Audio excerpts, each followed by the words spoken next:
Good morning, ladies and gentlemen. Welcome to the 6th edition of the Global Refining and Petrochemicals Congress 2022. I'm your host for the day. My name is Anisha Nair Thavan. I would request all of you to please settle down so that we can start with the proceedings. Everybody has taken out their time, their precious time, and we will respect that. And we will try to adhere to the timelines we have set. Now, at the outset, I would like to thank each and every one of you for taking the time out of your busy schedules and making your way here in person to attend GRPC 2022.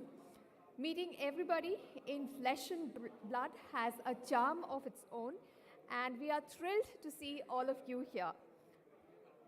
So I request all of you to please take your seats so that we can listen to our dignitaries, and we will get a chance to exchange notes during the breaks. I request all of you to please settle down.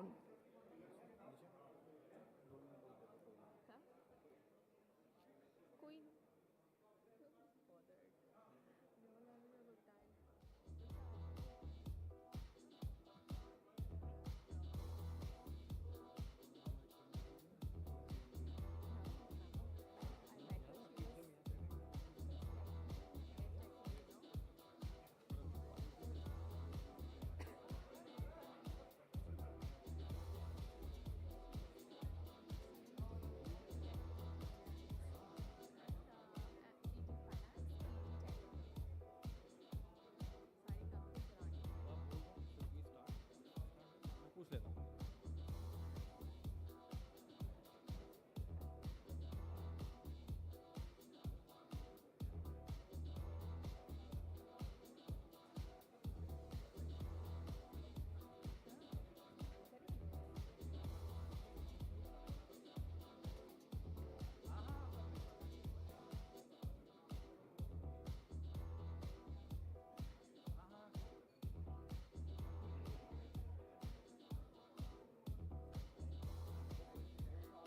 Right, good morning once again, and a request to everyone to please settle down now.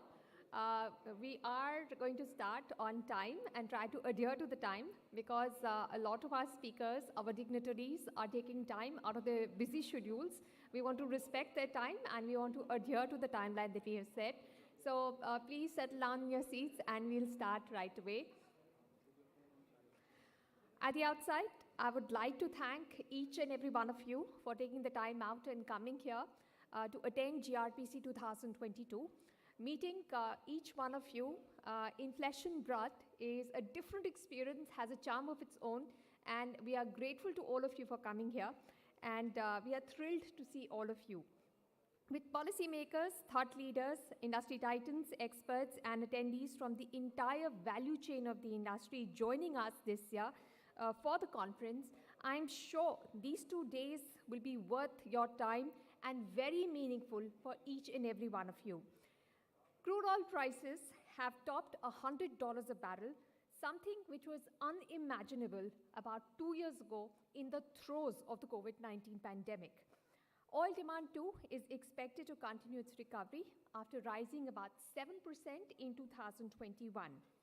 That, coupled with higher realizations, would bring the much-needed relief for Indian refiners. Yet, the jury is still out whether it's going to be a cheerful or a fearful 2022 for downstream oil majors. On one hand, you have geopolitical tensions between Ukraine and Russia that have stoked higher crude oil prices, and on the other hand, we have lockdowns in China and the risk of recession in the USA because of high inflation that could again curtail demand and muddle the short-term outlook significantly. While near-record diesel cracks and GRMs are a welcome relief for refiners after months of margin pressure, the pandemic has also strengthened the call for global decarbonization. Though it's impossible to forecast the future, not preparing for ominous risk would be foolhardy. So the question is, how does one prepare for the expected disruptions of the future? How do refiners create value for the new normal? How can the downstream sector align sustainable initiatives with long-term business goals? and what technologies and innovations are being deployed by refiners for improved efficiencies and excellence, and how to adapt a business model that's well served to the energy transitions that we are currently seeing. GRPC, India's flagship forum dedicated to each link of the downstream value chain, provides an industry platform for participants to exchange insights, knowledge, solutions, facilitating excellence, innovation, and sustainability while removing flab and obsolescence from every area of downstream operations. Whether you're an asset owner, EPC, process licensor, catalyst, technology, equipment, or service provider, each edition of Global Refining and Petrochemicals Congress is an opportunity to share your knowledge, connect with the industry, collaborate on emerging risks while exploring the next generation downstream opportunities. I would also like to take this opportunity to thank all our sponsors for the support that they have given us in the Global Refining and Petrochemicals Congress 2022. At this August gathering today, we have the honor of hosting the industry's top stakeholders, veterans, and innovators who will share their exclusive insights on the sector. I would now request our esteemed dignitaries of the day to please join us on stage. Ladies and gentlemen, please put your hands together and welcome on stage Shri Gurmeet Singh, Director General, Federation of Indian Petroleum Industry, PIPI. Please also welcome Shri Prabh Das, CEO and MD, HMEL. Ms. Sukla Mistry, Director Refineries, Indian Oil Corporation Limited. Please keep the applause going. They're all coming up on stage. Srimati Vartika Shukla, CMD, Engineers India Limited.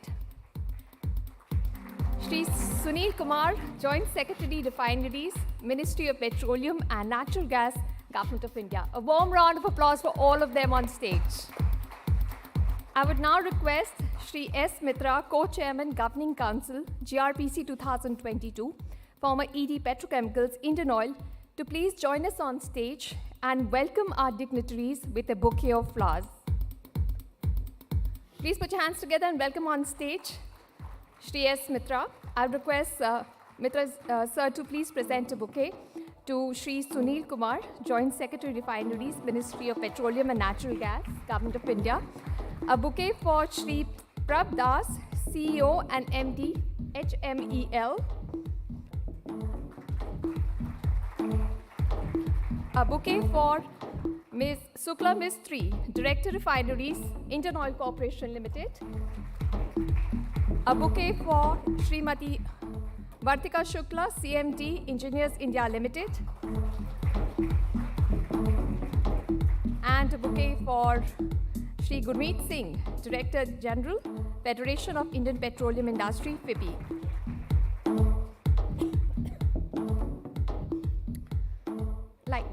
We would now like to kickstart the proceedings with the lighting of the ceremonial lamp for an auspicious start to the event. I would request our esteemed dignitaries to please move forward to light the lamp.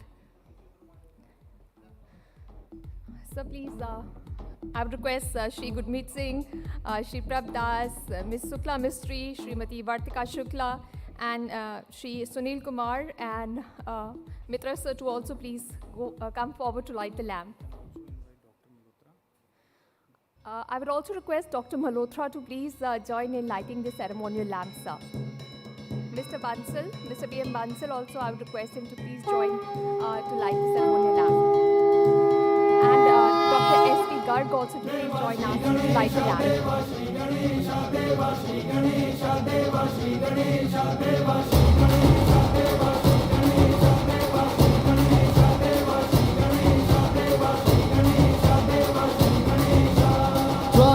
जलती है आंखों में जिसके भी दिल में तेरा नाम है परवाह ही क्या I would request Mr. Abhishek Bhattacharya to also please join for lighting the lamp.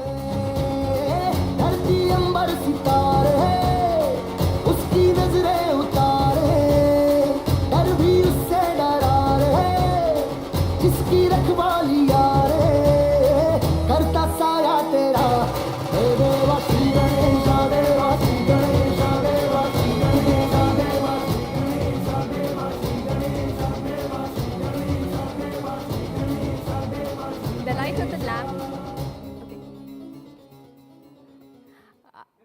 request all our dignitaries to gather for a group photograph. I would request Dr. Bansal also to please join them for a group photograph.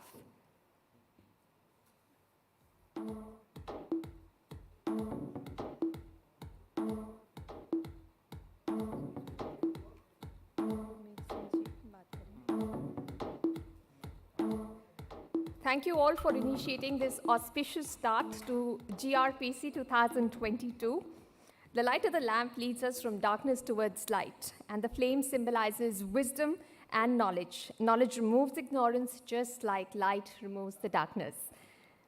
I would now like to invite Shri Gurmeet Singh, Director General, Federation of Indian Petroleum Industry, FAP, and Co-Chairman, Governing Council, GRPC 2022, to please deliver his welcome address. A quick introduction. A petroleum industry veteran, Mr. Singh holds close to 4 decades of wide and rich experience of the petroleum industry. Prior to this, he was the member of the esteemed board of the Indian Oil Corporation Limited as Director Marketing and headed various strategic initiatives. He also held additional responsibilities as Chairman of Indian Oil Mauritius Limited and Chairman of Indian Oil Middle East Dubai UAE. Please put your hands together and welcome on the podium Shri Gurmeet Singh. Thank you,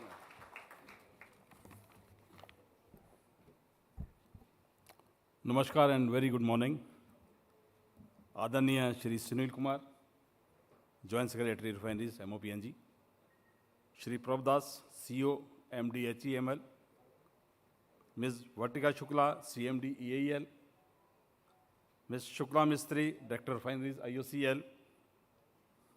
Abhishek Binragar, I-10. Shri S. Mitra, Mr. DLN Shastri, all eminent speakers, delegates, friends, a very good morning.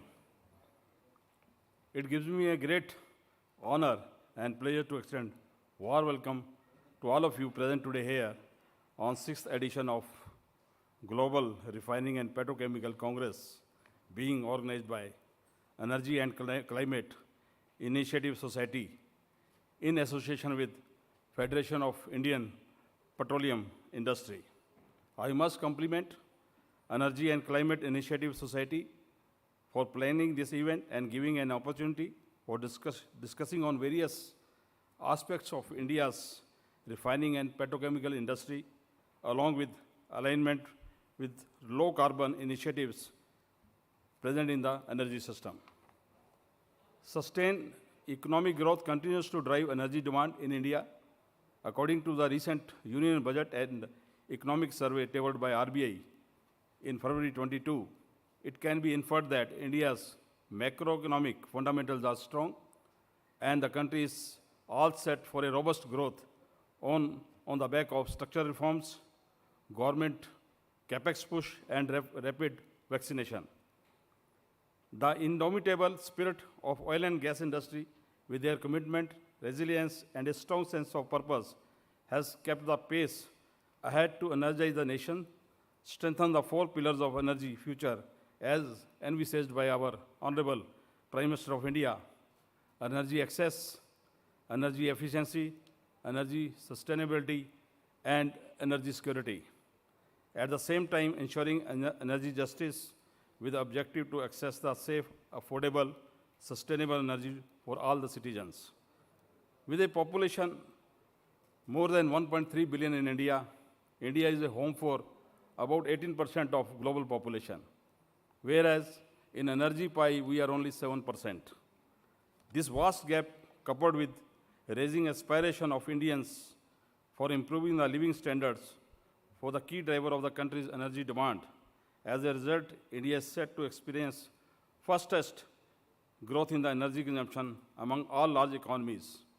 It is expected that India energy demand will rise at the rate of more than 3.5% till 2050 against the global consumption incremental of only 1%.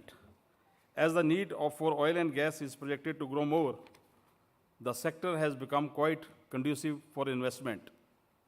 It is also expected that in near future, in few years, in refining sector, there will be an investment of more than $150 billion US dollars in refining sector, 30 billion US dollars in petrochemical sector, another 150 US billion dollars in E&P sector, and $60 billion in natural gas.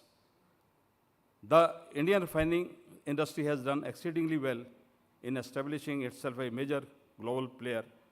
India has emerged as a refining hub, and its refining capacity exceeds the demand, making the fourth largest refiner in the world and second largest in Asia after China. The country's refining capacity, which was there 62 million metric ton in 1998, now it has gone up to 250 million metric ton at present. The refining capacity of India is not only sufficient to meet the domestic consumption of petroleum products, but also has a substantial surplus for export of petroleum products. During 21-22, India has exported 61.8 million metric ton of petroleum products worth 42.3 billion US dollars. India is the largest exporter of petroleum products in Asia since August 2009. All sectors of refineries are equipped with modern technologies and have continuously upgraded the technologies in line with the international standards and as per the local requirement.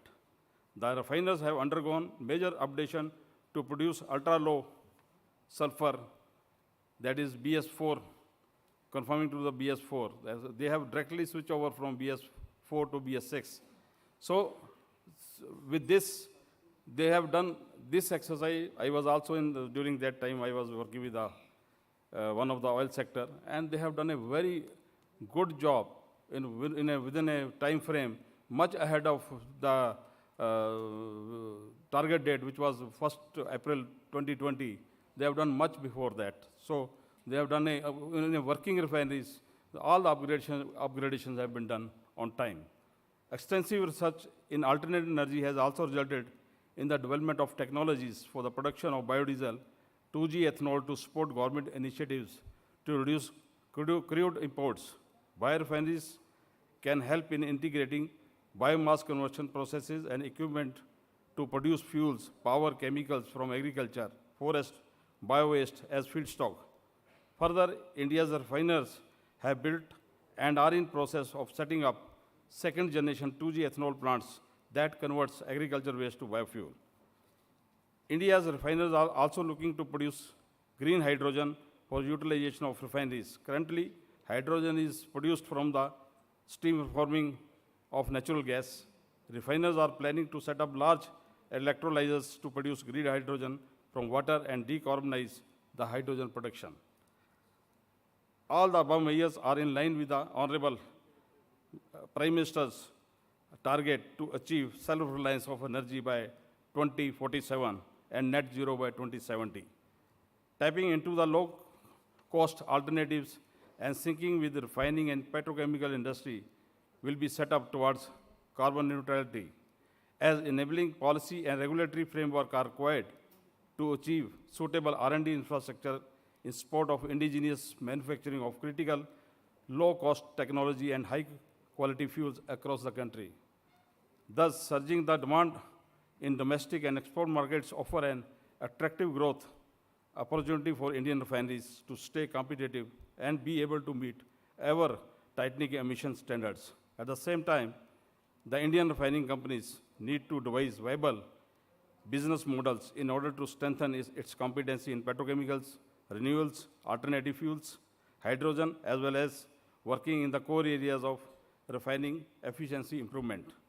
These developments will help Indian refiners to de-risk itself from volatility in global markets.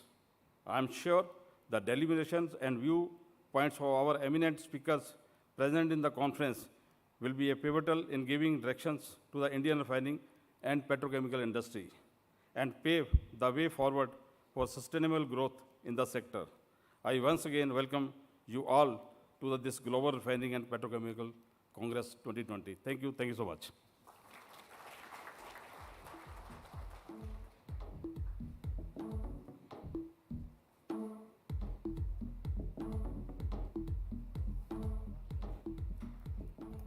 Thank you, sir. I'm now pleased to invite Shri Prab Das, CEO and MD, HMEL, to please deliver the first keynote address of the day. Shri Prab Das possesses over 3 decades of diverse experience and insight with a rich blend of leadership roles in the prestigious Indian administrative services, as well as the oil and gas industry, encompassing oil diplomacy and administration, project management and financing, refinery operations, marketing, and corporate governance. Please put your hands together and welcome Shri Prab Das.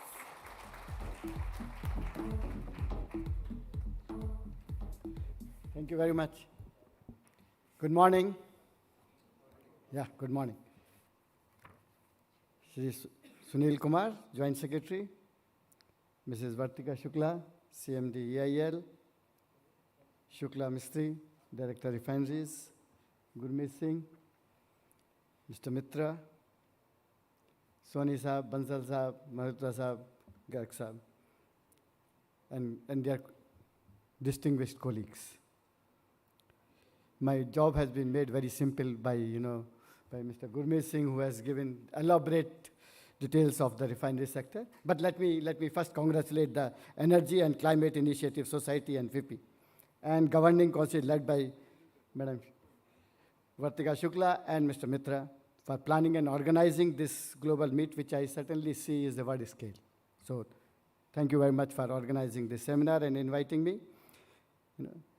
The organizations become mature and become sustained if they sustain for 2 years, 3 years, 4 years. But it appears that this initiative is 5 years. 5 editions have already taken place, so we have matured enough. So congratulations to ENCIS and FIPI. We all know that petrochemical industry is an enabling sector, and virtually all sectors of economy, including agriculture, infrastructure, health, depend on us, and they can't survive without petrochemical and petroleum sector. We are going to be a 5 trillion economy very soon. Manufacturing will contribute 1 trillion, and this sector has to play a critical role. So let's examine this sector and see what are the issues which we have to address.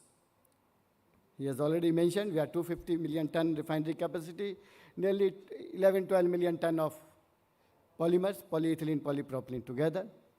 We are little deficit in polymers, surplus in refinery. And it has not happened in a day. It has happened over the years. At one time we were deficit. We all worked together to reach a position where we are surplus and we are meeting all the country's requirement. Very simple. The way Mr. Gurmeet Singh was mentioning about growth, the numbers, the investment, we feel that one world-scale refinery, 10-12 million ton, has to come every year for next 7 years. And one cracker of 1 million ethylene have to come every year next few years to meet our demand. So that's the investment. That's the one we are talking. It's a big number. He was talking billions. I don't know. It is too big a number, but it is what you know better. So that's one part we have been working for. And rest all are working, those who are having a refinery, running a refinery, they are all optimizing, they are all making technology improvement, catalyst improvement, and you are all supporting them to how to get maximum out of the existing assets. And we have done a good job. I mean, we can be placed anywhere in the earth. One day Mr. Mittal asked me, he was a little concerned that, how good is our refinery. So he asked me that, if you put your refinery in Europe, will it function? I mean, depending on environment consideration, et cetera. And then we checked up. Our rules are better than anywhere on the earth. So our refinery can easily operate anywhere on earth. So we are world class. So various reports will say that we are good and we are going to improve and we are improving. So again, that's a given thing now. All these seminars previously were working on this. And we still work on this, how to improve ourselves. So far, so good. But now, suddenly, the last few years, everybody is now talking about O2C. Okay? So we are all, everybody, in this room you talk everybody, and everybody who is having a refinery or petrochemical will be talking. We are 10%, 20%, 30, 40, we will be talking to each other on beating the other one. But that's the game which everybody is now saying. And yesterday there was a meeting.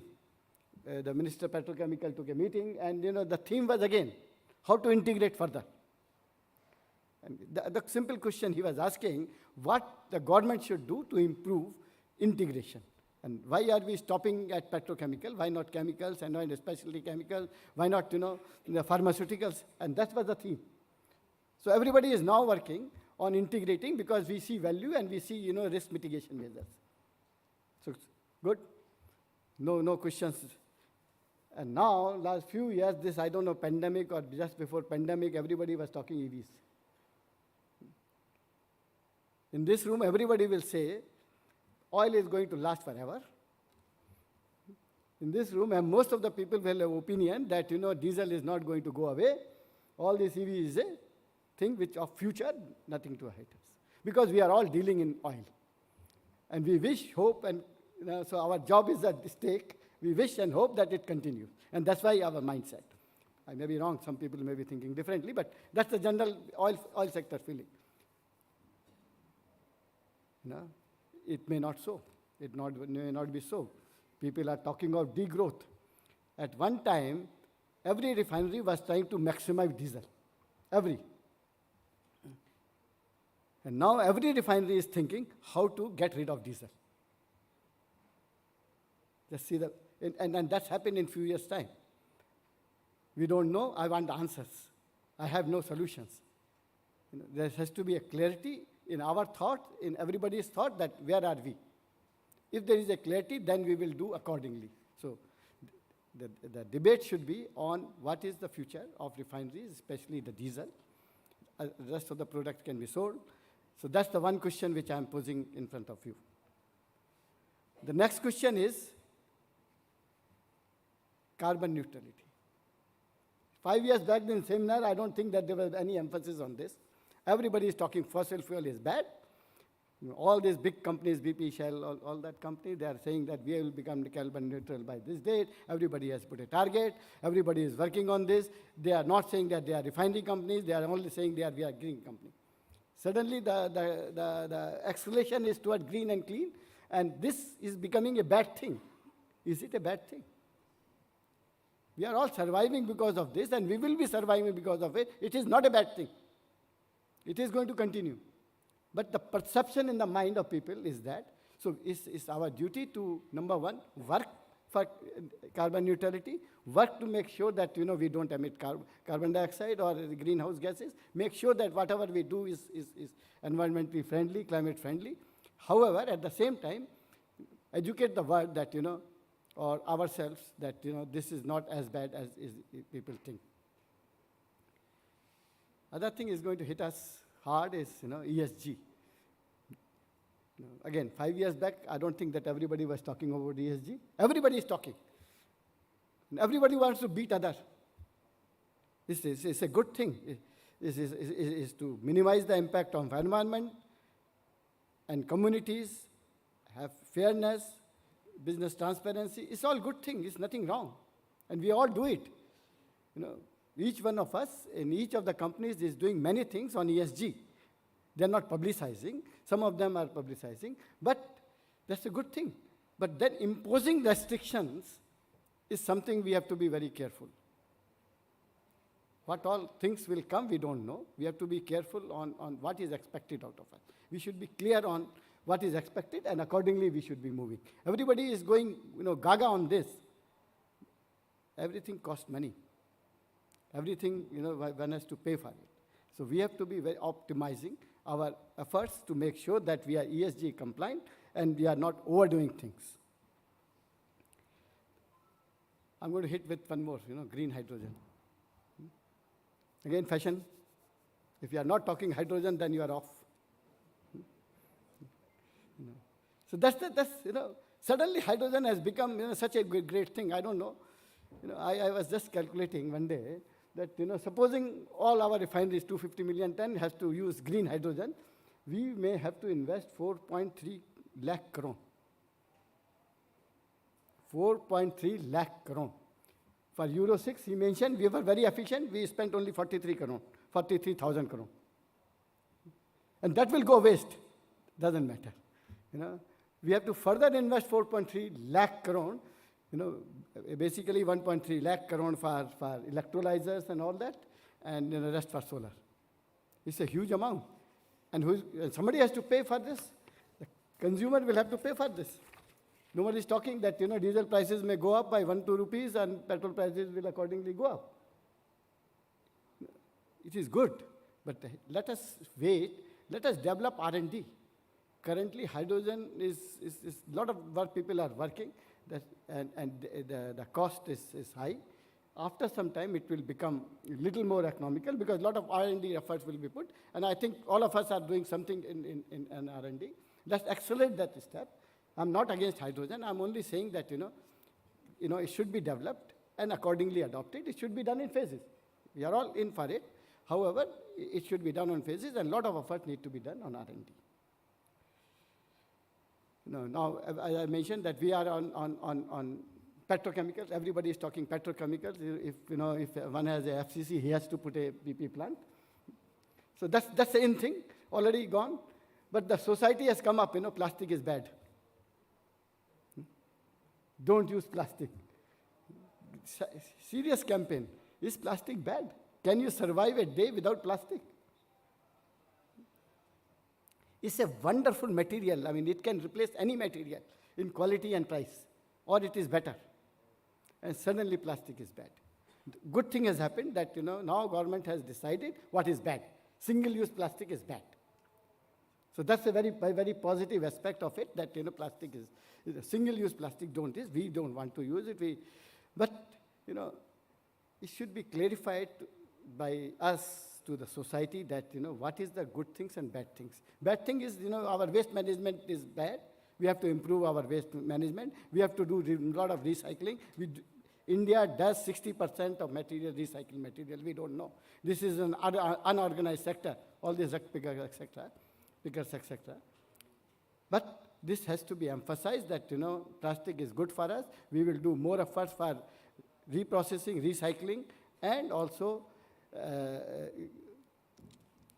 we will do more on making sure that it is recycled and does not litter, waste management. Okay, so far, you know, for you know, the problems. And the good thing, you know, I was talking to ITs, and that's the one which we are I was very encouraged to see digitization in last few years. Everybody is talking. Everybody is, you know, full of people who with IT background. All refineries are full of it. You know, they are all talking about good number. You know, data analytics, AI, ML, IIoT, augmented reality, virtual reality. You name it, and everybody is doing it. If somebody says his refinery is not doing it, I will be very surprised. Here, there is a lot of money, and I can say that, you know, in HMEL we did many things, and it is giving a good effort, both in terms of profitability, in terms of safety, in terms of process improvement. So a lot of good things. So that's the one I think, you know, we should all be working and getting full benefit. India is full of IT people. You can't have more IT experts than in India than anywhere else in the world. So let's make full use of the presence and make full use of this IT. Many opportunities, many challenges. Wherever the challenge is, this sector, at least I can say, has come up and has beaten all the challenges which we have, and we have come out with the flying colors. With the people I see here in this room and on the stage and elsewhere, I'm sure that, you know, we will all overcome all these challenges and come out with a flying color. Thank you very much.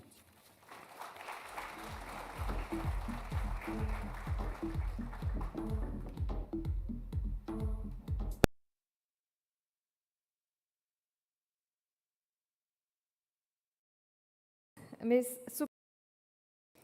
Director Refineries, Indian Oil Corporation, to please deliver her keynote address. Ms. Mistry is the first woman functional director on the Indian Oil Board. She will also be holding the positions of director on the board of Chennai Petroleum Corporation Limited and Ratnagiri Refinery and Petrochemicals Limited, the world's largest grassroots refinery. Ms. Mistry will continue to hold the post of non-executive director on the board of IHBL, a joint venture company of 3 undertakings of Oil and Gas Central Public Sector Undertakings. Please put your hands together and welcome Ms. Mistry.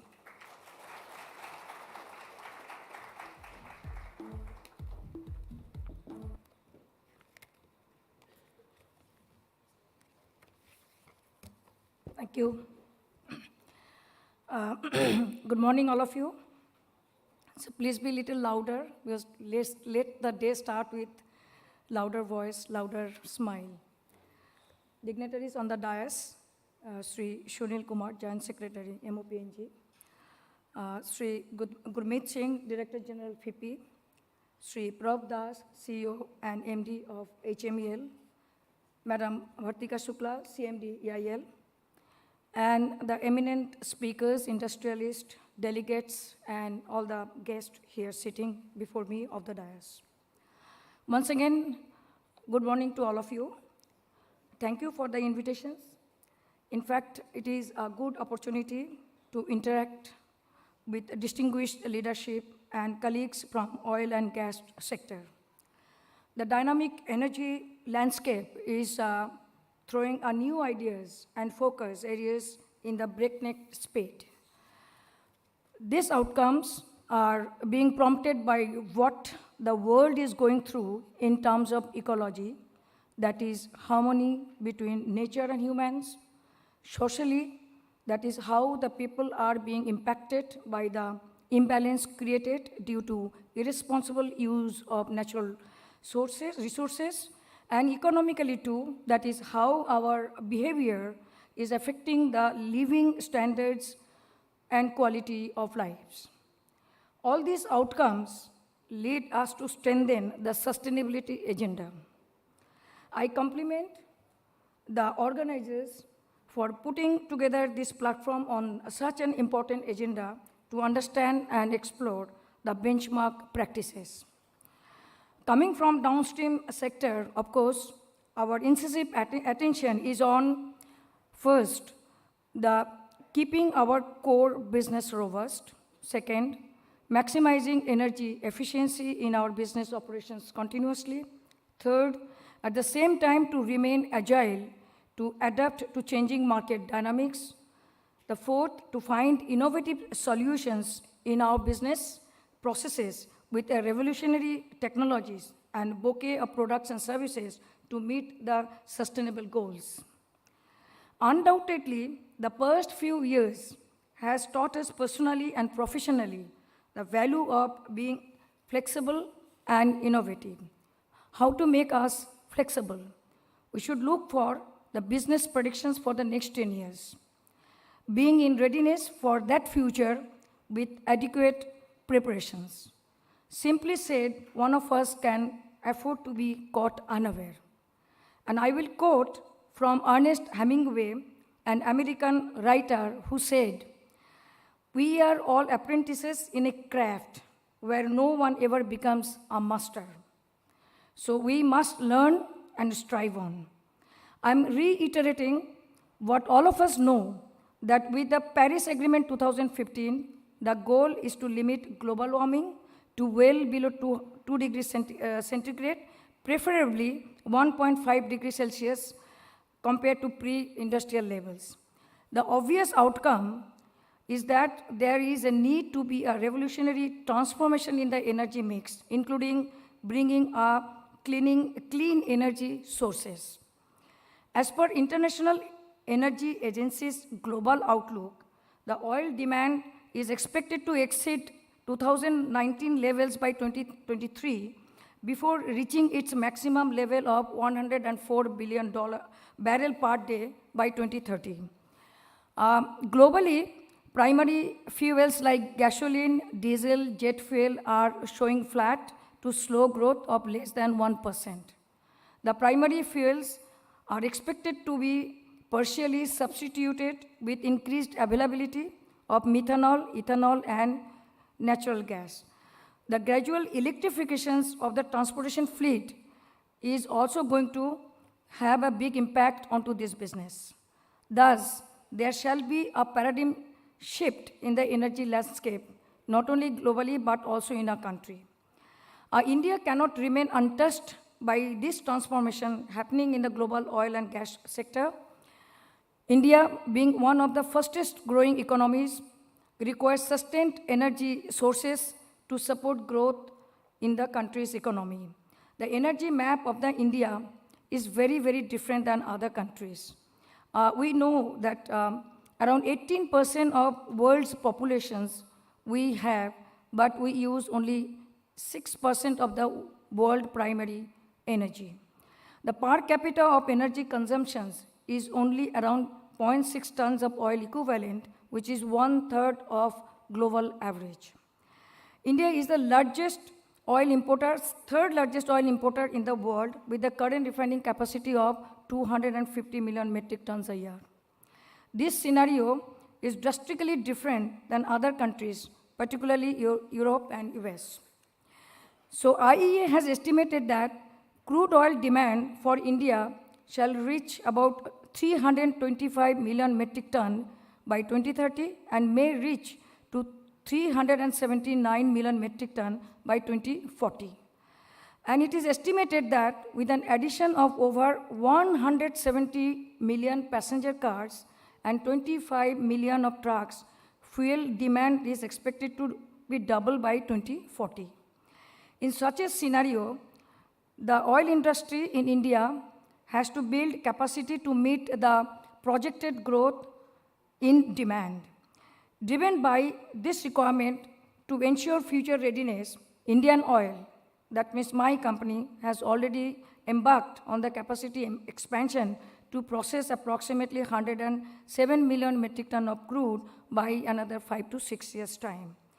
While we are making our core refining business robust, we are also equally focusing on building the flexibility with around 10% of swing capacity in product slates. We are bringing innovation in our business processes by replacing high sulfur furnace oil with natural gas in all our refineries. We'll also increase our natural gas consumptions in the processes by about 26 MMSCMD by 2025. It's my pleasure also to declare or share that our Mathura refinery will soon be using the treated municipal sewage water for its entire business processes, and we will be actually not using any kind of fresh water in the future.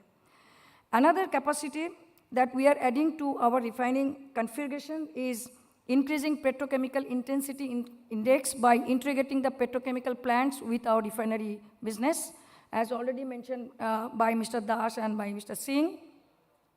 This is the area where refinery business can have adequate margin. This is based on the projected growth also by 8% CAGR in the polymer consumptions and the need to bring down the dependence on the imports.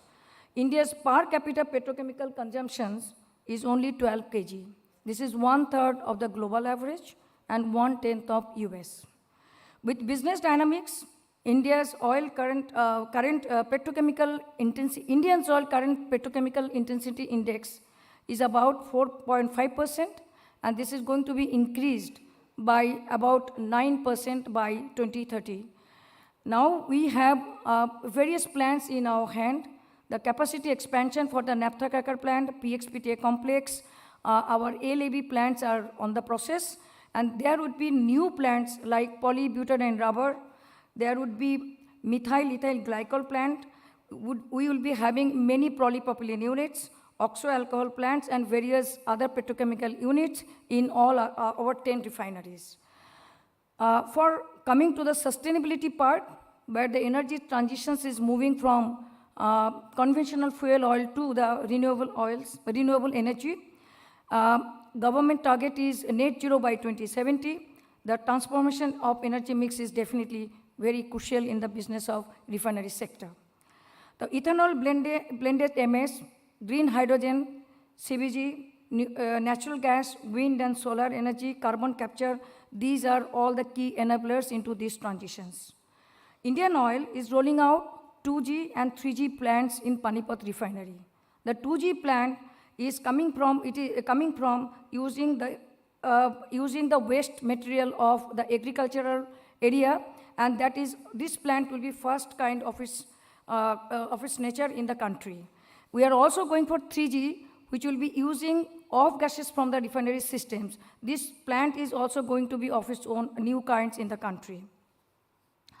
We are also fervently committed to the government's national hydrogen mission in making India a green hydrogen hub.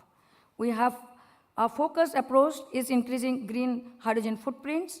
Presently, the hydrogen demand is approximately 6 million metric ton and expected to reach by 12 million metric ton by 2030 in our country. In line with National Hydrogen Mission, Indian Oil has formed a JVs with L&T and Renew Power. Indian Oil also planning to set up a green hydrogen plant of 5 KTA in Mathura refinery and 2 KTA plant at Panipat refinery. And nation's first hydrogen dispensing unit is coming very soon at Gujarat refinery. Alongside these green fuels, carbon capture and utilization of storage, the decarbonization is on the way, but as Mr. Das said, that this cannot happen very fast because everything costs money. But the gradual transitions from the conventional fuel to the new transition energy mix, that is renewable carbon capture, is on the process in the gradual way in my corporation too as well. We are looking for carbon capture and utilization process through enhanced oil recovery method at our Gujarat refinery and also producing carbon dioxide food grade using the off gas coming out from MEG plant of Panipat and Paradip refinery. On an overall corporate basis, we are also producing and using solar and wind energy to the tune of 230 megawatt through different business verticals. We are also giving big strides on the compressed biogas, which is on the process of taking big leap in the country. Indian Oil has dedicated this 2022 to crafting green future. We at Indian Oil are committed towards fueling nations, energy demand, and to take positive strides for the country. With these words, I would like to extend my best wishes to the organizers and the delegates. I am sure that this august audience will deliberate on benchmark practices that our industry can adopt to bolster the India's oil and gas outlook and support India's sustainable growth and development. Thank you very much.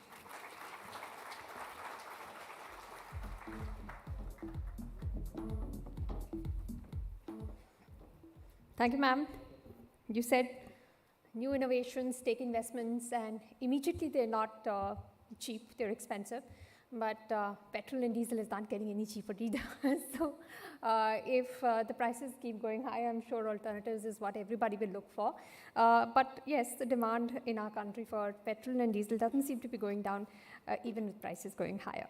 Now, I would like to invite Srimati Vartika Shukla, CMD Engineers India Limited, to address the audience and deliver her keynote address.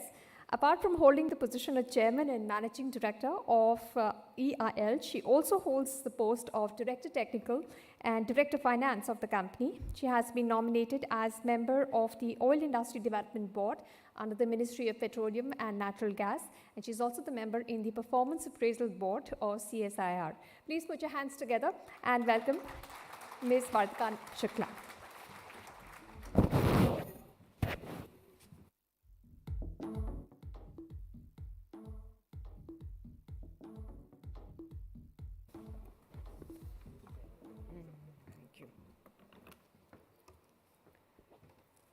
Thank you so much.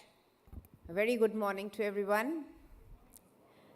Dignitaries on the dais, Mr. Sunil Kumar, Joint Secretary Refineries, MOPNG, Mr. Prabh Das, MD and CEO, HMEL, Ms. Shukla Mistry, Director Refineries, Indian Oil, Mr. Gurmeet Singh, DG FIPI, Mr. Soni, Mr. Bansal, Mr. Mitra, Dr. Malhotra, Mr. Garg, and all distinguished audience who's present here with us for the Global Refining Petroleum Congress. Welcome and good morning to all of you. It is indeed a privilege for me to be here amongst all of you, to be part of this conference which we have gathered physically, I think, after many, many months. We are all connected virtually. The content is there on the virtual media, but the emotions and the commitment, which is always visible and felt when we meet face to face, is indeed very welcome. And I'm sure the conference, which is an amalgam of what the industry is today and where the industry is likely to go in the future, will bring substance, will bring to the audience and to the participants and even the presenters a lot of value which we all will take back to each of our organizations. Now, looking at the energy sector as a whole, there is an undoubted fact that the growth of the Indian economy, which is poised despite all challenges on a growth path, up above 8% of GDP growth, led by the 8 core industries, is a sure shot objective to India reaching a 5 trillion economy. While we are aware that coal forms a very important and substantial part of the primary energy mix, and oil follows, in future, the way the transitions are happening and the way the world is pressurizing through the changes of the climate to the corporates to change the way they look, the way they think, the technologies they deploy, the investments they make, is definitely going to impact. Nevertheless, the petroleum products, which are the backbone of sustainability, the backbone of the economic growth, is having a target to achieve close to 440 million tons per annum by 2030. Looking forward, as my previous eminent speakers have mentioned and spoken in detail, the integration of refinery with petrochemical, moving forward to niche petrochemicals, to the entire value chain, even as MD and CEO HMEL mentioned, towards pharma, is definitely charting a way for the industry to diversify its portfolio. The benefit is twofold. One is to get the margin, which is sustained, and the second is to also support an industry wherein there is an inherent demand with respect to health and the safety, and due to the current situation of the pandemic as well. Despite the Honorable Prime Minister's clarion call to reduce the import dependency, we have in fact risen in terms of crude dependency to almost 85%, and we are 55% dependent on natural gas. There are several measures which the Government of India has taken to improve and commercialize several of its operations. Nevertheless, the interventions are not just having room for more, but the adoption of those interventions, the policies, for the industry to adapt is necessary for reducing this import dependency. Whether we talk of shifting to the bridge fuel of a gas economy, wherein we are looking at enhancing from 6.2% to 15% by 2030, whether we are looking to interventions in sustainable mobility towards electric vehicles, whether we are looking to ethanol blending and advancing that blend to almost 2023 in some stations and 2025 to 20% ethanol, whether we are looking at Satat scheme for CBG, looking at distributed models which are befitting the country, integrating it with gas grid, whether we're looking to expand the network of PNG and CGD into almost all the cities of the nation, whether we are looking to monetize coal towards supplementing the needs and substituting the needs from crude oil. All of these are directed towards the reduction of dependency and enhancement of self-reliance. In all these initiatives, the underlying factor remains to drive towards, besides self-sustainability, for clean environment and clean energy. There is room in the nation with a population growing 1.34 billion today and growing forward. There is room for all, and there is aspirations for all, which needs that the energy must be sustainable, it has to be affordable, and it has to be available at a price which the customer can choose, both in terms of form of energy and price of energy. The market mechanisms, the commercialization, and the interventions of policy, which then derives the price of each energy, is important for the customer. And we are seeing this today. The perception of the customer is driving the market, driving the sale and the penetration of EVs. It's driving many other factors. Even in the residential areas, we see the intervention of solar, grid connectivity, smart grid, microgrids. These are all transformations which are important to be active at ground level to break these barriers. And in the end of it all, as I see it, there is an integration of all forms of energy, whether we are looking at clean energy for towards power generation, whether we're looking at renewables there, we're looking at any other forms of biofuels, we are looking at integrating of biofuels in a fossil fuel refinery, we are looking at green hydrogen to give the reduction of CO2 footprint, while we look at SMR generation from fossil-based feeds.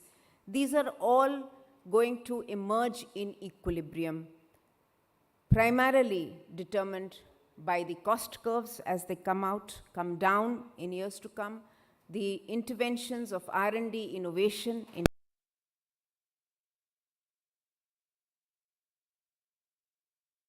and when we see the ground reality today, it is a challenge for anybody to invest to get a break even such that the price at the gate of the products is equivalent to what we do with grey hydrogen today. However, all these changes are important to know, and it is important for any corporate, any leader of a corporate, any member of the corporate family to understand and appreciate. And I say that because when we look at the future of energy, not only is it integrated, but it needs the speed of decision making. Speed of decision making emanates from the knowledge, understanding of where the world is going tomorrow. It has at its backdrop the strength of R&D, strength of innovation, strength of not only innovation in technology, but also innovation in operations. The agility, the ability to cut down cost at every step of operations in any organization, whether it's a manufacturing company, whether it's a refinery company, it's a marketing company, or it's a consultancy company. It is across board, because corporates have to survive in this world of transition and have to prosper and achieve sustainable and continuous growth. Therefore, the leadership, there is a lot of challenge. It is important that the leadership looks at a dual role.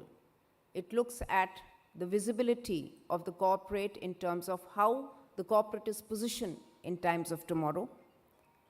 And it also ensures that within the organization there are rapid changes in terms of reskilling, in terms of additional and specialty skills.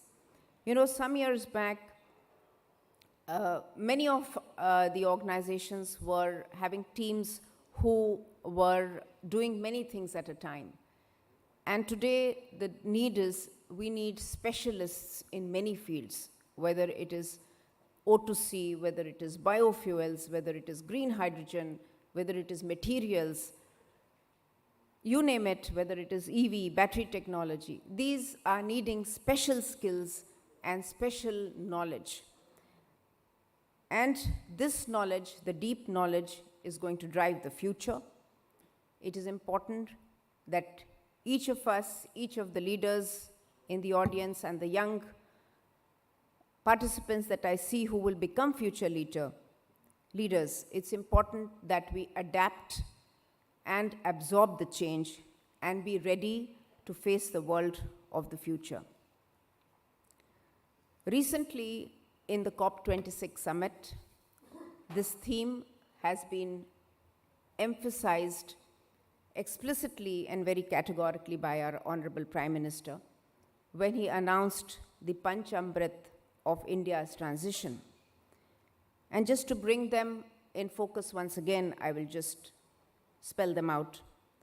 Looking at enhancing the non-fossil energy capacity to 500 gigawatt by 2030. And even if we are the oil sector, there is a role for us. And the role is because we are all looking at not only becoming carbon neutral, but going towards net zero. So each of the organizations have to figure out a role as to where we fit in to achieve that target. The second one, meeting 50% of the energy requirement of the nation from renewable by 2030. This is just around the corner. And this has to be available 24/7. So one has to factor in how to achieve this for the nation. The next, looking at reduction of carbon emissions by 1 billion tons. And we have 1/3 of the global average of the energy consumption. And we need to bring it up 3 times with the growth of the population to have each of our citizens equally having the energy which is from a first world country.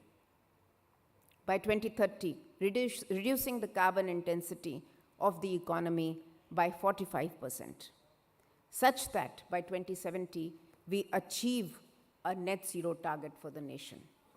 So this is the goal that each of us, each of the organizations have to aspire for. And I would be happy to share with the audience that EIL board and Joint Secretary Refineries is part of the board. We have spelled out a roadmap to declare the company as net zero by 2035. And then the internal target is a fast-track target, which is almost 5 years lower than the declared target. So this is the way the world is changing for future. And I'm sure the way we are deliberating and the substance that is there in terms of the content of the seminar will bring to fore the underlying technicalities, the developments, the R&D, the innovation, which is the root and which is the base for taking the industry forward towards a greener, cleaner, and more sustainable corporate, a more responsible corporate. And I'm sure it will benefit each and every one of you. Thank you, and it's great for me to be here. Thank you so much.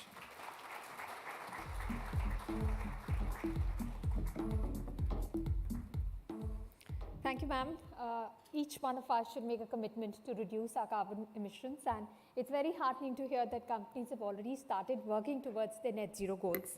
Thank you so much for your address. It's truly an honor to now invite and request Shri Sunil Kumar, Joint Secretary Refineries, Ministry of Petroleum and Natural Gas, Government of India, to deliver the inaugural address of GRPC 2022.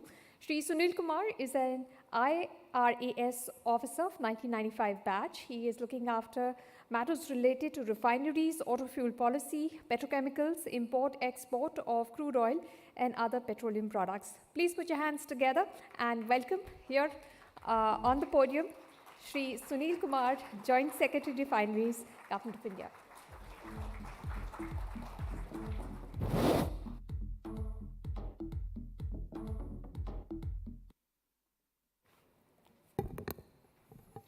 Thank you. Good morning, everyone. Respected co-speakers on the dais, Mr. Prabhudas, CEO, HMEL, Srimati Vartika Shukla, CMD, EIL, Mr. Gurmeet Singh, DG, FIPI, and Srimati Shukla Mistry, Director, Refineries, IOCL. I can met some retired senior officials, heads of IOCL also, executive of oil industries, and all participants. Namaste and good morning.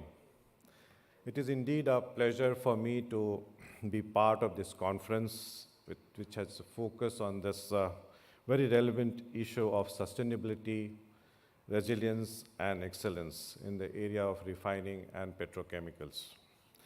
The energy industry is a complex technical business, and I'm honored to be with technical stalwarts of industry today here all. I am only a semi-technical person out here. I'll also add that recent events in world has shown that energy industry is complex and complicated, commercial and political business also. Any prediction on prices and supplies often go off mark. And we in the ministry at times had met you all experts, and your prediction also have gone off. So my point is that this industry is very complex. And this industry has shaped the mankind for 2 centuries. And whatever comforts and comforts of technology we have, petroleum industry has almost 90% of contribution. And unfortunately, a common man or common person or semi-technical or non-technical person doesn't appreciate the facts that the petroleum industry is all around them. When they lift their phone, then they put on the specs, petroleum is there. As CEO at HMEL Prabhudas ji said, that we are at times being pushed that the age of or time of petroleum is over. I don't think it's over. It's still going to run for another 3 to 3.5 decades, in my opinion. Coming to that, with your relentless hard work, Indian refining industry has taken rapid strides. I see some retired chief of IOCL who have taken this industry to this stage today. And this has taken up great strides, and India has become a refining hub and 4th largest refining capacity in the world. Indian refineries have continuously improved. I last week was going through the list of Chinese refinery, and I saw there was 191 refineries, and out of that, 113 were less than 3 MMTPA, around 70,000 barrels per day capacity. But our refiners have started from 1 MMT to 3 MMT, and now all are hovering around 10 to 15 MMT per annum. This is quite an achievement. In the limited space, all the technological innovations and engineering led by EIL, they have made our refineries grow organically, which is very rare in any other part of the world. But the coming few years will not be business as usual for refiners. There are talks of integrating refiners with petrochemical is necessary for long-term sustenance and profitability, as it provides refiners with access to fast-growing chemical markets and natural hedge against weakening demand for gasoline and diesel. The less integrated player, unable to respond to changing markets, may expose themselves to unsustainable business. But if you see a trend that when refiners started refining, kerosene was the key product everybody was after, and other products were thrown away or trying to be put into kerosene. Add 50, 100 years more, diesel was the main component, which is now being touted, and most of our refining capacity planned, the diesel will be the key fuel. But now, as we move forward, we see very clearly that ATF and gasoline or motor spirit will be the key fuel products from refineries for 10 to 12 to 15 years. But as we move forward, it will go lighter and lighter. The carbon chains will be smaller to be used for energy purposes or mobility at least. Many forecasts are there, but they all show that the biggest growth will come from petrochemical feedstocks such as ethane, LPG, naphtha, and jet fuel. As I was saying, lighter carbon atoms will become more important. Changing market dynamics clearly indicate that integration between refining and chemical is becoming more of a necessity than a choice. For most oil refiners, chemical producers, the need to improve margins and remain competitive has never been greater. I wish that we can aspire to become net exporter of petrochemicals on the lines of its achievement in refining sector. As CEO HMEL was mentioning yesterday, we were in a meeting and we realized that and the many intermediate products for even our pharmaceutical business is not made in India, and the raw material for these intermediates we are exporting worldwide. So coming to the point that even pharmaceuticals depend on petroleum for that. I'm talking about the reach and the scope for our refiners to step in and move into this space in coming years. Coming back to my statement on energy industry being a complicated or complex political business, the rush towards net zero is a case in the point. With the international community aiming to achieve sustainable goals in next decade, sustainability is on agenda of every energy industry, including refining. However, the pace of change is very important, and the pace of change pursued by many has proven to be unprudent, given the events of last winter, if you have noticed, in Europe and parts of developed world. In my opinion, the transition is like a relay race, and baton is handed over to the next runner only when both are running at the same speed. It cannot be handed when there is a speed difference. And the change can happily happen smoothly only when both runners are running at the same speed and at both capability. And transition is at that stage. The fossil fuel or conventional fuel is running at the speed where green energy or new energy or alternative energy, whatever you call it, is running at a much lesser speed, but they are trying to snatch the baton. But that is causing imbalance. So for coming to his apprehensions about conventional fossil fuel energy, I don't think any major threats in 2 to 3 decades. And I also see that conventional fossil fuel energy makers like you will also change and come into setting your all other things to become part of the green and part of the transition. So transition will happen when both the parties will move together. Also at the time when there is a rush towards net zero and all governments are converging in their opinions of the need to address climate emergency, it is very appropriate for us to deliberate on future role of refinery, especially one of the fastest growing major economies, because we needing 6 million barrels of oil per day by 25-26 and 8 million barrels per day by 2030-35. So we are moving forward for our energy security also, giving equal importance to renewable and other. They are adding into our basket. We as a country, our energy need is not stagnant. It is not plateaued like Japan, Europe, or US, where they have to substitute their energy.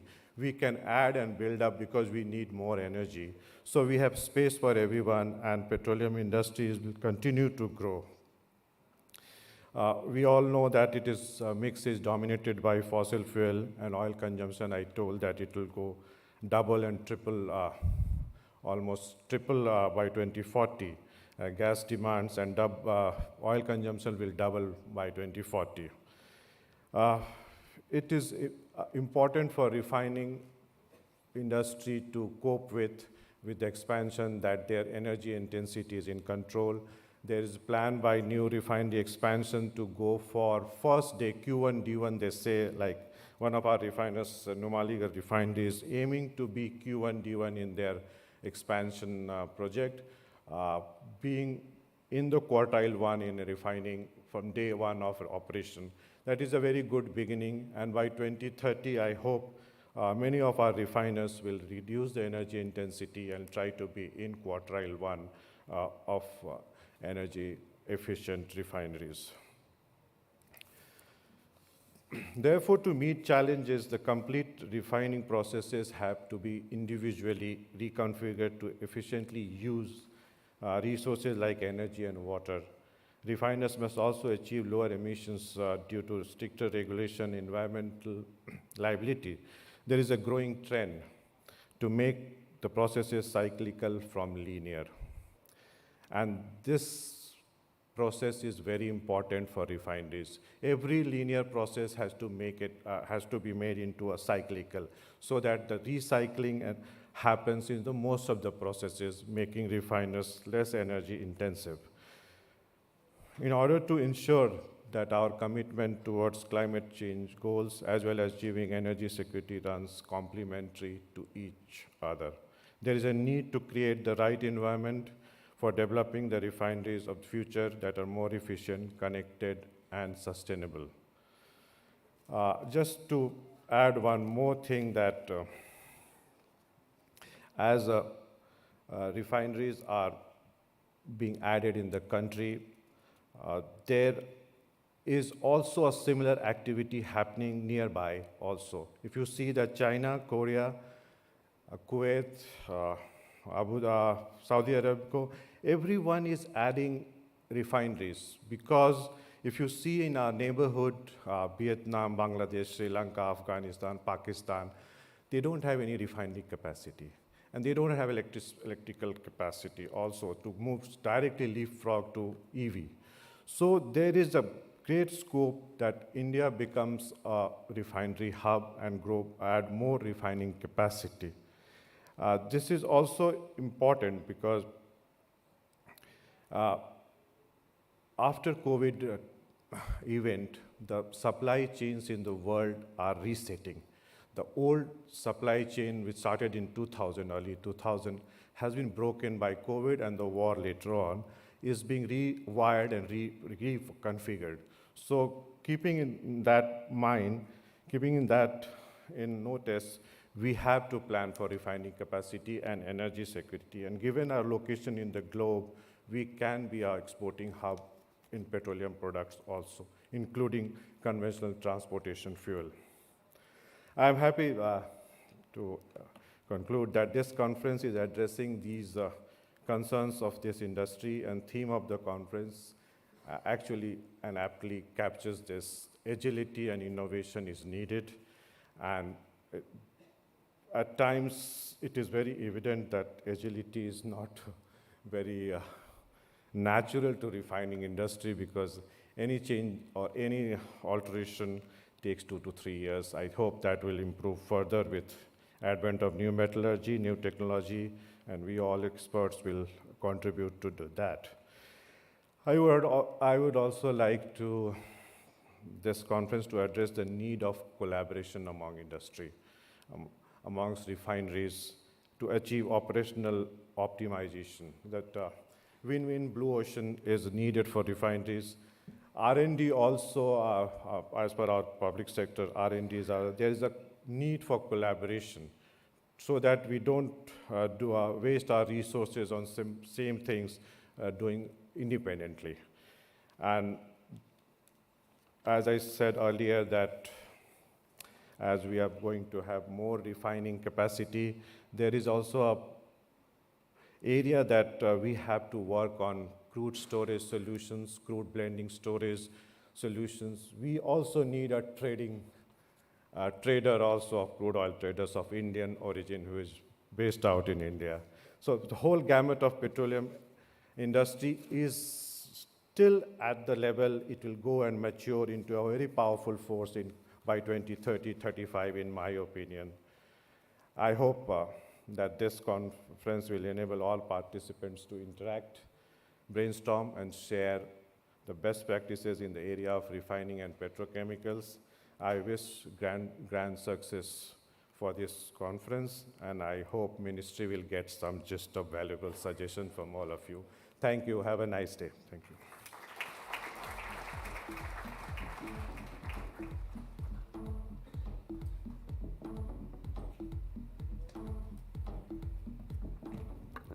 Thank you so much, sir. After 2 years, everybody is meeting physically. I'm sure there will be a lot of good news going around, and collaboration is also something which will flow naturally once ideas are exchanged. In-person things happen much faster, and we hope that at this platform, GRPC 2022, we will achieve a lot. Thank you all for your words. Your wisdom is one that everybody in this audience will value and use your experience in their practice as well. Now, I would like to take this opportunity that we have all our dignitaries on stage to please release the GRPC 2022 show souvenir. This is a small treasure trove of information of the downstream sector that we will now be able to take home with you after a gap of 3 years. So I request for the souvenir to please be given to our dignitaries on stage. I would also like to request Shri Abhishek Bhatnagar, Member Advisory Board, NSYS and CEO, I-10 Media, to please come on stage to release this souvenir as well.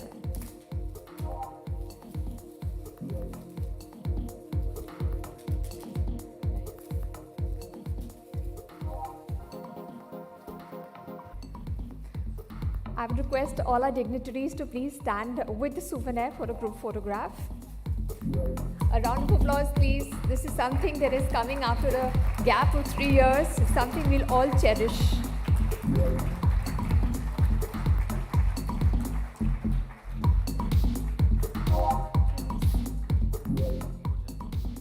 Right. We would also like to take this opportunity to release a book on the downstream sector. It is my pleasure to now invite Shri B.M. Bansal, former Chairman, Indian Oil Corporation, to join us on stage. And I would request all our dignitaries on stage to please join Mr. Bansal in releasing the book titled Safety in the Industry, Learn from Experience, which has been authored by Shri Bansal. I would request Dr. Malhotra to also please come on stage for the book release.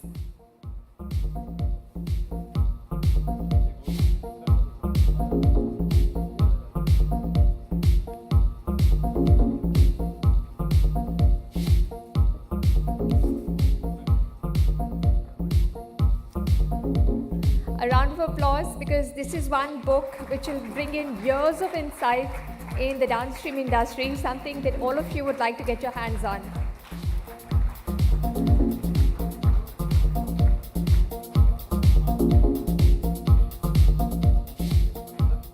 Thank you, Mr. Bansal, for joining us on stage. Thank you, Dr. Malhotra, for joining us on stage, and to all our dignitaries for releasing this book. I would now request Shri Abhishek Bhatnagar, Member Advisory Board, NSYS, and CEO, I-10 Media, to give the vote of thanks.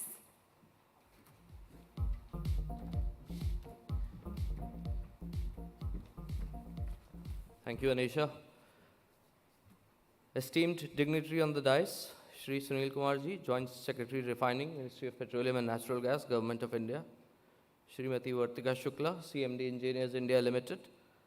Ms. Shukla Mistry, Director Refineries Indian Oil Corporation Limited. Shri Prabh Dasji, CEO and MD HPCL Mittal Energy Limited. Shri Gurmeet Singh, Director General FIPPI. Distinguished invitees, esteemed speakers, industry partners, delegates, ladies and gentlemen, a very good morning to you all. On behalf of the Advisory Board of the Energy and Climate Initiative Society and the co-organizers I-10 Media, it is truly my honor and privilege to propose the vote of thanks for the 6th edition of this Global Refining and Petrochemicals Congress, GRPC 2022, organized in association with FIPPI.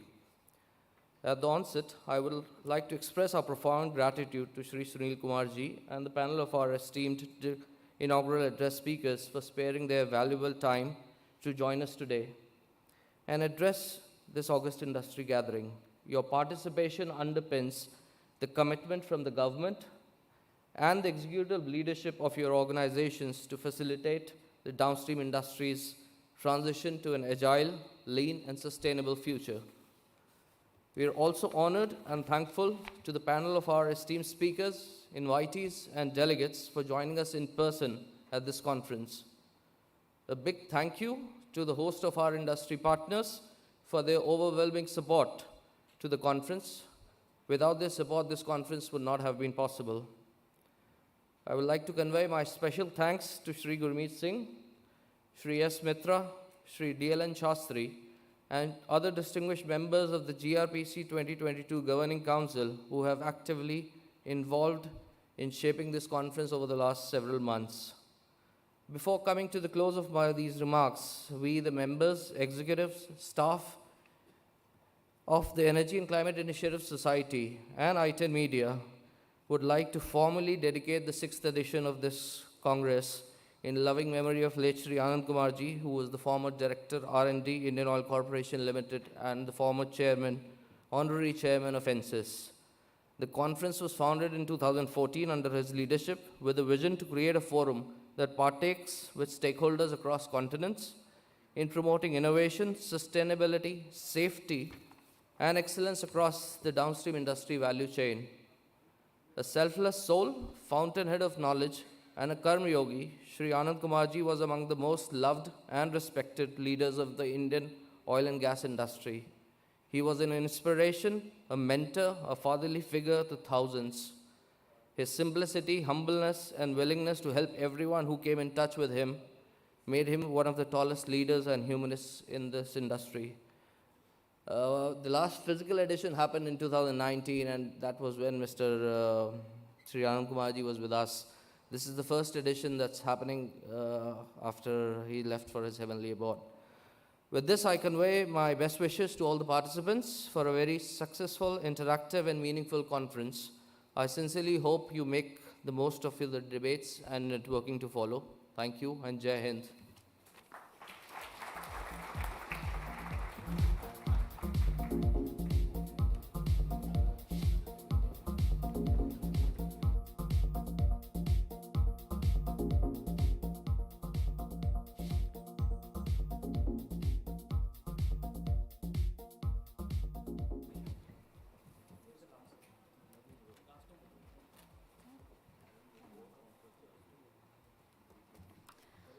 We are very grateful to all our esteemed dignitaries for taking the time out of their extremely engaging schedules to join us this morning and for sharing their exclusive insights. I would now request Shri Gurmeet Singh, Director General, Federation of Indian Petroleum Industry, FIPPI, and Co-Chairman, Governing Council, GRPC 2022, to please present our dignitaries with a memento as a token of our appreciation for their gracious presence at GRPC 2022. I request Shri Gurmeet Singh ji to please present Shri Sunil Kumar Jha with a memento as a token of our appreciation for coming here and sharing his insights with us.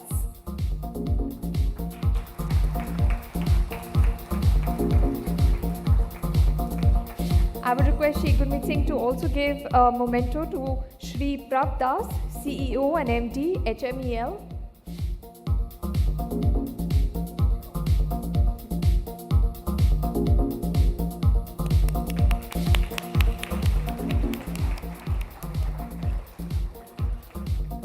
I would request Shri Gurmeet Singh to please present a memento to Ms. Sukla Mistry, Director, Refineries, Indian Oil Corporation.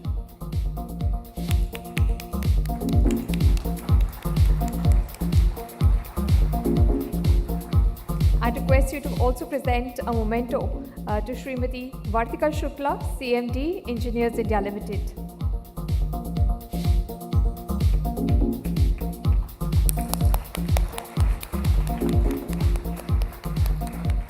I would request all our dignitaries to please hold their mementos for a group photograph and gather together for a group photograph. A round of applause for everyone.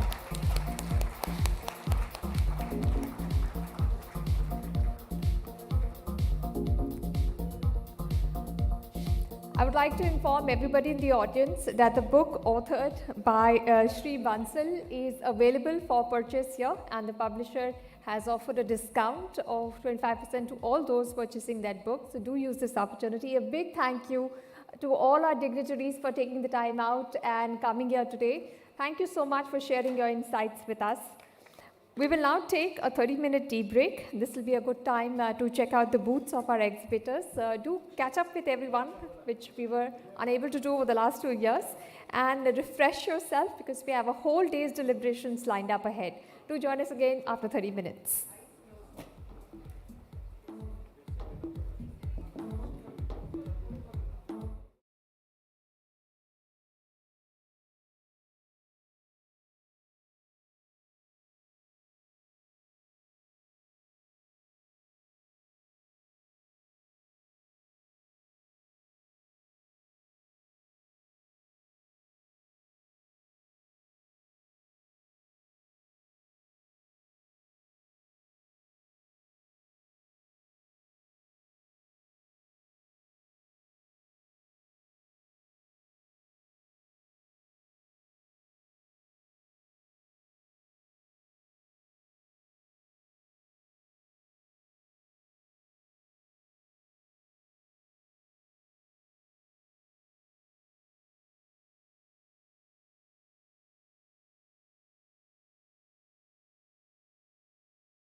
Welcome back.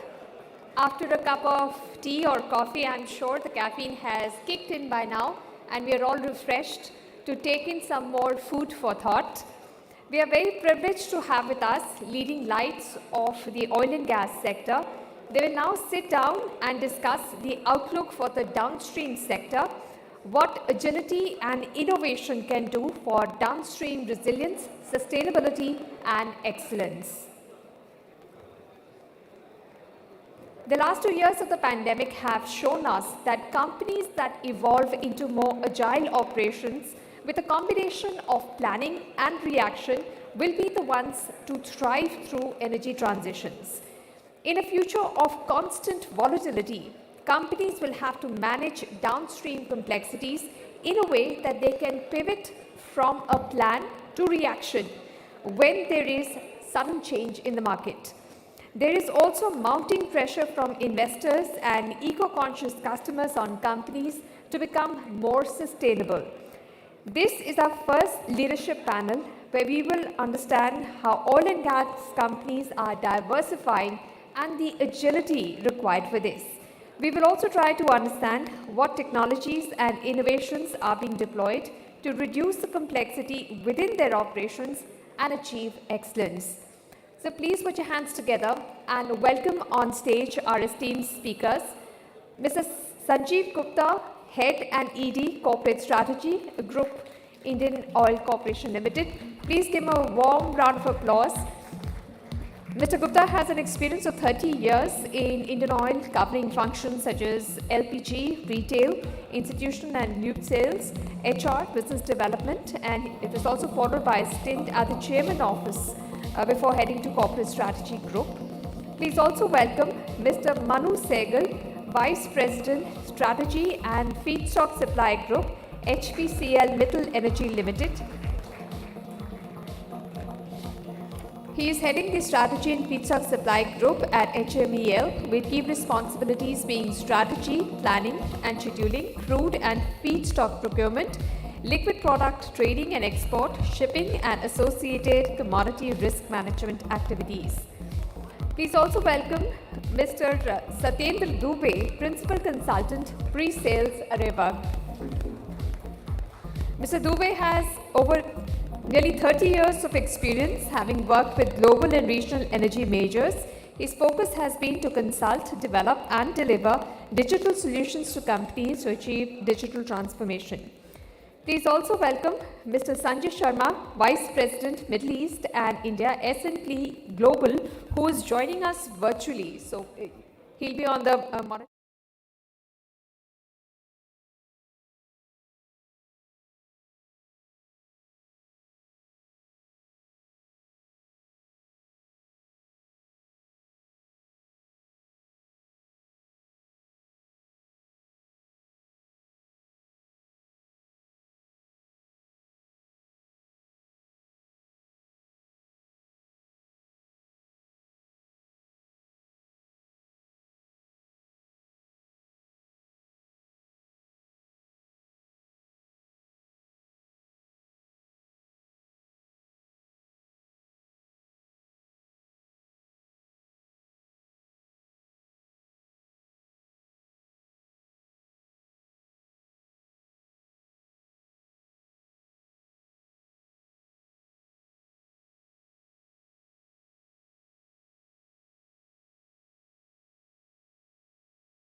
Companies within the ministry in the morning to understand what is the burning platform for change and why is there a need to bring in agility and innovation in the sector, as well as looking at why is there a need to look at new ways of working and what is the platform behind that change. The panel here today will discuss some of the more operating aspects of how that change can come in, what are some of the ideas and some of the questions that were asked in the morning session, how we can find and explore some of the answers. With that context and with the idea of looking at the future, I think some of the points that were made in the morning around growth, the fact that the fuel industry, I think Mr. Prabdas made the point and asked the question, is the fuel industry going to die? Is the oil and gas industry facing an end? And I think it was aptly said by many that there is still growth till 2030 in fossil fuels, continuously till 2040 in the oil and gas industry continuously, and that growth has to be monitored and captured while still keeping an eye on transition. So my first question is to Mr. Sanjeev Gupta from IOCL. Mr. Gupta, looking at the future scenario of growth, what are some of the things that IOCL is looking at to drive and extract value from this growth? So thank you, Hari. I think first let me set the context. The human being always behaves in most of the time very irrationally. So initially, maybe a year back, we were too irrational about the green initiative, and probably people wrote the obituary of oil and gas industry. Now, when we are facing this challenge, both of the product and the cracks, probably we are too gung-ho about the whole thing, that oil and gas will remain for pretty long time. So probably both are two extreme position. What Indian Oil started realizing, being the national oil company, the onus of energy security of India remains on our shoulder, which we take very seriously. So when it comes to oil and gas, our management was very clear that we'll keep on investing in oil and gas. If I look at the dynamics and mathematics also, today India has around 250 million ton of refinery capacity. So even if people say 450, 500 by 2040 million ton, even if we take say 300, which is a very, very conservative number. So whatever so far has been announced will reach only 300 number. But anything over and above that. So what Indian started doing, when it comes to core business, we started investing in brownfield expansion. Mostly, barring for CBR, that's number one. We also realized that sooner or later there'll be issue in middle distillates, and we need to do something about it. So our management took a call that from 3 to 4% of petrochemical intensity, we are taking this to 14 to 15%. In next 5 to 7 years, Indian Oil would have a product range which we have today from 3.2 million ton. We'll take it to somewhere around 14 to 15 million ton, and our refinery capacity would go above 100. So that's the one thing we started doing. Secondly, many of the stream which were going as fuel, now we are extracting and taking them to petrochemical route. That's one part. Parallelly, India will also realize that though there is a growth in India, it is going to remain. So our energy basket would expand, both in terms of volume, as well as in terms of the choices of fuel which are available to a customer. So we started investing, starting from e-mobility. So Indian Oil also realized that we need to be not only part of monetizing our retail outlet by providing charging, we also realized that we need to be part of the entire value chain. So we started mapping the battery technology. And one technology which we realized probably might be very good for India was the Alien Air technology, and which we decided to collaborate with a startup in Israel, which is Fia Energy, and we set up a company in India last year, which is Alien Air, which would not compete with the lithium ion. It will be a hybrid solution. However, many of the ills of lithium ion, particularly which are for India, a high temperature country, we would be taking care of that. That's the number one. Parallelly, we also started working with another Singapore-based company called Sun Mobility, and we are running a pilot on battery swapping. Why battery swapping particularly, which now, of course, Government of India is also focusing on. We realized that coming 2 decades at least, there will be demand on our retail outlet. And if we convert our retail outlet on slow charging, slow means I'm talking about anything which can be charged in half an hour even, which is considered to be fast charging, we can't accommodate more than 20 cars on our retail outlet. And because petrol and diesel anyhow we need to dispense, so we felt that probably battery swapping might be a better solution for, so we are working on that. We are also parallelly working on battery charging. So that comes to e-mobility, and we are also working on many other technology when it comes to battery. We also took a position that eventually in world there will be either electrons or molecules. So molecules when it comes to hydrogen, recently probably you may be aware that India has gone ahead and set up a JV with L&T and Renew Power, where we are setting up 2 joint ventures. One would be with Renew Power and L&T, where complete value chain of hydrogen we'll be working on as an integrated project. We are also setting up another joint venture, considering that electrolyzer will be a very important aspect of hydrogen technology. So L&T and ISO would be setting up a joint venture. We will be eventually manufacturing electrolyzer in India. Third part is, besides hydrogen and e-mobility, we are also focusing in a very large way in biofuels. So biofuels is the one we are spearheading the Satat scheme for Government of India, because we realize that considering the kind of LNG prices which we are seeing, what is the most dependable solution is whatever we can produce in India. So Satat, we feel, is the one which can be a game changer, because it has potential anywhere between 50 million to 60 million ton of gas. So that's another one. And this Satat can also take us a route for green hydrogen. So these are the couple of things. And last thing which I'll just share before I close, we also realize that India not needs to invest in technology companies, because what we might have the best brains in our R&D, which is a very good department in Indian Oil. However, there are a lot of people are working. So we, as a first step, invested in our company, which is called Lanjatech, in US-based company, which is converting carbon dioxide and carbon monoxide through microbes into ethanol to start with, and the higher building blocks of petrochemical. So these are the couple of initiatives which Indian Oil is taking to prepare both to take care of the energy, which is energy demand of India in the core petrol, diesel, as well as the entire basket which is expanding. We are focusing on that. Thanks, sir. No, excellent points. I think excellent points on talking about both the focus on the old ways of looking at energy and getting into the transition to the new. And I'll pick on one of the points that you mentioned to start with, which is how your petrochemical basket is expanding, and that's going to be in more and more focus. The question is to our colleagues from HMEL, Mr. Manu.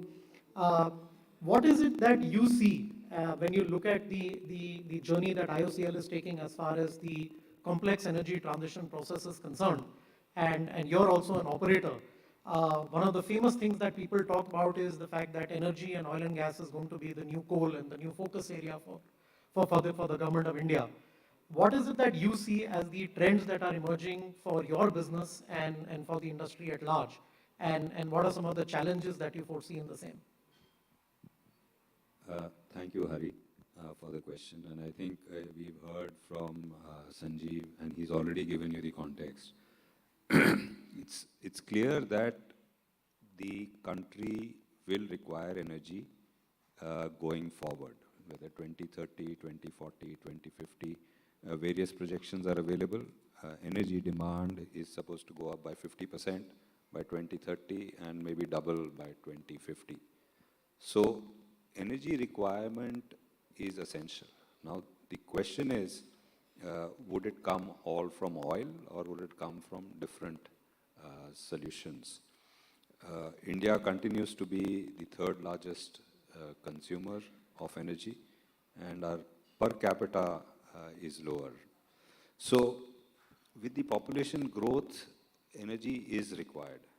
Now the question is whether this energy that we are taking out from different fuels, maybe from oil, gas, and others, are now seen as damaging to the environment. And that damage we are seeing in different formats. You're seeing climate change, you're seeing extreme heat in India, for example. So the impact will be felt. It's not that the impact will not be there, even though India is not responsible for these emissions on a totality basis. The impact will still come to India. And at some point of time, we will find that a price will be paid largely by the vulnerable sections of society, the poor society in the country. So some change will have to come. We can't suddenly switch. So I think we heard the Joint Secretary in the morning. He said, he gave an example of the baton being passed on from one participant to another, and both need to be running on an equal basis. So effectively, you need a well-planned transition. There needs to be a transition time. There needs to be a transition a plan set out, how we're going to do, so as to avoid energy shocks. So currently we are seeing prices have gone up, and it's a shock for the economy. And if your exchange of batons is not happening in a smooth manner, you will find some impact or the other will come to it. So we would eventually need to have complementary fuels and sources. And like Sanjeev said, you would need to have oil and gas, you would need to have alternative fuels, you need to have solar, electricity, EVs, and all other things. But the transition has to be well planned. So for a company like HMEL, we are a smaller company, much smaller than IOC. They have forayed into many technologies, many avenues, alternate energies. We realize that there will be change that is coming. And for that, in 2017, we took a view to transition away from fuels. So we have now incurred about $3 billion at our site to set up a 1.2 million ton ethylene cracker, which will be operational in this financial year, hopefully, which will take away some fuels which were burning earlier and converting them into polymers and plastics. So our approach to climate change and our approach to the future where oil is still required is to sort of moderate our production, transform us away from fuels into manufacturing of polymers or maybe intermediates or something else. Additionally, we are also working on ethanol, which is a transitory fuel, which will also make up some of our sustainability goals. Effectively, we are looking at supplying ethanol and making up some volume which will take away from gasoline, which goes into the cracker. So our action plan is limited, but it is focused on the refinery complex just for that. And we are transitioning as policy away from fuels into products that are not really burnt, and also try and see how we can continue to supply energy in the future. That's our plan at the moment. Excellent points. I think looking at the outlook of both the operators, I think it is very clear that there is a clear idea of what are the strategies to take for both the operators in terms of how they want to address the looming challenges for the industry itself. Moving tracks to somebody who's not an operator but an advisor to the industry, the question is to Sanjay from S&P Global. Sanjay, you would have seen, he's joined us virtually. I think you can see him on the screen maybe in a short while. Sanjay, you're seeing the world in terms of what the world is doing, and you've heard some of our colleagues speaking about what they are planning to do themselves. What are some of the differences that you see other countries and other companies using to tackle the challenges in this industry? And what would be some of your thoughts for the Indian industry itself?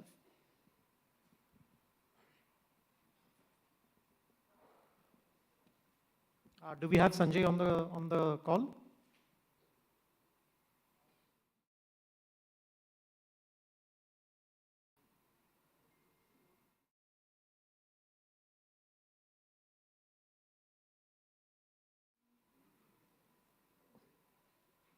Just hold on.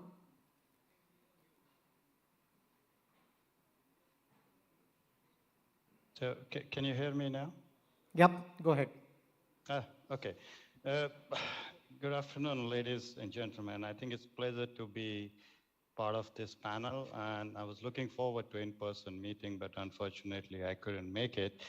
I think I'll just set a little bit of context before getting into the question you raised.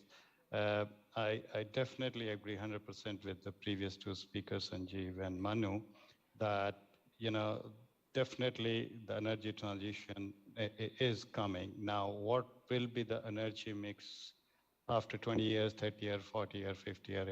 It's anybody's guess, or, there are a lot of forecasts around, NHS and S&P Global now has its own forecast around energy transition, the pace of energy transition. And since there is an uncertainty that how quickly it will be done, or even if there is a wish list, can that be implemented?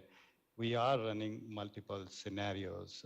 We definitely are not as bullish as some other forecasts that by 2050 net zero targets will be met. Definitely that's not in our base case.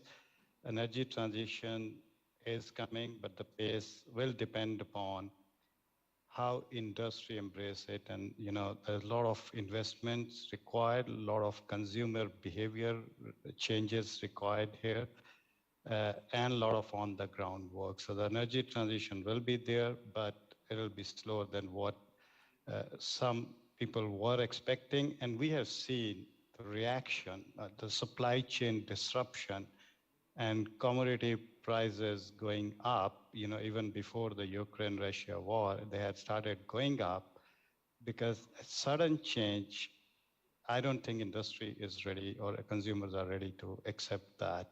So what has happened with all the discussion around energy transition and concerns around the carbon footprint, the companies now have to think differently. And a prime example, the previous two speakers, they basically stressed on, how their company is thinking about reducing the carbon footprint. So I would say the oil companies, the refiners now are thinking on completely different line.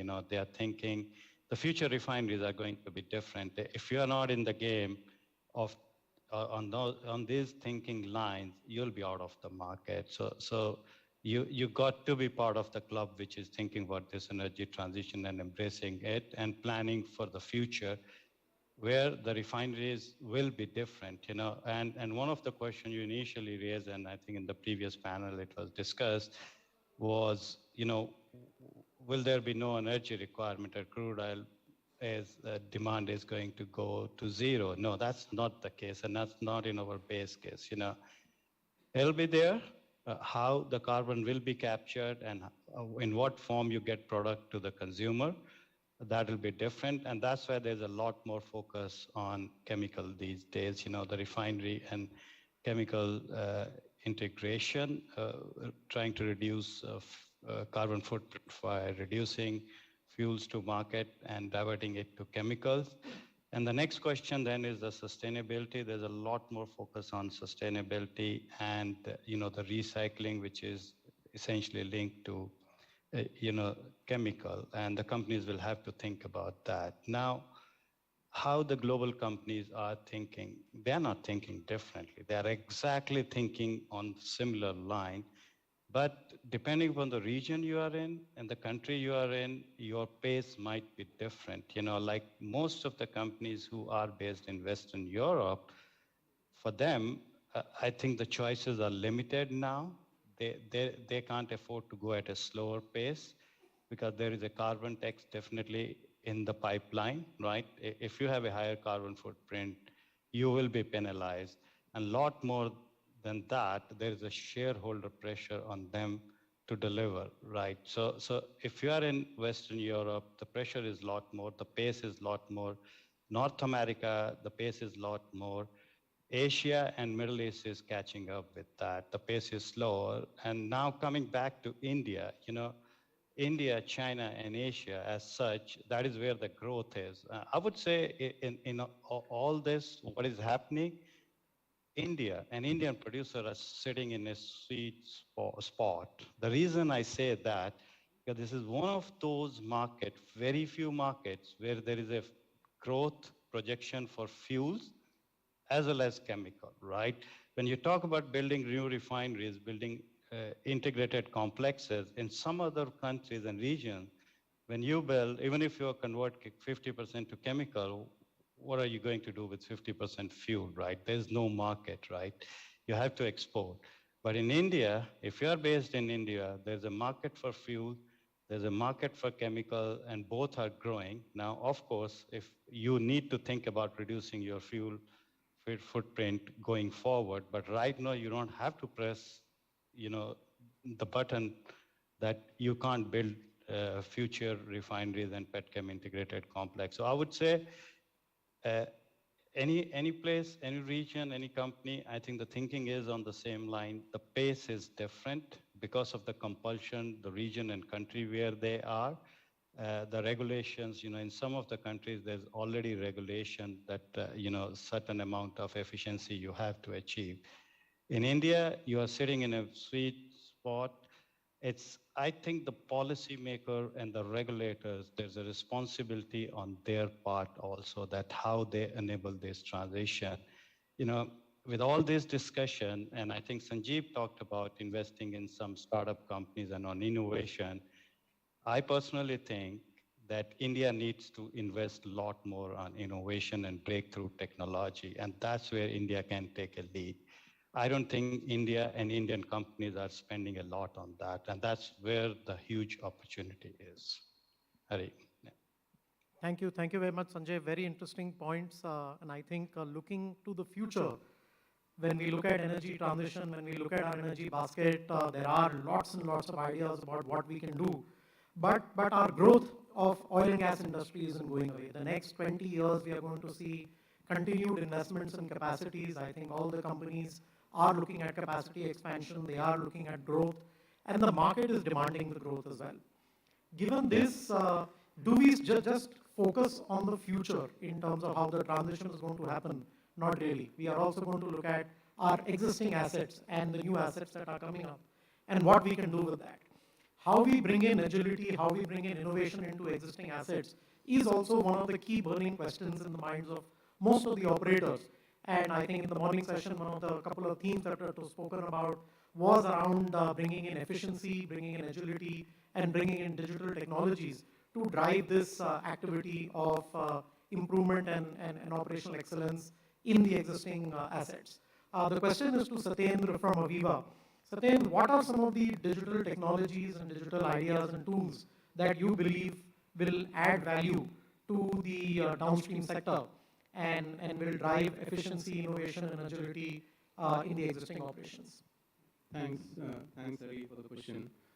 So basically, when it comes to digital, and clearly, as the topic of the conference states, it's about sustainability, it's about resilience, and it's about excellence. So if you break it up, sustainability is going to be a major force for disruption and for innovation. That's what we heard. And if companies and operators have to resiliently face it, they will need basically excellence in 3 areas. First of all, they will have to anticipate well, then they will have to plan for it, and then they will have to execute on their plan. And digital has a role to play in all 3 of them. So when it comes to anticipation of future, it's not just about AI-based forecasting and things you keep on hearing about, but it's also about bringing the scenarios, bringing the market situation in a very context-sensitive form to the decision makers. So that they can, because what we heard from previous speakers on this panel itself is there are going to be multiple scenarios. It's not going to be that this is what the future is going to look like. There's going to be the interplay of regulation, economics, and the technological capability, all of which are evolving to kind of lay out what the future looks like. So the key thing which companies can do is to understand the various scenarios which are going to play out and then plan for it. And on planning side, again, digital has a key role to play. So you have, and in digital, nowadays you have this concept of digital twins, correct? They will play a key role in understanding and preparing for the future and the various scenarios which you see. So when it comes to planning, you would have to have a supply chain digital twin, using which you can anticipate, understand the economics, understand the interplay of the demand with the regulatory environment you are in, and lay out,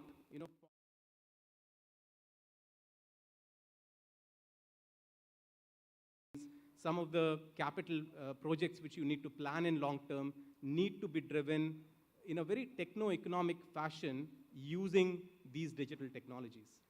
It doesn't stop there. The planning doesn't stop there. you also have to think of short term. You know, you're pretty soon in, like a speaker was talking, in Europe, things are moving pretty fast. They have a carbon price, they have a carbon tax, and some of these things, if you start bringing in your short-term decision making, it'll impact what kind of crudes you are buying. Because different crudes have different carbon intensity. And depending on what kind of regulations there exist, whether they cover scope 1, scope 2, and scope 3, your crude diet might change. It doesn't stop there either. You have to go a step further, and if you remember, one of the things Joint Secretary said in the morning is about EII, Energy Intensity Index. You know, that will be, in a short term, that will be a key driver in moving towards net zero. A small step, but a very essential step in moving towards net zero. You have to understand where energy is being lost in your operations. Prioritize, because energy is a vast area in an operating refinery or a petrochemical unit. You have to understand where to attack on the industry, which will give you maximum bang for the buck. You have to plan for that. So again, digital tools can help you find out where you will get maximum returns if you're investing in operational decisions like, you know, energy management. So that's the planning side of it. And then finally comes the execution. And remember, you have to execute in all of those aspects I talked about in the planning. You have to execute in your long-term plan, so which means capital investments, you're putting up new infrastructure. You have to execute it much better than what you were executing earlier, because the time of change is short. And if you make mistakes there, the market and the environment is not going to be forgiving. So you need to be agile there. And again, you know, you have to use digital technologies. You have to use things like engineering digital twin, which can take you from the concept stage of a project to full throughput in the shortest possible time, not losing time or money as what has been the norm in the past in the industry. It also means, you know, execution on the shorter term, that you are able to optimize your plant, conserve wherever it's possible on the energy side.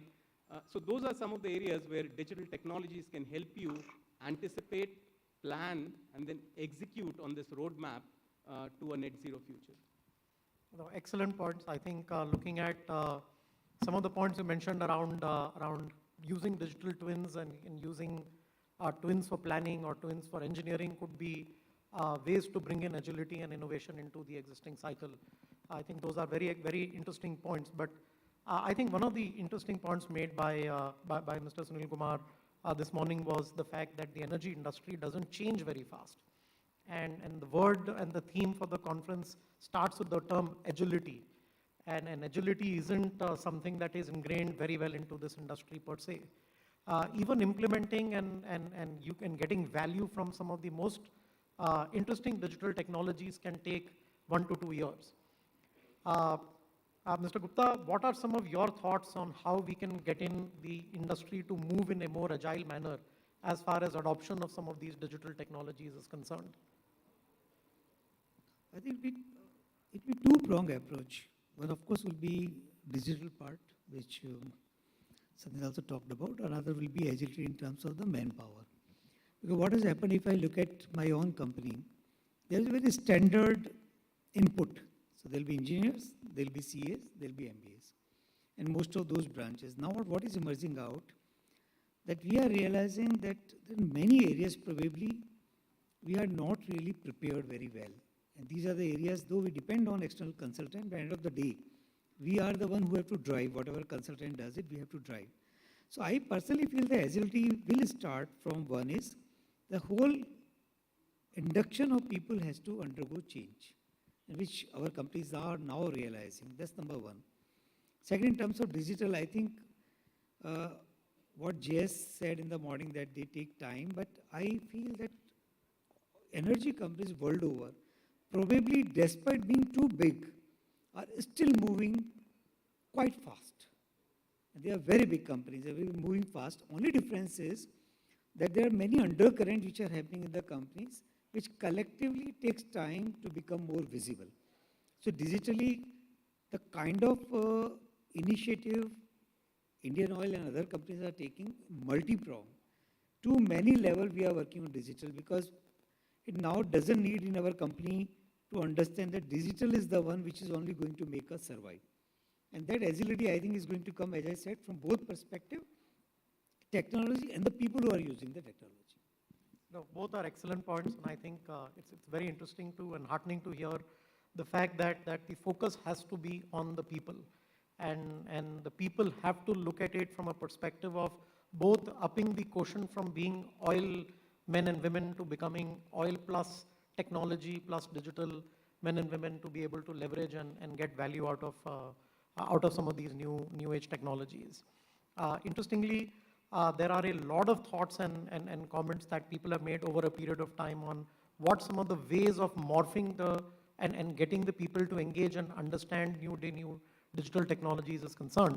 I just want to get some thoughts from Manu in terms of what do you believe are some of the ways where people's digital quotient can be improved over a few months and few years. So I think we all agree that you need to be agile, you need to have some excellence in your systems as you go ahead, because the competition will become increasingly sharp.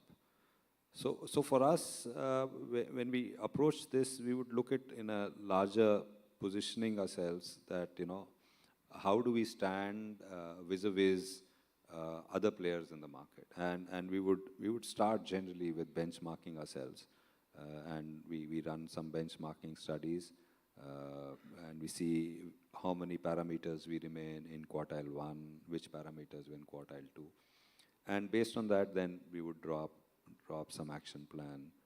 We would also do some sort of competitor analysis, and like Satyendra said, we will come back and look at our plans and the action that we took, and whether there were some gaps in that or should we sort of rectify it. On the digital side, HMEL, when we started completely collecting our data. So we were, I think, the first refinery which was already integrated in terms of data collection. And all our plants were generating and collecting the data in the historian and other things. So for us, we were already, what's the word?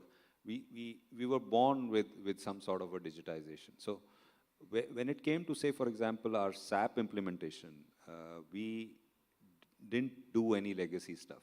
We said, SAP, whatever SAP has got, we will go around it and we'll go with it, and we did it in 120 days. Our implementation for SAP was 120 days, the fastest in India, where we didn't do any legacy changes.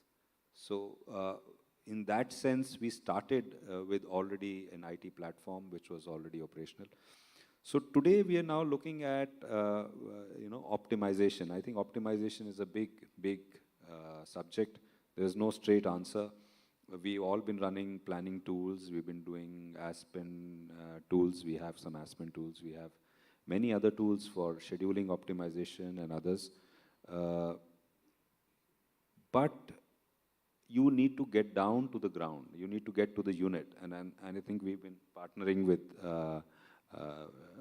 Satyendra's company to try and do some unit day-to-day optimization, RTOs and others, to try and reach a final position where we are able to do a refinery-wide optimization, where it works all across the refinery. So that's our structure as far as digital approach is concerned. We are also working on statistical models. We have employed some other consultants to look at our different units where statistics would be used rather than just kinetics, and try and see how we can work.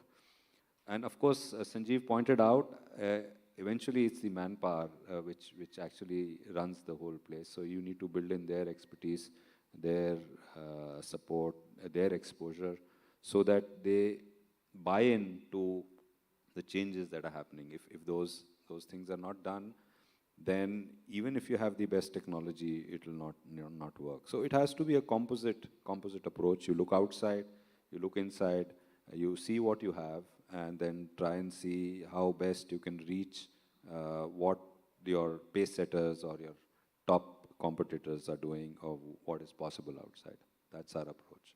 Very interesting points, and I think that will give a good segue to my next question, which is back to Satyendra, to elaborate a little bit on maybe one or two interesting use cases that you have seen implemented either in India or around the world on how digital can really drive value. So focus on what is the use case and how the value is derived. Yeah, so, Hari, excellent question. So, basically what we are seeing, some of our leading customers or successful customers discover is that once they invest in a digital platform, they are able to generate multiple use cases from it. And as the environment becomes more complex, they are able to, kind of get this economies of scale so that one digital twin, let's say, can be used in multiple ways. So not only does it give economies of scale, but to your earlier point, Hari, it also makes you agile, because you already have an existing platform which you are kind of multi-purposing now. And to give some examples there, a simple technology which Manu was talking about here, which is like doing an optimization of a plant, and we call it a process digital twin. People start using it for multiple things. So they start using it for doing your basic instrument checks, doing performance monitoring, doing things like updating your planning vectors, at the same time doing some kind of an APC validation, APC gain validation. So suddenly, kind of it is going into an area which is not only it's optimizing, but it is bringing your plan and actual closer, because both are being directed by a same process digital twin, or a digital twin of your process which is operating there. And then to add on to this, what people have done is they have kind of started feeding this information which is getting generated from this process digital twin into the performance, the predictive maintenance kind of a software. So you are able to generate some key KPIs, calculated KPIs, feed it into an AI-based algorithm, and predict the failure of a machinery. So now you are kind of combining this process digital twin information with an asset digital twin, which is focused on, let's say, compressors or pumps and other key equipments, and be able to come up with a more robust prediction of a failure. And suddenly now, if you start viewing it from a plant manager's perspective, so what he will have just from these two digital twins is, what are the constraints which my plant is hitting? What is the value of those constraints? And if I deconstrain it, let's say if I increase the capacity, I will make this much money, that you will get from a process digital twin. But what is the increased risk that you will get from your the asset predictive maintenance kind of a program, that this is the increased risk? And then your decision making becomes all that more informed, because you have the profitability on one side and the risk on the other side, and then you can make that decision. And these stories and use cases just keep on building on, because pretty soon, when you are predicting a failure of a machinery, you also have engineering digital twin, which is bringing all the relevant information for maintenance of that equipment right at your desktop or tablet, whatever you have. And you can plan your maintenance and also give the instructions using all the augmented reality to the operator on the ground, making sure you are having the correction done in the right time and accurately. So what we are seeing is that these digital twins or these use cases keep on piling on, and hence if companies take a longer term perspective, especially of the change which is imminent, it makes a lot more sense to invest on them, and then kind of keep on adding these use cases on top of that. Okay, excellent points, and I think you covered and touched upon all the aspects, looking at how digital can add value in planning, and then in asset reliability and maintenance, and also in operational excellence. all areas of the refinery operations can be looked at and value can be unlocked through driving agility through digital. I think changing track from agility to now looking at sustainability and resilience, and the question is to Sanjay. Sanjay, when we look at what happened in COP26, what are some of the bold ambitions that all the countries have taken and companies have taken, where do you see the track going as far as India is concerned when you compare it to the world? And what are some of your thoughts on how we can drive sustainability of this business in India? Right, yeah. So I think this is an interesting question, and there's no single answer to this, correct answer. But what I would say that, you mentioned of COP, right? The policymaker and regulators met, and probably a lot of noise was made there.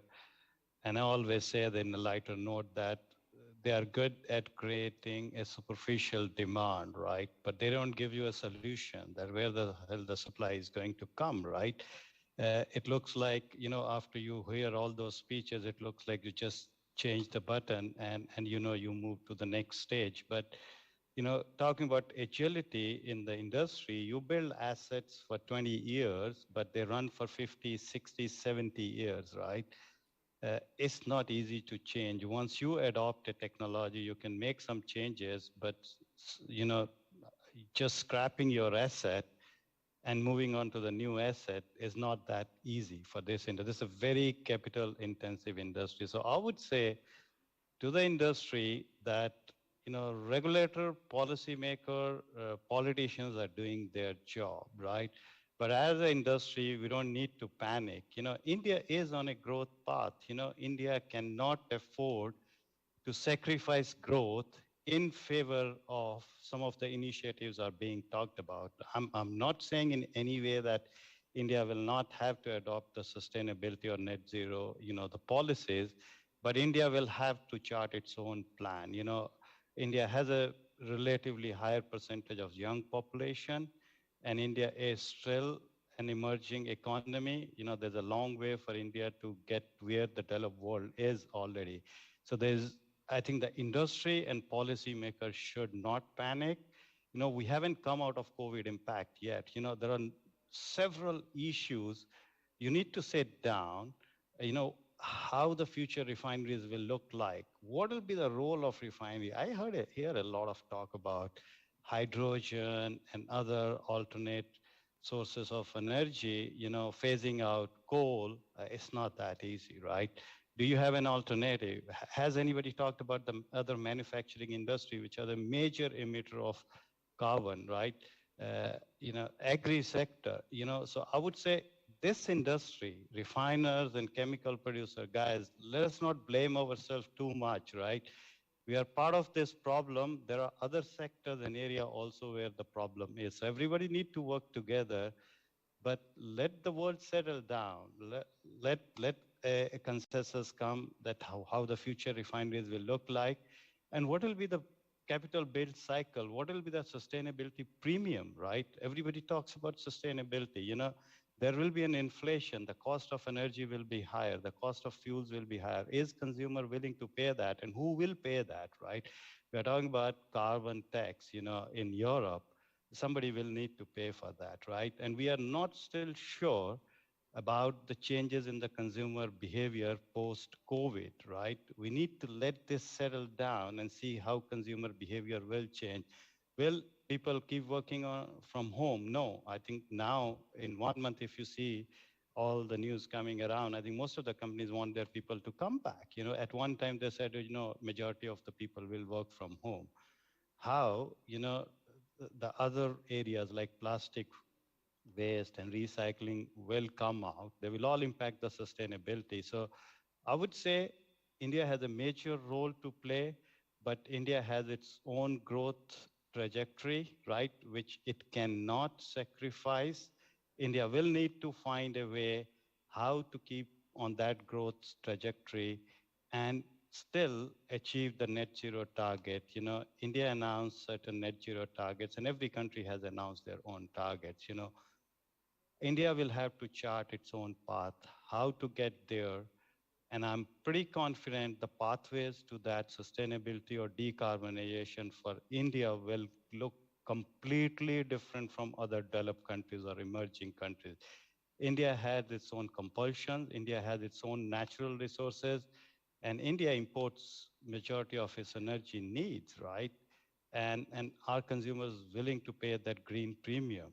And how long it will take to convince consumer to change their behavior?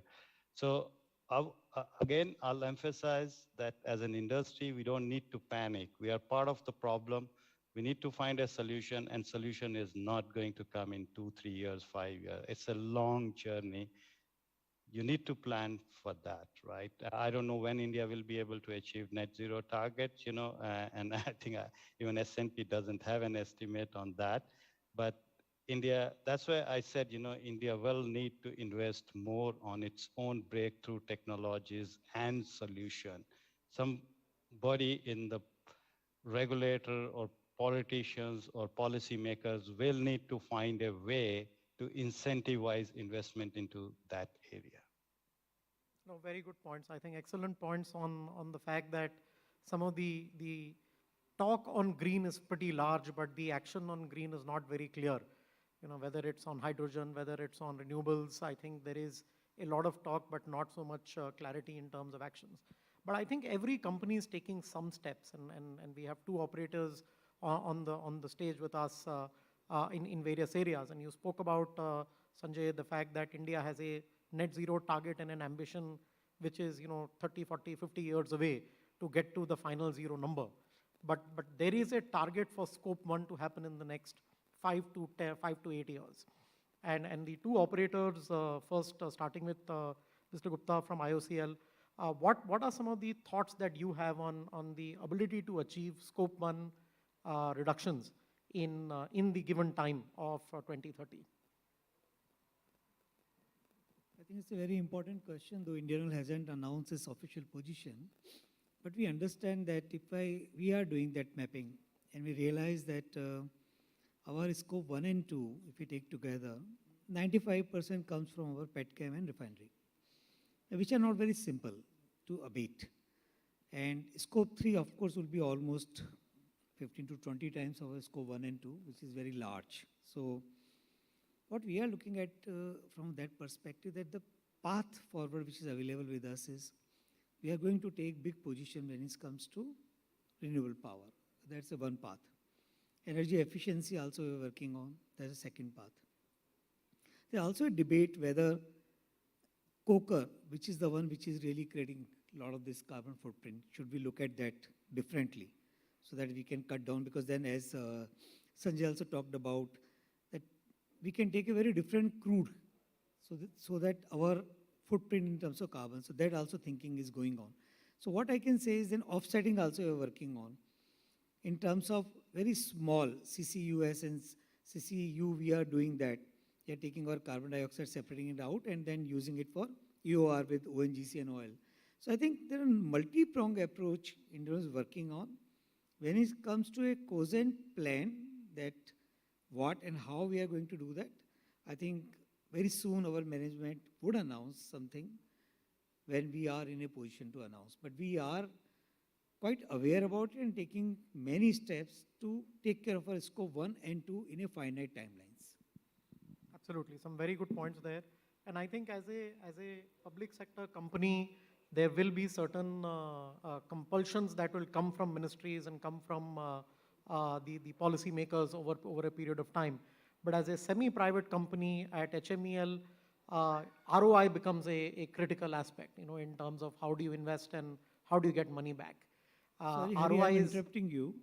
Probably most of the companies like Indian Oil, BPC, HPC, HMEL, we are very proactive companies. So we are not governed by what government says in policy. We are much more proactive. So probably we are not taking this action because hoping the government will do something, let's do it. No. As a conscious organizations, we are doing it on our own. Absolutely. No, fair. That wasn't the issue. The issue was more about trying to understand how to get the ROI out of the investments that you make in your scope 1 reduction. And whenever you're playing with the private sector, that is the biggest burning question. and how does HMEL tackle that? So I think you're right. You're absolutely right, because at the end, including IOC, I would say, all of us are working on certain commercial principles. So in the sense, if the position is that you make investments where you continue to lose money, I don't think any company can sustain. So it doesn't work, and that's where you need to balance out which way you proceed. So looking at scope 1, scope 2, scope 3, and the scope 3 is actually very interesting. So oil industry, I'll come to all of these. So scope 1, it is largely dependent on the design that you've come on through. So, mostly your design, and in India, we are generally steam-based refiners, which also puts us generally in quartile 3, quartile 4 in terms of energy efficiency and things like that. So our designs need to change. Now, why did you get to these designs? Because the energy itself, electricity was not available, which was reliable. And therefore, you have this structure so you have to make a structural change. There is no straight answer. We can work on improving efficiency. It has to show some economic value. Particularly now, when the crude prices are high, I think a lot of those energy efficiency programs will make more sense. So coming down to the other aspects of scope 2 and scope 3, there still needs to be some more clarity, because, for example, if the upstream guys say they have covered scope 3, then does the refinery need to do anything at all? So that question is still not answered. Though you can in the market buy today carbon neutral crude, and once you bought carbon neutral crude, you've paid a premium for it, then does the refinery need to do anything at all? So that's a question that needs to be still completely cleared. If the upstream has done their scope 3 abatement, then does anybody downstream have to do anything at all? So that's another question. So for us, we've been trying to balance. Part of our petrochemicals has already helped us to reduce partly the scope 3 position, I would assume, because we've converted fuels to products. And on the scope 1 and 2, like Sanjeev said, you have only 3 or 4 ways to go. You need to look at renewables, you need to look at carbon capture, you need to look at offsetting it by doing some plantations or things like that. So all those aspects are being considered, but finally it will boil down to what you have to pay for it and who is eventually going to pay for it. I mean, eventually, if we incur the expenditure, it will come back to the consumer that they have to pay that amount. So it's not a simple answer. There is no easy answer. Things are evolving. If you get better technologies, you get better positioning. Maybe we will have some simple answers 3-4 years down the line. Yeah.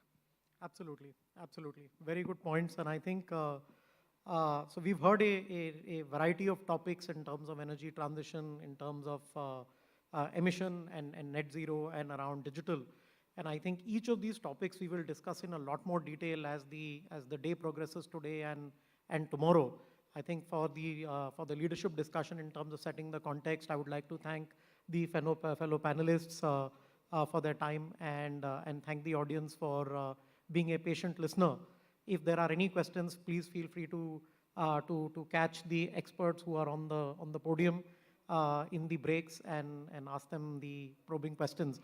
I don't know if Sanjay will be around virtually, but if there are any questions to him, you can route it to me, and I'll make sure Sanjay gets back to you as well. Thank you very much. Thank you to the panel as well. Thank you. Right. Thanks, Hari. Thank you, gentlemen, for taking us through this very interesting discussion. Lots of areas to ponder over and lots of things to think about. But thank you so much for giving us an overarching view of the downstream sector and the challenges that exist to bring in that flexibility to make it more dynamic.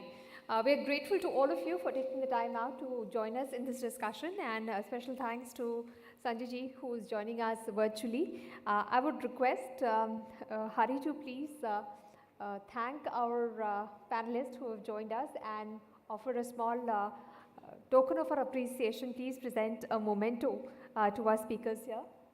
So I request you to please present memento to Mr. Sanjeev Gupta, Head in ED, Corporate Strategy, Group, Indian Oil Corporation.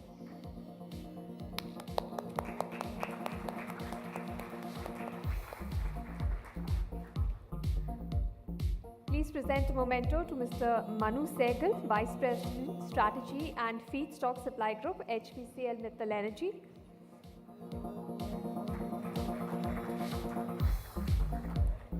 And a memento for Mr. Satyendra Dubey, Principal Consultant, Pre-Sales, Areva.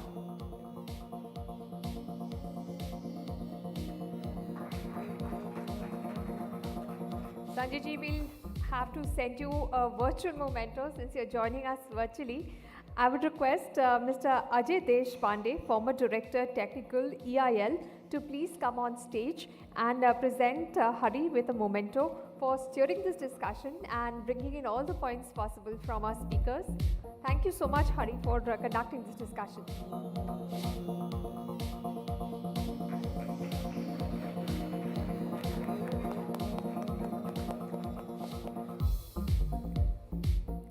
I would request all our speakers to please gather for a group photograph.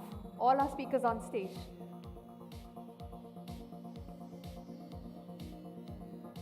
A round of applause for our speakers. They have shared their valuable insights and knowledge with us.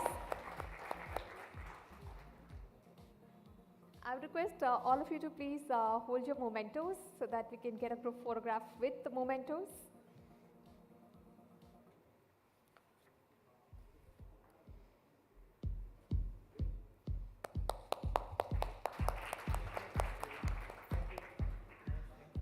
Right, ladies and gentlemen, we've got some good news for you. Aspen Tech is running a lucky draw today. The winner stands to win third generation Apple AirPods. So do use this opportunity to try your luck.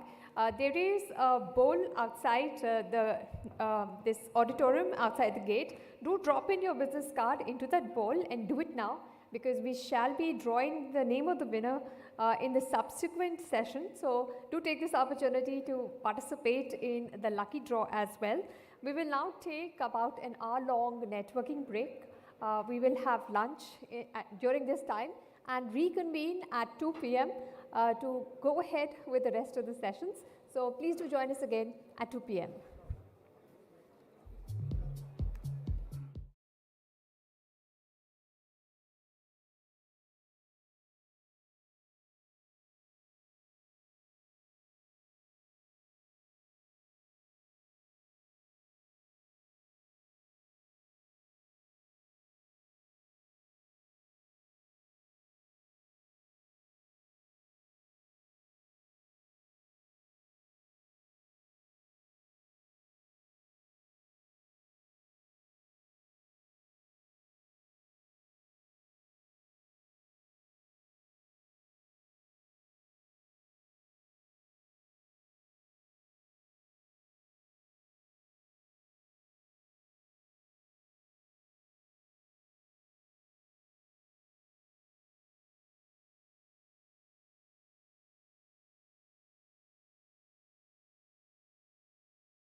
Ladies and gentlemen, I would request all of you to kindly settle down. I'm sure lunch was a great opportunity to catch up with everyone over some hearty food. I hope you're all well nourished and excited about all that is coming up, because you need all the energy that is required for the last few sessions. You've got technical sessions also coming up. But in this session, we're going to talk about green energy, green hydrogen. So I request all of you to please take your seats so that we can start right away and get on with our proceedings.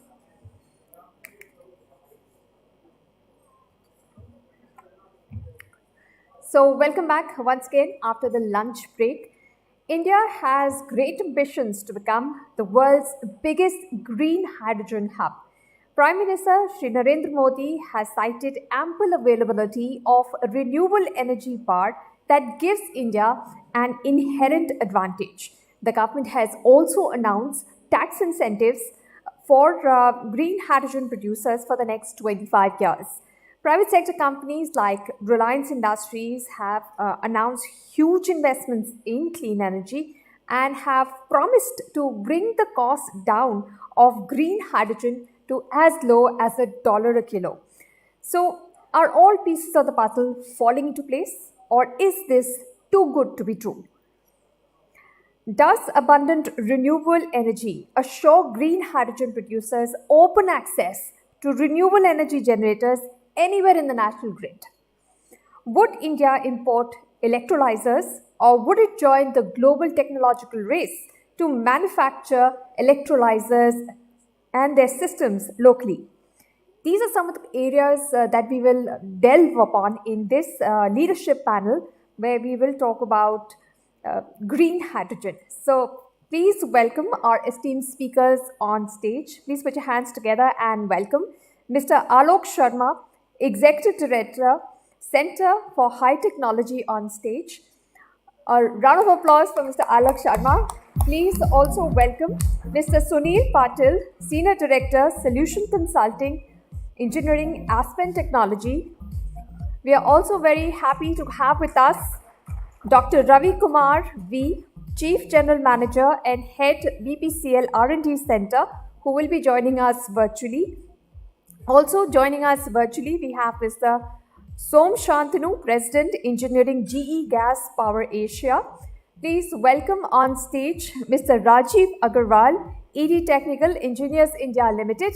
Please put your hands together and welcome him with a round of applause. We also have Dr. Karen Landmark, Chair of the Board, Greenstat Asia Norway, who is joining us virtually. And please welcome on stage Mr. Prashanto K. Roy, Managing Director, Strategic Communications, FTI Consulting, who is going to be moderating this discussion. Mr. Roy is a public policy professional, technology writer and speaker, and veteran editor. He was earlier Vice President at NASSCOM, India's apex IT Services Trade Association, and before that, the President and Chief Editor at Cyber Media, India's largest tech publishers, for over a decade. A warm welcome to all our speakers on stage and those who are joining us virtually. I'll hand it over to Mr. Roy to take this discussion forward. Thanks very much.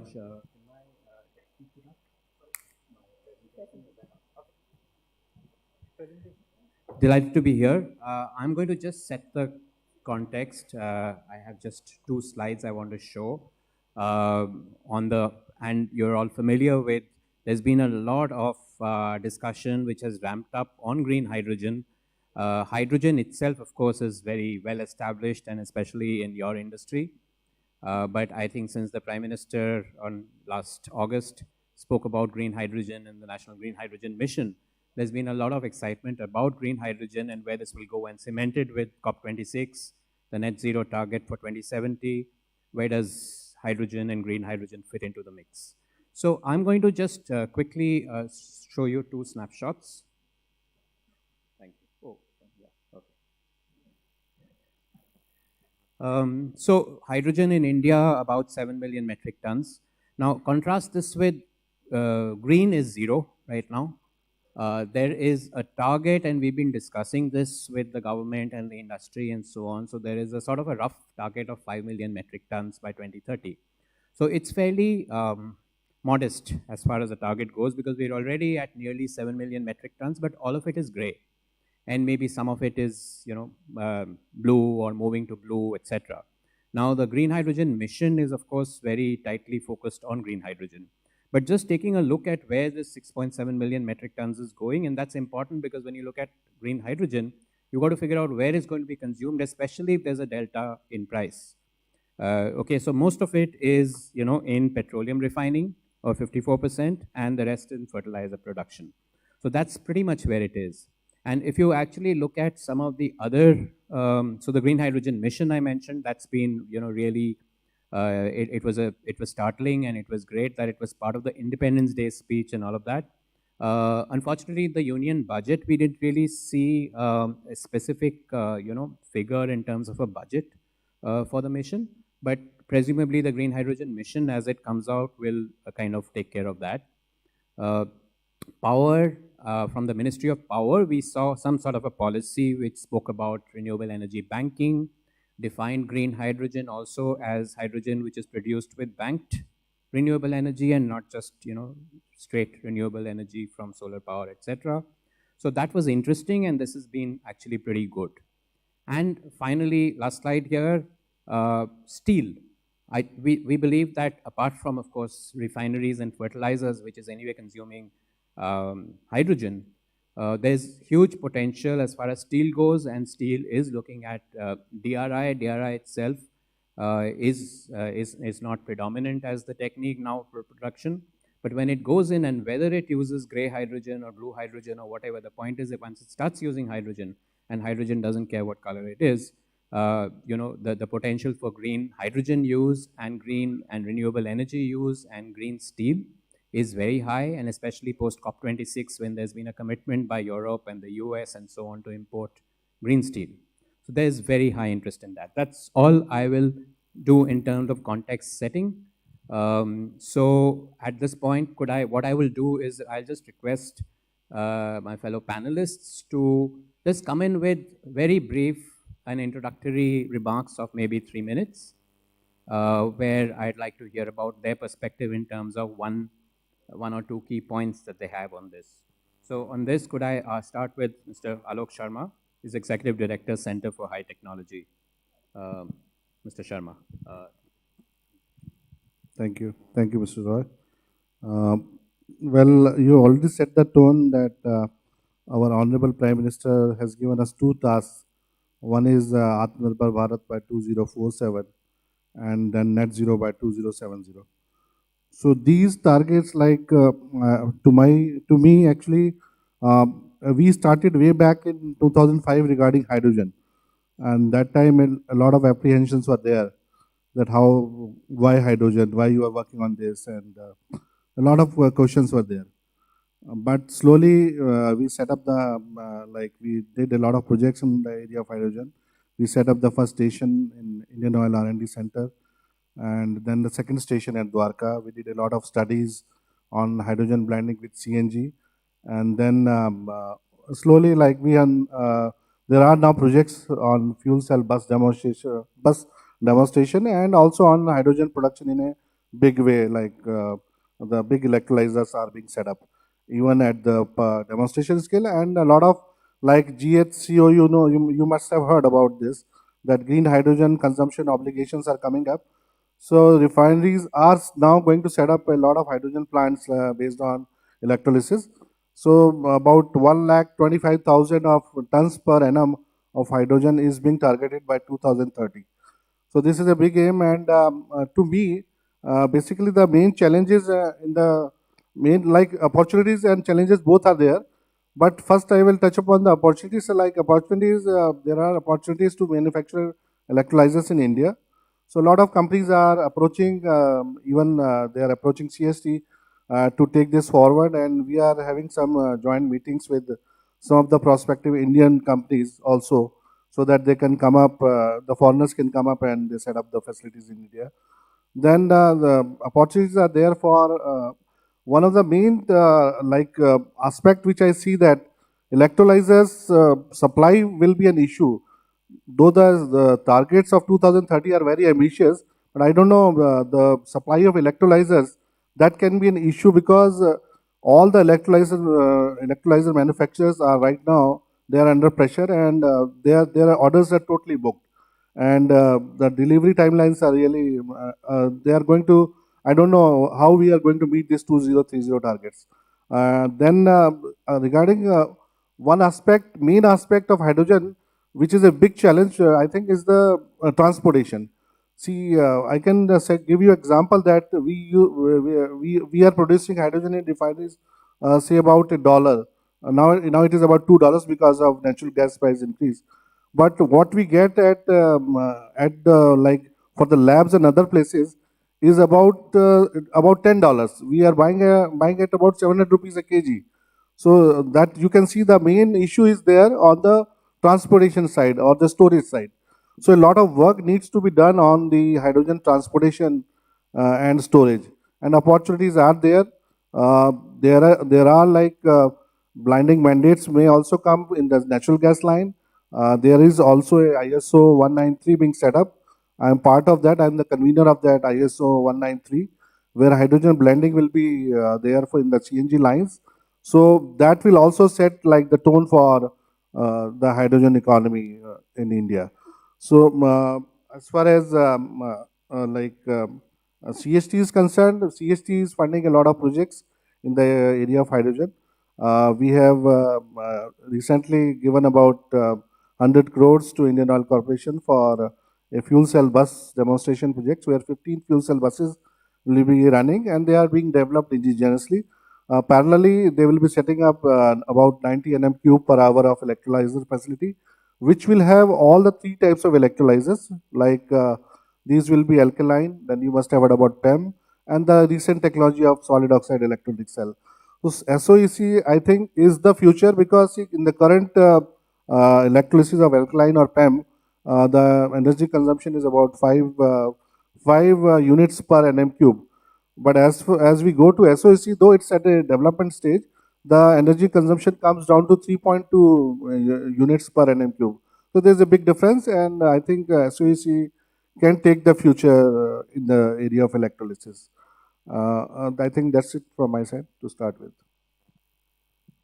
Thanks very much. That's a lot of interesting areas, and I will ask you further on this. I think you brought up some important points on the electrolyzer challenges, the energy security that we're looking at, Make in India program. There is a PLI scheme being worked on for electrolyzers.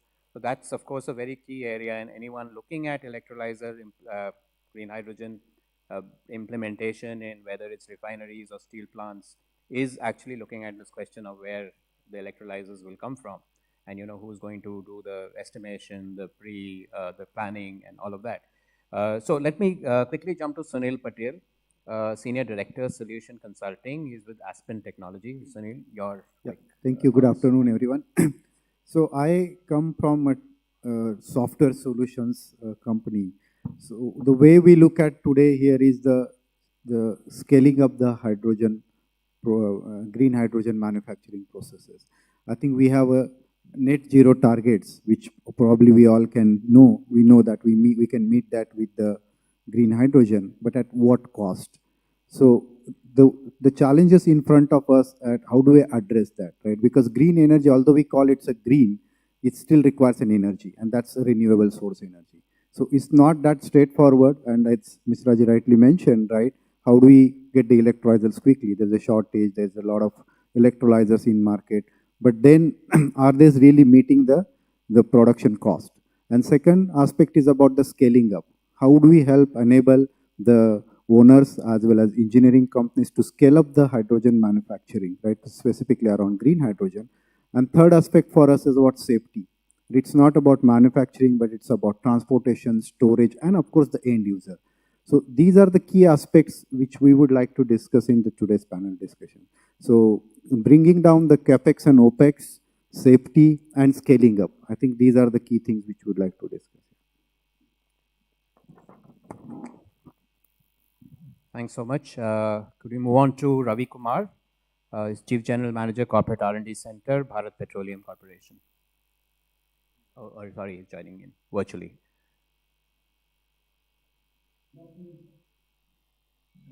Hi, good afternoon. We can hear you. Very interesting subject, and we have been debating this particular topic for quite some time. And the time has come really for practicality of this particular technology. Like with this R&D, we started in a small way.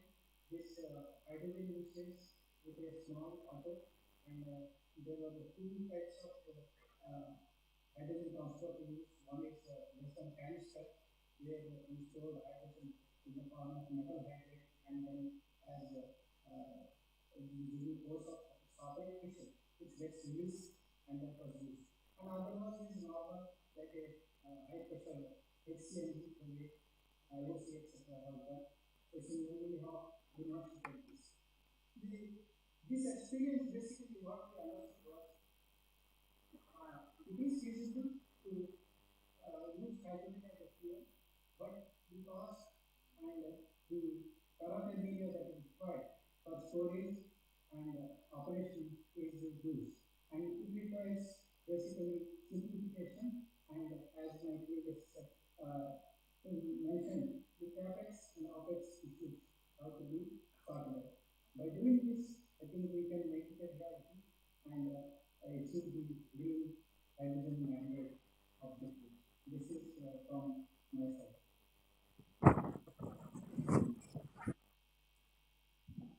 Thanks very much. Can I move on to Rajiv Agarwal, Executive Director, Technical for Engineers India Limited. Very good afternoon to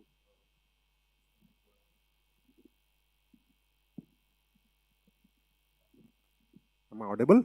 Yeah, you are. So good afternoon to all the audiences. I think because this green hydrogen concept is basically coming because of the net zero target that is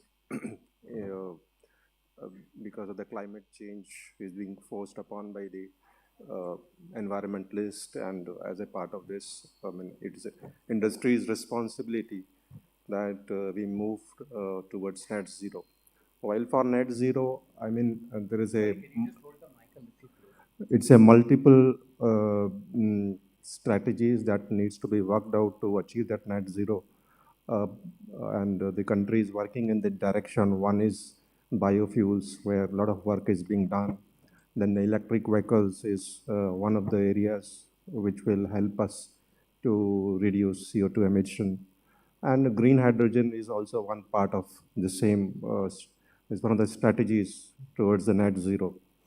So, and I think with India targeting maybe around 500 gigawatt of solar power, the mission that has been sent by Prime Minister for the green hydrogen mission is something which is a very, very doable kind of a thing. And green hydrogen is going to play a big role in the near future. As the moderator in the initial setting tone for this discussion said that we have about 6 million tons of hydrogen consumption in these two basic industries. One is the petroleum industry, and second is the fertilizer industry. And considering that, I think the petroleum industry will be the first one to adopt green hydrogen, considering that they are already in the mode of setting up of several pilot plants that they have already started work on. And I think as my co-panelist also said, that there are some technological issues. Some of the technologies are still in infancy. And of course, the cost of the green hydrogen is maybe 3 times more than the gray hydrogen that the industry is currently using. So all these will be definitely the challenges which need to be looked into. And maybe, the various companies have said that they are going to target maybe $1 per kg of hydrogen by 2030. So which we hope will give a lot of impetus of adoption of the green hydrogen by the industry. And I think the petroleum industry will be the first one to start for the adoption of the green hydrogen, the way the things are working out to be. So that's all I want to tell. Thank you so much. Can I go over to you now, Shantanu Som? He's President Engineering, GE Gas Power Asia.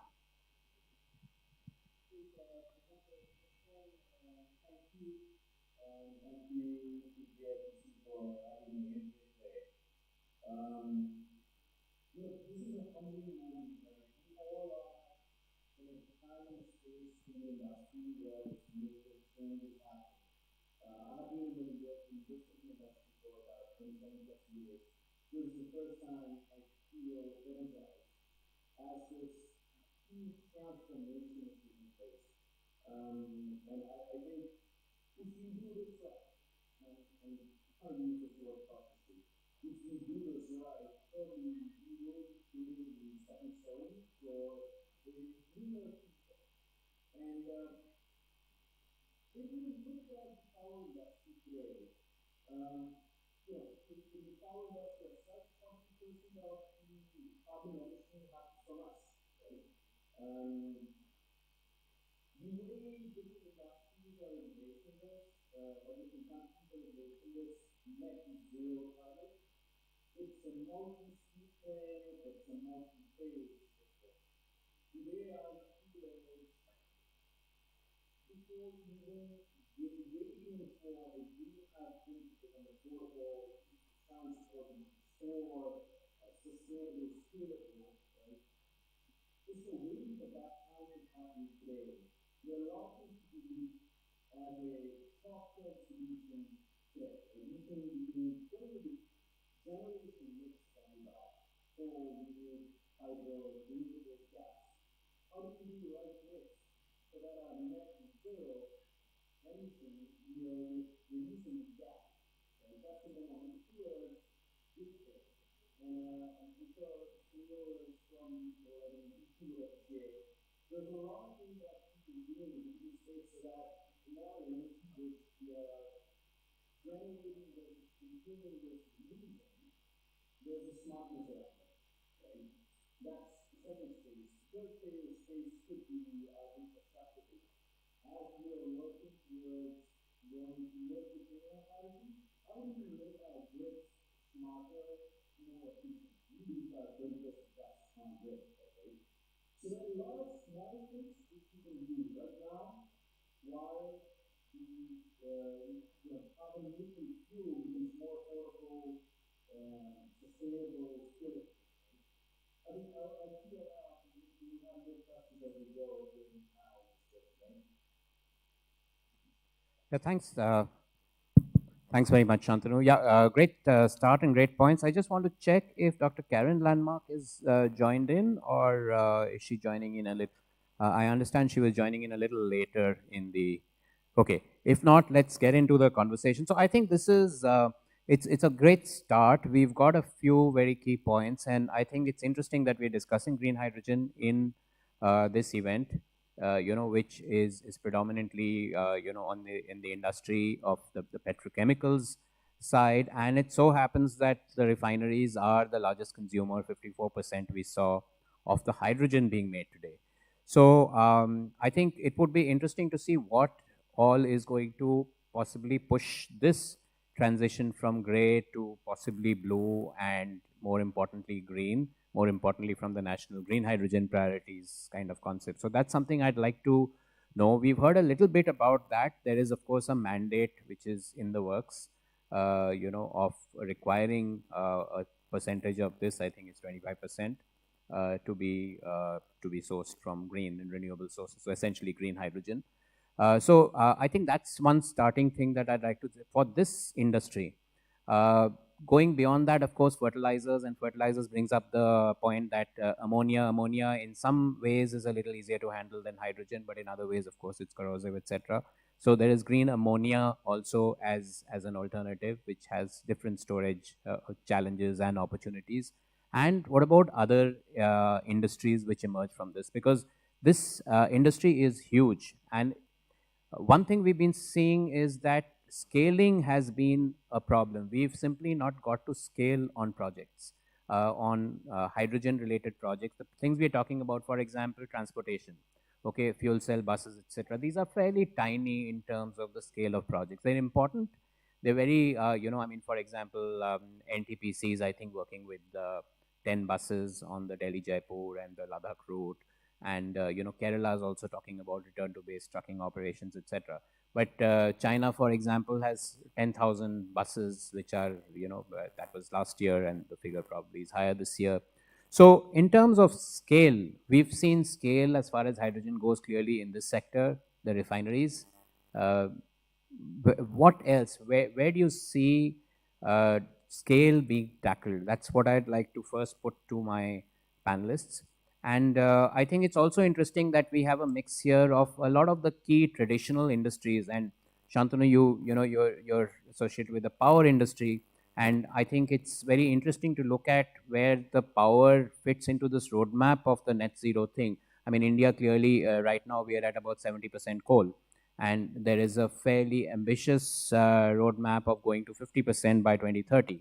Okay, but what all will go into that, and will better, cleaner technologies, FGD, carbon capture, etc., actually put us in a complementary roadmap with technologies like green hydrogen?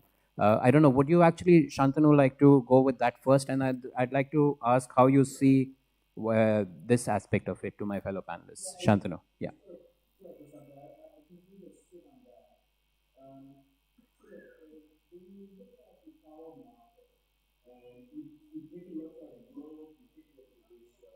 Asia itself is 54 plus markets, right? And you do a 3-decade view for the globe, 10-year view for Asian market. You see a similar pattern, but there is a little bit of distinction as well, right? One is growth. Both the markets are growing, right? There's about, about 2.3 times growth when you look at the 3-decade view for the globe. The demand for energy comes up, right? When you look at Asia, it's about 45% growth. Now, majority of the growth is happening in the renewable sources. There's a lot of renewable which is coming out of installation as a capacity add. But can renewable hold and nurture the grid as it goes through the cycle? Wind doesn't blow every day, the sun doesn't shine every day. Right? So who's going to be that muscle power that's going to hold the grid when the renewable feeds are not working, right? So that's one. Number two is, if you see, compared to the globe, in our side of the world, Asia, we still are coal heavy, right? You pick any country, you would see at least 50% plus coal dependency, right? We know that when you compare a coal plant with a combined cycle gas plant, and if you start, and that's where the generation mix concept comes in, if as a grid you start deploying more gas, and gas as in gas combined cycle plant, high efficiency is good to have, and without any carbon, just the methane natural gas, you still save about up to 45% emission today as compared to a coal plant. Right? As you make the gas systems smarter, the Indian HF plant, which today in the portfolio is can be a 64% efficiency on one side. You bring that in, and you're talking about 60% reduction from existing emissions, right? You then can bring in the blends of hydrogen. You can start with 5%, gradually scale it to 10%. And as you scale up the percentages, there are a couple of mixes which come on the table, right? One is the affordability, scalability, storage, but then also the handling piece, right? Somebody talked about the handlers around safety, right? So the leak rates, how the planners need to be, what kind of valves need to come in, what kind of classifications need to happen. Piping could become permeable, which hydrogen can eat into the metal. How do you make sure the pipes remain intact, right? So there's a little bit of investment which goes in, a little bit of effort which goes in as you get the blend higher So what I'm trying to lay out here is this has to be a step journey. There will be minor steps into it, and there will be places where we will be ready to take a big step, right? But if we do not take those kind of steps, we will not be increasing our credits. And I think Prashant, you hit on that. I've seen in some countries where the government or the regulator comes into play, they put on the table an incentive scheme, a subsidy scheme to walk Gencos in this direction, generating companies in this direction. They deploy carbon taxes because this technology is not cheap. Right? Be it electrolyzer, be it the handling storage, everything is energy. It's not really cheap, right? So as you incentivize it, as you bring in carbon taxes, and we're kind of seeing a $10 plus on the metric ton of CO2 deployed as a tax, it becomes more and more sensible and affordable to gradually switch towards that direction, right? So those things would help. And I always bring this analogy that what really is today was not the case 15 years back or maybe 10 years back. There was a lot of infrastructural support mechanism which went in, which took wind energy from where it is today and from where it was to where it is today. I think the same kind of occurred would be needed as our generating companies are trying to move their needle towards gradually towards net zero. It's not going to be absolutely zero, it's going to be a gradual shift. So I thought I would keep it up. Great. I think that's a lot of interesting points. I want to pick up some of those. I'm going to park one of those to take up a little further down. In terms of the great complexity, which is going to look at factoring in where you have a fairly straightforward. You've got 70% of power coming from coal. Now you're bringing in more and more of RE. We are bringing in hydrogen into the mix. Hydrogen is potential for grid storage as well. The integration of all in this and the R&D challenges and the technology challenges that. But I want to just come now, and I'd like to put this to the rest of the panel on the energy security question. I mean, clearly, energy security is something that the country is very obsessed about, and ethanol, for example, has been one big point there that, locally made ethanol to be able to displace up to 20% of the fuel going into vehicles. As far as hydrogen is concerned, where are we on that? Maybe on the research side, we could start with that on the electrolyzers, or if you're looking at, so for example, a lot of the RE supply chain is very China dependent. The renewable energy, the solar photovoltaic cells, the batteries. Now, even with electrolyzers going forward, right now there is not much manufacturing here at all. But obviously the plan is to have it. There's a PLI scheme in. But again, the rare earths and other materials going into that, okay, there are supply chain questions and issues. It may not be China, it may be somewhere else which is dependent. So I'd just like to know from your perspective from the panel here on the stage, as well as Dr. Ravi Kumar, what are the key concerns there, and how do you see those actually going forward? Is there a advantage or an edge that hydrogen could potentially give us because it's a new area and we expect to be evolving these technologies and going forward manufacturing them with support from the government, with PLI schemes, etc. Anybody like to go at that from the panel here, or Dr. Ravi Kumar? Yeah. I think on second time, everyone is accepting that hydrogen is going to be a in future, and it is going to be a soon, immediately, in next decade or so. But what is our preparedness with respect to this? What kind of supports are required?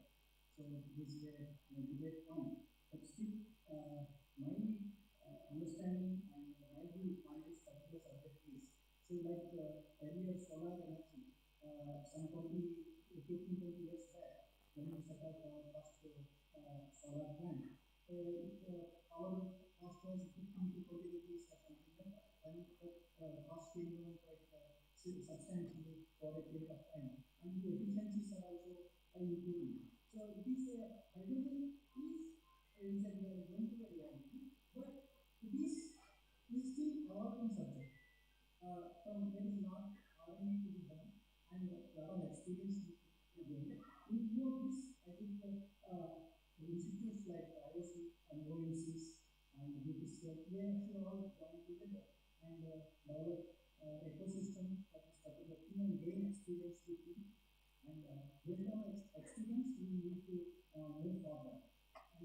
there are a lot of issues, particularly with respect to scale up and indigenization of electrolyzer system. Majority of these electrolyzers are manufactured outside, and it is very cost intensive proposition to set up this. And how do we indigenize this particular thing? And can we have our own electrolyzers development system? And over and above, what kind of green hydrogen utilization and infrastructure systems that need to be developed? These are the important questions that need to be answered, and we need to gain experience by having more pilots in this particular area. This is my views. Okay, terrific. I think, again, great points. Now, you said utilization. So on the use cases, I mean, clearly use cases are going to be a huge thing. Right now, a lot of the discussion that's happening in terms of targets, whether it's 5 million metric tons of green hydrogen in addition to today's 7 million metric tons of gray hydrogen, what are the use cases which are going to be actually consuming this? So we know now today it's entirely centered on these two sectors, okay? But going forward, we know that there's going to be steel and so on.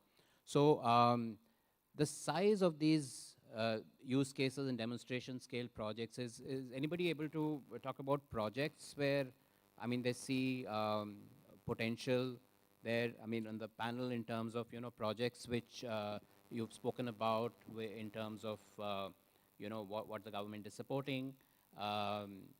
What are the sort of demonstration scale projects that we can see? Because going forward, beyond these two sectors, steel is a very significant area. Cement is another very major area with high potential. Transportation, going forward, there is expectation, and there are various challenges. We'll come to the safety and standards as another thing I want to come back to you, Dr. Ravi Kumar. But in terms of scale projects, any suggestions or thoughts how that part could be taken forward? Because we simply don't have large projects which are there here in terms of pilots. Any inputs there from anyone on the panel? See, I mean, yes, please, go ahead. I mean, EL is definitely taking some of the projects in the area of green hydrogen that we are setting up a 20 megawatt electrolyzer plant for one of the refiners, and we being a kind of a PMC for them, our role will be that based on we will do a licensor selection along with the, I mean, it will be a license along with the EPC supply that will be done by us for the client, and based on that we'll prepare a final DFR for the final project approval. Another project that we are doing is already, I think, approved by the board of the client, and will be a PMC, will be providing a PMC service for a 10 megawatt plant. It is for GAIL that we will be doing. So, I mean, some of these projects are already coming up, and I think they should take shape in another 20 months time, I believe. And I think these are the starting projects which will set up the tone for at least the use of hydrogen in the petroleum industry, I must say that. And besides that, I mean, some of the projects that we are doing is in the blending of hydrogen. Right now it is, these pilot projects are being set up with gray hydrogen, but finally that gray hydrogen will be replaced by the green hydrogen. And that is how the hydrogen, green hydrogen will start flowing into the CGD circuits for the domestic use and the industrial use. And we have also taken up a pilot project. That is a study that we have taken up for GAIL for blending of green hydrogen in the natural gas networks. And currently, I mean, some of the, in one of the pilots, they have already started blending 2% hydrogen in the CGD network based on our recommendations.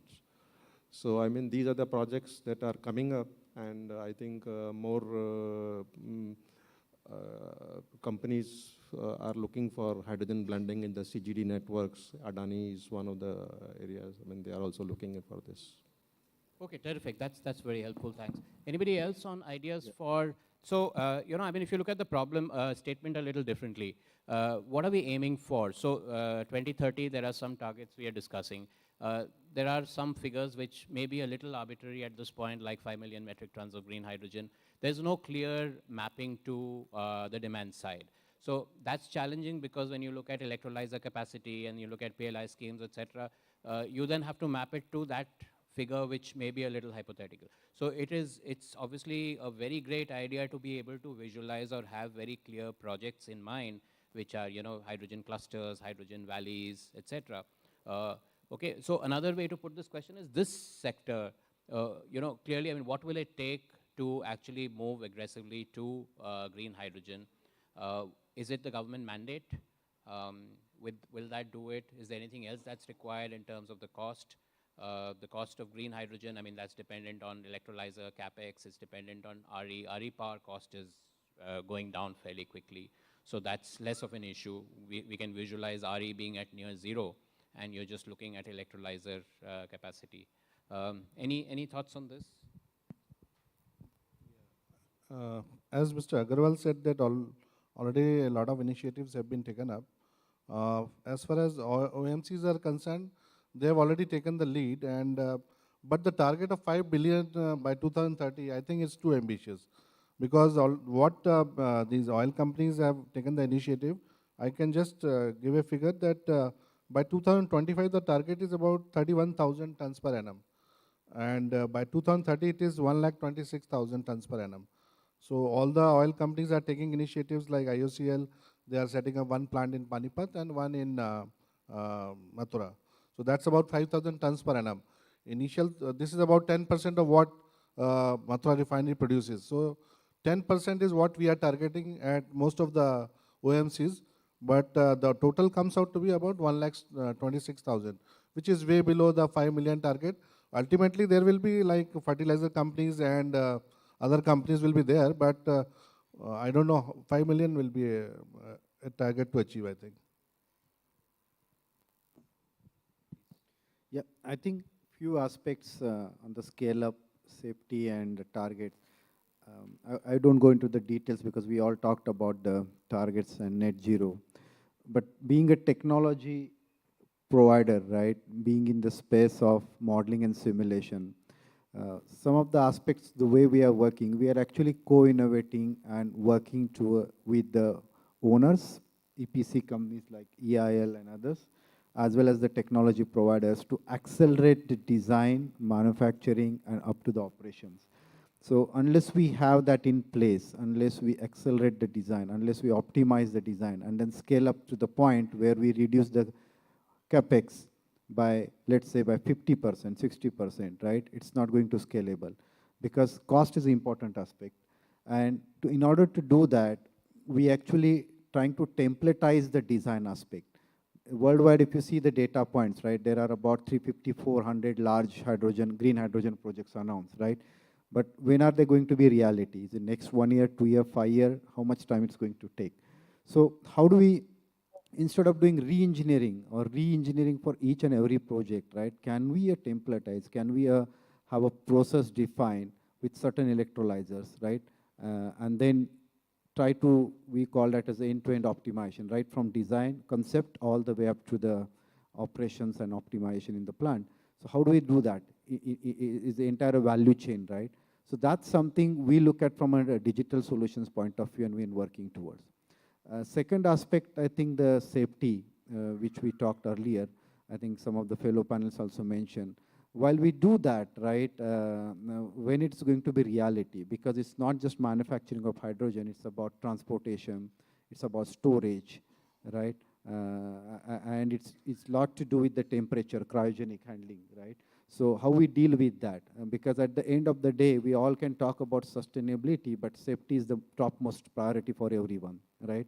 So today, okay, there are things which we do as a part of safety, but unless we have this digital solutions, right, which really can model your processes and try to ensure that the process is safety, right, I think the regulatory and compliance will come into picture. I think that's another aspect to look at it. So being a digital service and provider, we as an Aspentech, we probably actually work with a lot of people in this space, from energy companies, from licensors, as well as from EPC companies, to co-innovate this technology and accelerate the hydrogen manufacturing process. The objective here is basically to reduce the cost, capex reduction, and how do we scale up that, right? Not just like 1 megawatt or 1 gigawatt, how do we make it to 1 to 10 in next 5 to 10 years? That's the objective. Okay, very good points there. So I want to take up that safety and standards thing, and I also want to break for any questions from the audience. On the storage, I think much of the hydrogen work here and also on the vehicles on that side for FCEVs is basically gaseous hydrogen. I don't think there's cryogenic transportation very much. That is very much the case elsewhere. In the US, they're using a lot of cryogenic transportation and even onboard cryogenic systems for buses and so on. So at this point, it's mainly gaseous. But the standards and safety question, of course, totally remains. So in terms of development of standards, I don't think BIS has really gone there yet. They're exploring. So that's a significant gap area.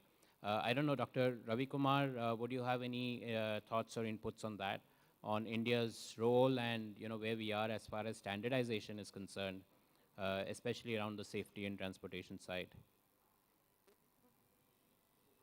So I don't have much to tell in this space. What I feel is that we need to have some pilots, quick pilots, so that we'll gain experience in this space, so that we can have our own standards quickly. Right, absolutely. Okay, thank you so much. Could I take a break for any questions from the audience at this point? Does anybody have anything to, yeah, okay, we've got a question there. How do they do it? Is there a mic that can go there?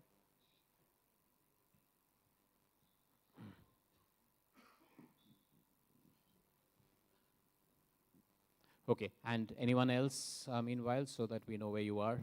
Okay, there's a gentleman in front too. Okay, you can start with the one at the back actually.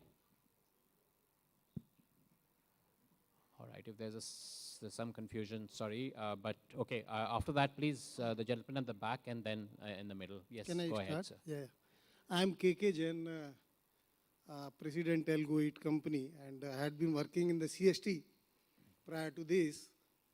So a lot of job has been started related to green hydrogen or the hydrogen economy in general. And few projects have been awarded, which EDCST has rightly said. One for like hydrogen blending into the CNG circuit. There is some other trials are also going for hydrogen into natural gas, which will be going to the CGD. So just I wanted to know, is there any R&D work that has been being done? Say if I supply the 100% hydrogen to the domestic circuit, is it possible to supply that 100% hydrogen using the existing CGD network? And if yes, then what are the changes that will be required in the safety side as well as say in the burner side? So first of all, you were asking about hydrogen blending with natural gas and then moving from there to 100% hydrogen using the same network. Okay, that I understand is a no-no, but I'd let the experts pick up from here. Anybody have an input on that? See, 100% is still quite far away. I mean, the study that I told you, we are targeting about 20% blending. And even 20% blending has a lot of challenges in terms of the materials of construction, because hydrogen being a very small molecule. So, I mean, it penetrates into the steel and then it causes kind of a cracking. So, all the current CGD networks definitely are not suitable for very high blending of hydrogen. They can tolerate up to some blending. So that is what is a part of study we are blending, where we are taking up this study to see what components, because the CGD network involves a lot of components and even the end users.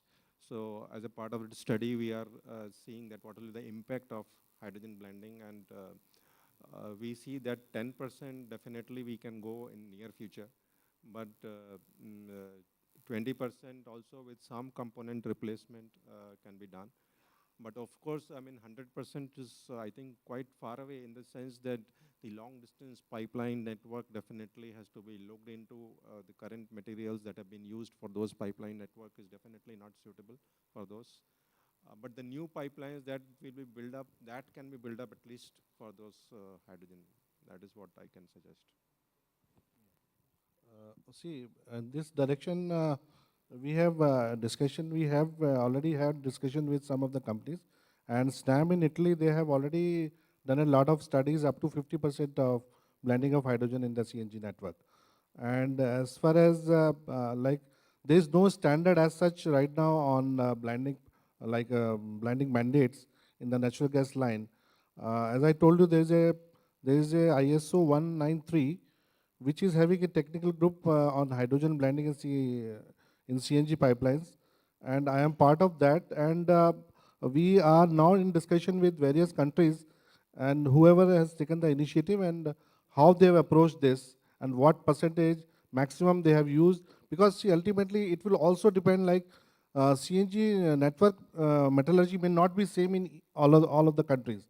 It can be different. Metallurgy can be different. So we are getting those details and working on this. But at present, I think only 2% by volume is what is allowed. 0.2%, I think, as per the Indian IS standard and ISO standard also.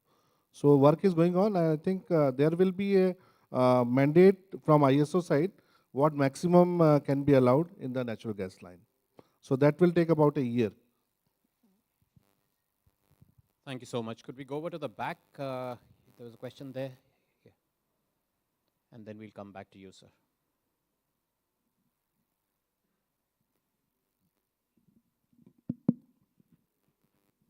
Hello, can you hear? Yes, please. I'm Go ahead. Joshi from Sulzer. I have a basic question related to the manufacturing. What is the difference between hydrogen produced out of seawater by very mature technology like membrane cells or any other technology, which is very, very mature? You know, you have been making caustic chlorine plants, which manufactures hydrogen from seawater. What is this green hydrogen? How it is different from the hydrogen produced from caustic plants? So I'm not very sure. Are you talking of electrolysis of seawater or some other process? Yeah, I mean, in fact, caustic is produced out of electrolysis from seawater only. Okay, what's the energy source? Electrical, I think so. Yeah, what's the energy? I mean, what is it renewable energy? Is it solar? Is it wind? No, I think it's electrical energy. Okay, so green hydrogen is basically being defined as hydrogen which is produced with renewable energy and water. And India, in this Ministry of Power guidelines, it's additionally said that energy which has been banked under these rules, up to 30 days, etc., that energy can also be used, and that is also going to be classified as green hydrogen. So essentially that. I mean, finally, the hydrogen that you get, I think the hydrogen you're describing is probably going to be classified as blue if it's from seawater, but it's a non-renewable source of power. Hydrogen itself is the same, it's identical, there's no difference, there's no color. We just classify it as color based on its, the kind of provenance of that hydrogen, as it were. Similarly, gray, I mean, the hydrogen is identical, but the source is fossil fuels without carbon capture. Yeah, I think, Prasanto, you're bringing a good point here. Hydrogen as such don't have any color. I think the process which we use to produce hydrogen gives the color to it.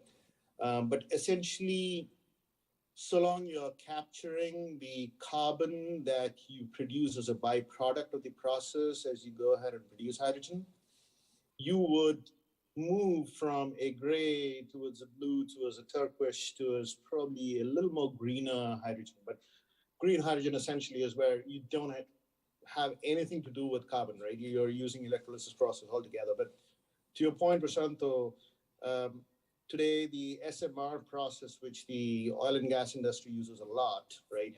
The what do you call the gasification process, 100% biomass kind of thing, right? Which is essentially the white hydrogen, if you will, right? The turquoise being pyrolysis of methane. There are a lot of different processes which people are exploring, but essentially, so long you're able to capture the CO2 that comes out as a byproduct, I think this is going to help into the net zero effect, right?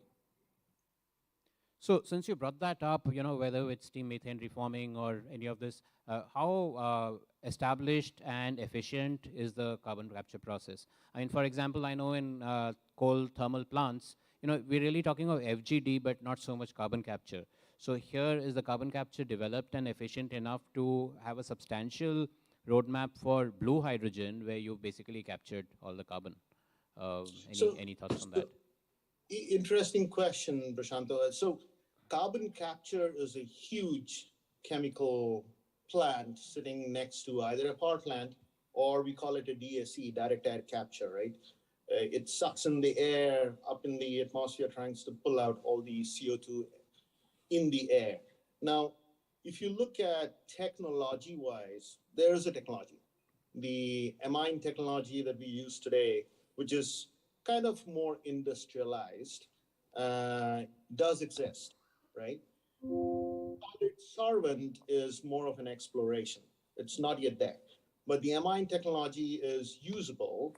The point is the scalability. The entire CCUS, or carbon capture and sequestration space, if you look at, it's a heavy CapEx-oriented project, number one. Number two, not all countries in the world are blessed with land, right? It requires a significant amount of land. It requires energy for the carbon dioxide stripping from the flue gas. So that is pulled from the steam or the combined cycle steam production, right? Which in fact affects the heat rate of the plant. So there's a few knock-on effect which happens onto the process efficiency. But to be very honest, if you look at the run rate, right, you step back and look at the net zero run rate of the market. The way I see it is generation mix, renewable gas, hydro, nuke, the entire play around that is going to be probably the step one. Step two probably would be the CCUS industrialization and more around the utilization and sequestration piece. That is what the headwind is in that technology. And I think the third space would be embracing hydrogen at a higher blend. 5 to 10%, 17%, easy deal. It's doable. We have gas plants or the gas turbines running in a petroleum industry. Actually, petroleum industry is far ahead in the space, though, where we are doing low BTU fuel consumption. In Korea, we got a 6B running, which is using currently 94% hydrogen. So there are spaces where hydrogen could be easily used, but there are spaces where we have to take it slow, given the affordability, given the scalability, sustainability piece, right? We're doing few projects on hydrogen across the globe, including a couple in China, Hong Kong, a few in US. We actually did a recent project in Long Ridge where we did 5% hydrogen, a couple of hours of run on a 7H8 pretty big machine, right? So some footprints are being created here and there, but in my view, petroleum industry is slightly ahead on the hydrogen, but CCUS probably is going to come a little bit ahead of the hydrogen space. Okay, thanks. That's very helpful because there's been a lot of debate on this front because, the mandate and the push is very much from the PMO level. It is green hydrogen and green only. But the reality is that, you've got gray and you've got various other shades and you've got a lot of blue potentially there, especially in this whole industry, the petrochemical sector. Dr. Karen Landmark, glad to see you. I see you joined us. Thank you. And could we start with a quick introduction of yourself and GreenStat and maybe a few quick perspectives on the subject that you're aware of? Sure. So thank you so much, ladies and gentlemen, and I'm sorry to be late into the session. I think I can say with certainty that my voice is truly on the green hydrogen side, and I think maybe that's okay in a setting like today. But we are, of course, aware of the benefits of CCS and other shades of colors when it comes to hydrogen. But to begin with myself, my name is Karen Landmark, as I was introduced as, and I'm the Chief Strategy Officer for a Norwegian company called Greenstat. I also hold a position as Chair of the Board for Greenstat Asia, which is serving the Asian market, and I'll get back to that shortly. Greenstat, we say that we are a green energy company. The headquarters is in Norway, but we do have international activity, including, of course, the Indian market. Greenstat work throughout the whole value chain of green hydrogen, which means that we are on the energy input side. We build wind and solar facilities, and we also serve the end market. We have a concept for a green energy station. But our main kind of what we refer to as our green heart is green hydrogen production. We have over the last 2 years entered the Indian market, and I think we believe that, I mean, we're humble towards all the knowledge and expertise that we meet, but we still think that we brought with us some knowledge that is relevant now in the green transition in India, and that's particularly linked to hydrogen production, which has over 100-year long history in Norway, and also that of safety and security measures that has been developed and standardized over decades by the Norwegian industry partners, particularly offshore oil and gas. So that was just a little bit about myself and a little bit about Greenstat. Thank you. Thank you so much, and great to have you here. In fact, I think the Scandinavian countries have been very impressive with their fairly long-term view, vision, and execution of renewable power. We had quite a few visitors from, so for example, I think Denmark, our Prime Minister's just gone over there, and we had this whole delegation from there, and I was amazed to know that they have some 20 people in India from the government who are just looking at wind and solar energy projects. So I mean, there's a lot of interest, and I'm sure with Norway too, there's a lot of scope for collaboration and, you know, exchange of ideas and technology, and we have similar directions. I think this is an area which is relatively new still, so everyone's looking at, you know, supply chains around electrolyzers and the development of standards and so on. So that's a major. So I'm going to come back to you. We were just taking in some questions from the audience. No problem. Sorry. Yeah, could we just get the mic over to the gentleman here, please?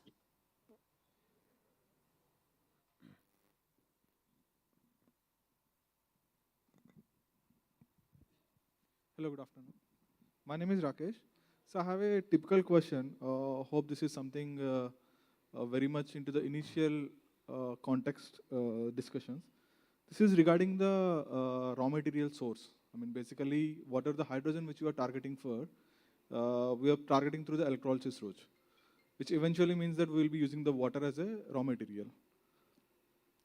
The same water is also a basic necessity for the livelihood or the existence of all the human beings or even the plants and everyone. So how do you really need to ensure that the water which is required for the livelihood is not disturbed in the race of this hydrogen production?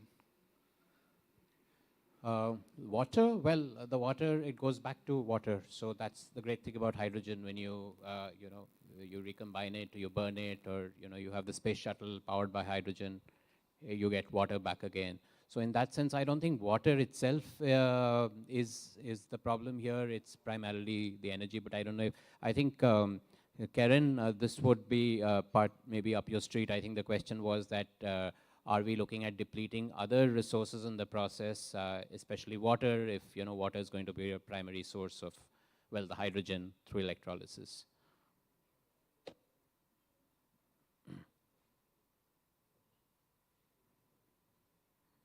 Karen, do you have a... Sorry, I was muted. Yeah, so the question was about the use of water as a resource into the hydrogen production, the production of green hydrogen. Yeah, so I think we can just step back from that question and just address this slightly larger thing of how sustainable is this? I mean, is this a really sustainable shift, you know, green hydrogen, where, you know, one dimension, of course, he mentioned, which is water. The solar power is, well, that's renewable energy. So is it the holy grail of sustainability?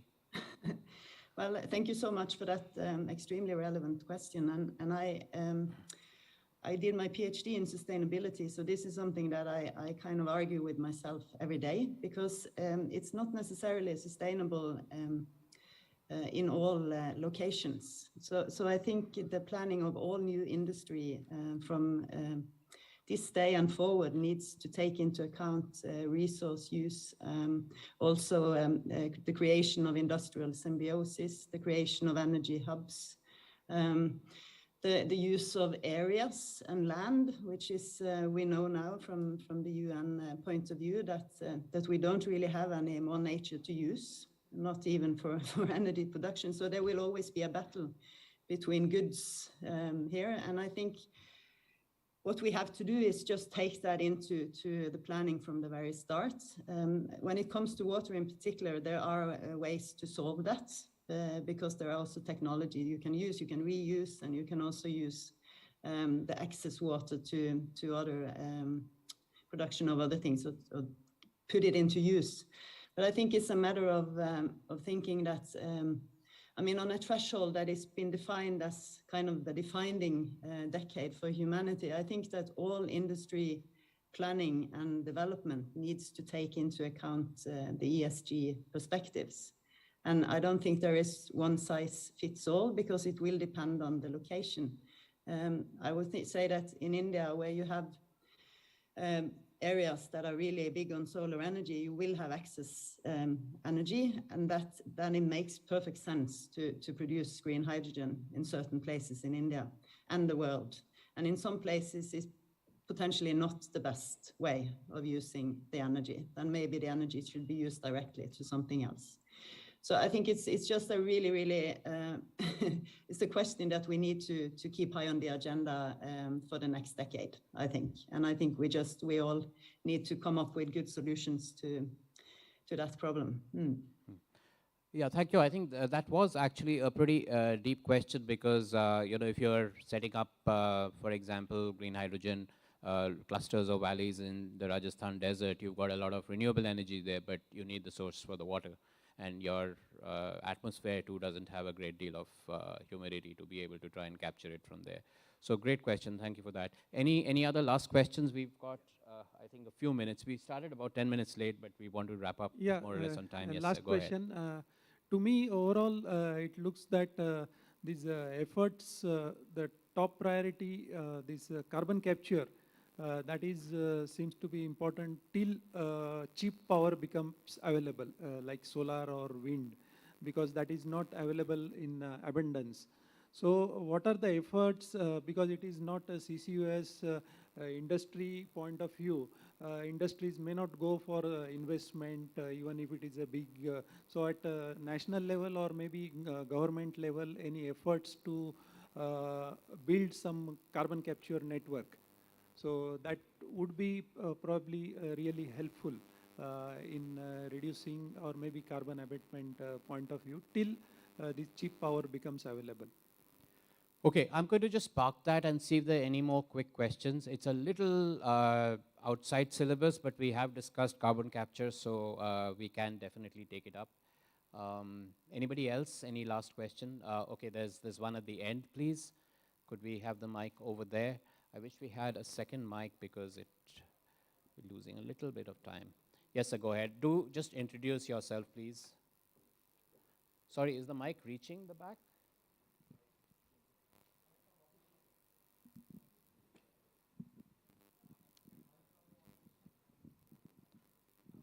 Don't tell me the mic has vanished. Yeah. Okay, no, we've got it. Hello. Yes, sir, go ahead, please. Yeah, I'm Narendra Agnihotri from HMAL. My question is regarding that, for all the industries, the normal conventional fuels, fuel gas, fuel oils, or natural gas is using as a fuel in the furnaces, all these things. Suppose we are using the hydrogen, then we can find out the whole life cycle of this one. Suppose we are using the natural gas or conventional fuels, the CO2 is come out, and then again capturing the CO2, the utilization, then the whole cycle is required much more capex and opex also. If we are using the hydrogen, there is no CO2 is come out from there, then the cost of the hydrogen, we can compare with that, with the conventional fuels also, or we are just calculating only the hydrogen, green hydrogen calculation. Maybe you understand the questions? I'm sorry, I haven't quite got that. I know you're asking about a cost comparison and how you actually measure the cost of the hydrogen. What is going Because into we are the comparing the cost of only green hydrogen production, which is around $5 or $6. But Correct. if we are looking the whole life cycle from the conventional fuel, where the CO2 is also come out, then again we have to capture the CO2, require okay. additional All right. fund. Okay, got it, got it. Okay. Would you like to? I think you are talking about carbon credits to be used for green hydrogen. If we are using That's the what he's conventional saying, I fuels. think. So that can be done. Yes, of course. We can think over in that direction also. I think he's saying about that carbon credits to be used for green hydrogen. And because hydrogen is around 3 times more heating value than the conventional fuel, like natural gas and all these things. No, absolutely. I think the basic thing is with green hydrogen, it's a little simpler to get to the cost because, you've got CapEx, you've got the electrolyzers, you've got renewable energy. There is a certain map, the graph of renewable energy cost is going downward, maybe heading to near zero. So you can just look at the amortized cost of the CapEx and so on, and the distribution and support infrastructure. In the other things, you've got carbon, and as we are saying here, the carbon credits could be one factor there. You want to add to that? Yeah, I just wanted to add to his question. There was a question on the CO2 capture. So there is a project which has been taken up by Indian Oil at Gujarat Refinery. So they will be using the hydrogen, this CO2 produced in the hydrogen unit, and this will be taken up to the ONGC oil fields for enhanced oil recovery. So this is one of the projects which has been taken up. So this will be completed by 2024, the target. Just to add to, I think, the question from the last gentleman, I mean, what he probably comparing the cost of green hydrogen versus the cost of the hydrogen that is produced after the CCUS, right? CCUS, in my opinion, which ultimately gives you the blue hydrogen, will be a transition phase. But ultimately, the green hydrogen will be the objective to meet the net zero, because when you do carbon capture, sequestration, these are all, still you are generating CO2. So ultimately, I think this will be only a transition mode. And as you probably said, that the cost will be less than over the green hydrogen route. Yeah, but ultimately, I think, but finally, the final destination is the green hydrogen only. Yeah, I think his point was also that along the way, you have a lot of other costs in that, when you're comparing the cost of the other. So gray hydrogen may be sub $1 per kg, etc. But there is the cost of carbon. So if you bring in carbon credits, as we were just saying, okay, then you are getting to, parity there, or some maybe sub parity there. Sunil, any thoughts from you on this question and some of the other things we discussed? We haven't come back to. Yeah, I think from my point of view, it's a balance, right? I think as my fellow panelists rightly pointed, it's a transition between blue to green, right? Today, yes, the blue hydrogen generates the CO2, and there is a cost associated to capture that. But then at the same time, I think it's 3 to 4 times cheaper than green hydrogen, right? So when we transition from blue to green, there is an additional cost. So that's a challenge in front of us, that how do we bring that cost to the blue hydrogen level? And that's a balance we have to make today. I think his question again is, okay, one is a cheaper option, but then it will not meet our net zero ambition. But how do we meet that in future and by reducing the cost? But at the same time, I think you rightly pointed about the carbon credit. That's something probably can address your problem at the moment, but eventually it will not meet that problem. So at the end, I think, as he rightly said, Phenopal is basically about, our target is green hydrogen. But how do you bring that cost down? CapEx and OpEx, right? I think someone asked the question about it's $3 to $4, right? I was mentioning earlier about the scale up. I think some of the co-innovative projects we are working, and our targets are, can we bring down that below $2 per kg? That's something we should aim for.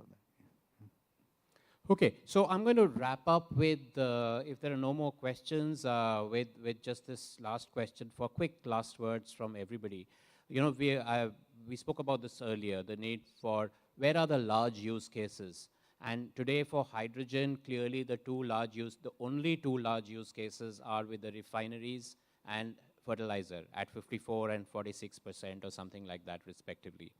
Okay, that's gray hydrogen. So when we move forward to green hydrogen and we are going to have, let's say, 5 million metric tons of green hydrogen by 2030, what would be, in your view, the largest use case? How do we get there? Would it be refineries? Would there be actually an aggressive shift from gray to green there on the refinery side, or is something else needed beyond the mandate? So that's the question I'll leave with you. You can choose to answer this in your last words, final words, or anything else. Karen, I will start with you, and since you joined last and you had very little time to speak, if there's anything else you want to also add into this in your last words, so I'll give a little more time. So let's start with you. Oh, thank you so much, Mr. Roy. I'm really grateful to be able to join for just a little while, and it's really an interesting discussion.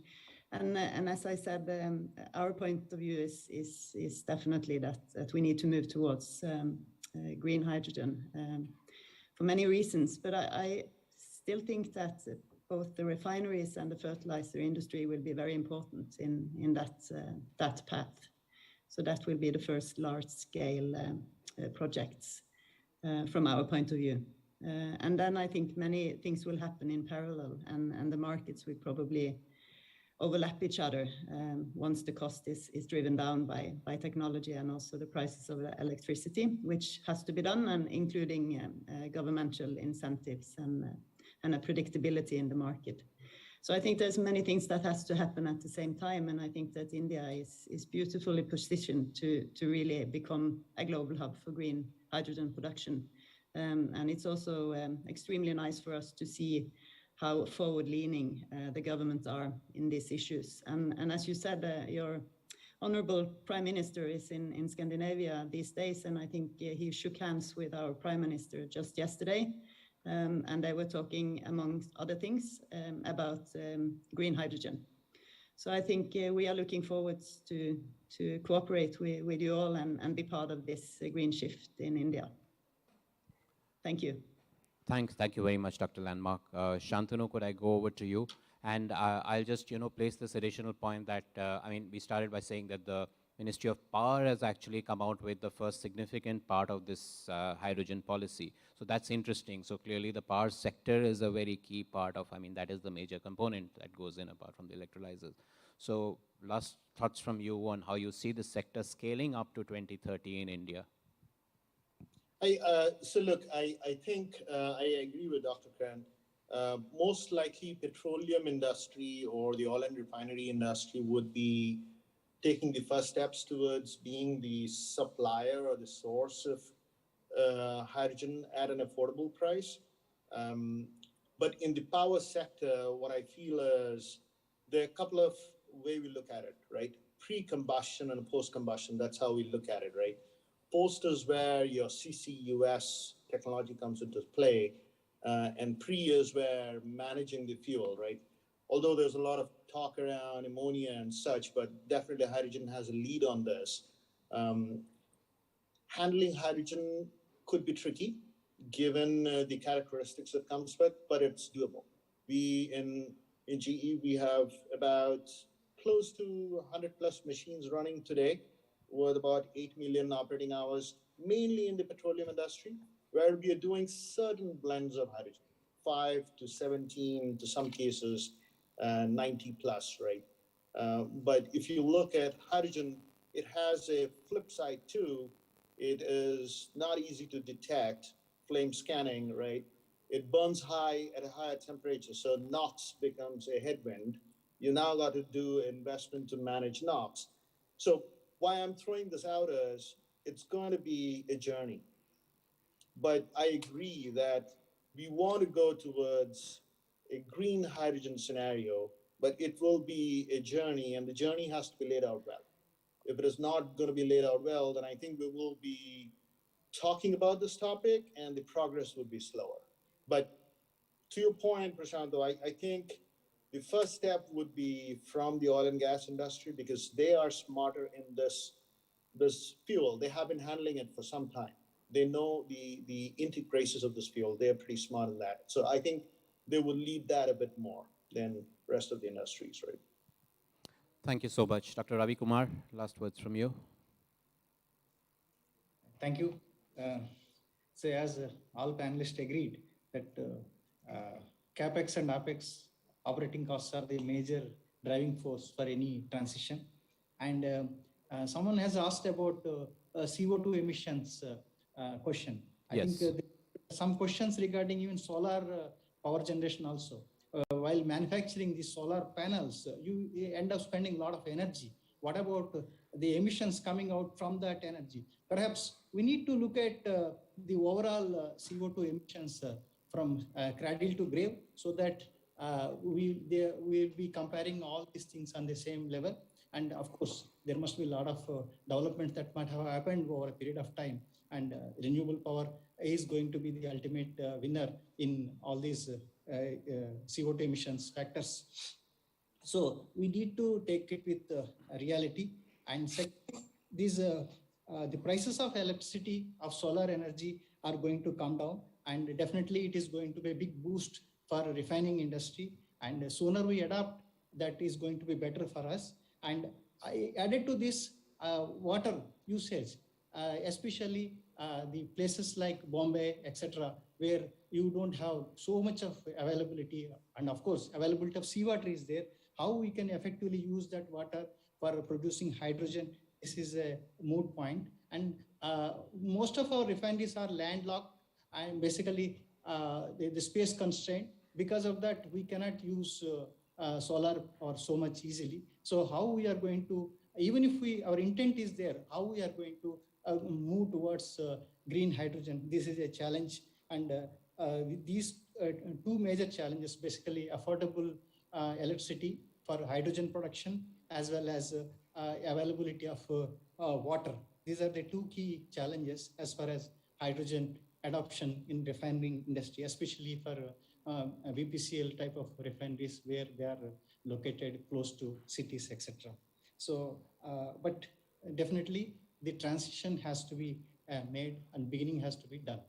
That's what I can share with you.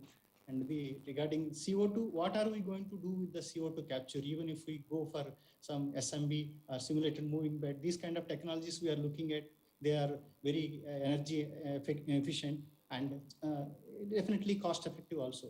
But what are we going to do with the CO2 that we are going to capture? That is also has to be basically addressed. So these are the three key challenges that are coming to my mind immediately on this topic. Thank you so much. Rajiv Agarwal, once again, the last question that I left here is, do you think that this sector, the petroleum sector, could become the largest use case for green hydrogen by 2030? But feel free to adapt that question to your last words or the last words to the I question. think the scalability will depend upon how fast the technology evolves. When people are saying they are targeting $1 per kg by 2030, if that is a pace probably maintained, I am quite hopeful that a lot of the gray hydrogen will be converted to the green hydrogen.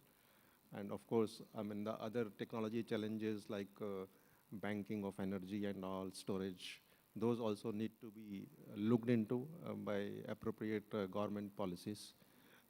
So all these technologies have to evolve together to make it as a complete integrated solution to the industry. Excellent. Please go ahead, sir. Yeah, I think, hello.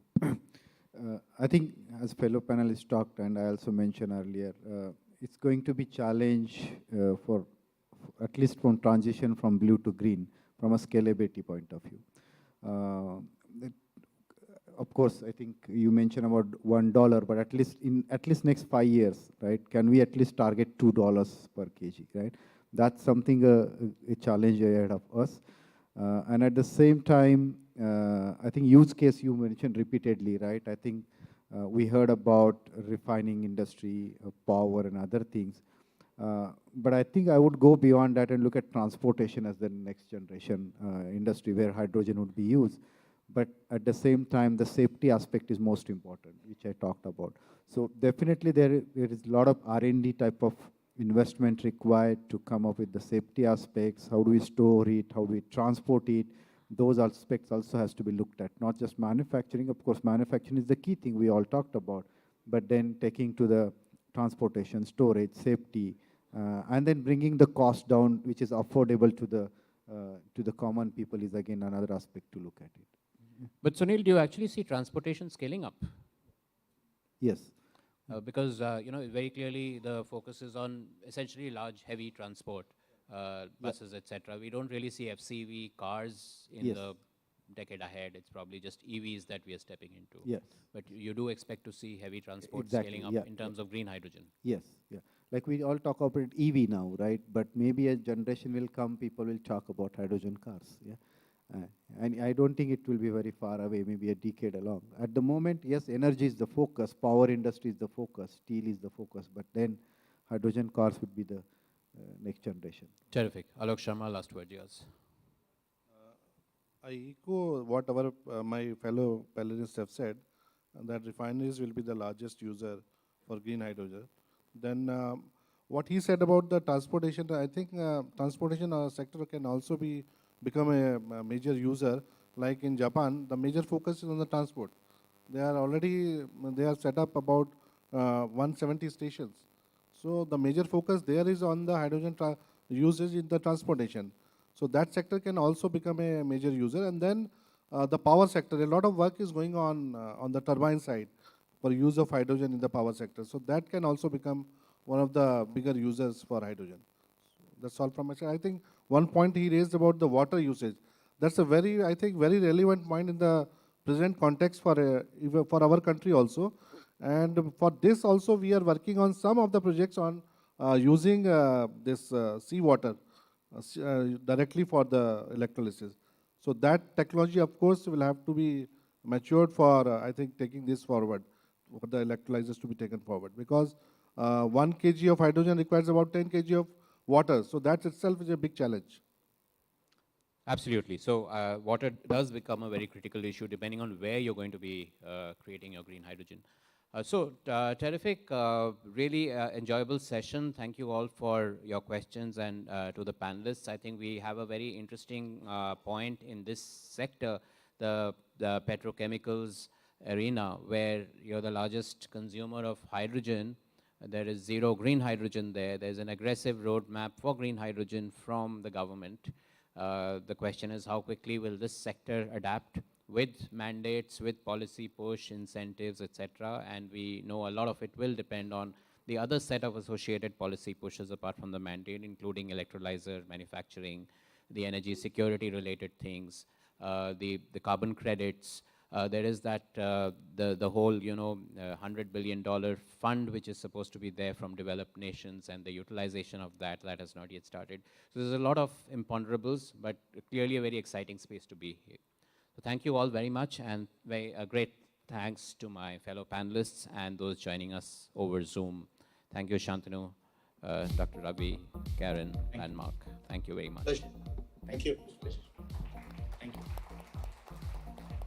Thank you all for taking the time out and talking about this very important topic. Green hydrogen is something that has got everyone very excited. Thank you all for taking the time and joining us here. I would now request Mr. Roy to kindly present our esteemed speakers on the dais with mementos. As a small token of our appreciation for coming here, I request you to kindly present a memento to Mr. Alok Sharma, Executive Director, Center for High Technology.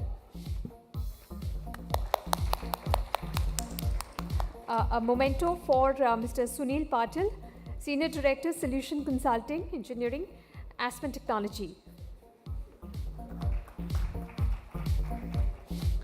A memento for Dr. Ravi Varma.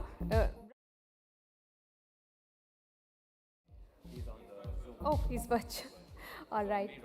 Okay, yeah. Sorry. Mr. Rajiv Agarwal, ED Technical Engineering, Engineers India Limited.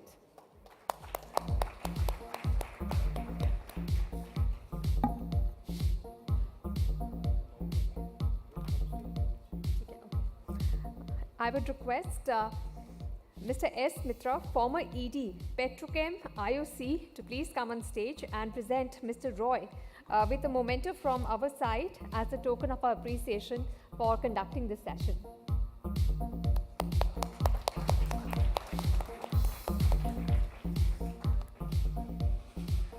big thank you to all our speakers for taking the time out. Special thanks to Dr. Ravi Kumar, Mr. Som Shantanu, and Dr. Karen Landmark for joining us virtually to share their thoughts with us on this very important topic. Before the lunch, I had told everybody about the lucky draw that is coming up. And I would request all our speakers to just stay for a while. We are going to take out the draw for the lucky draw. I hope everybody has dropped their visiting cards into the bowl because we have Mr. Patil on stage with us, and he is going to draw out the name of the lucky winner.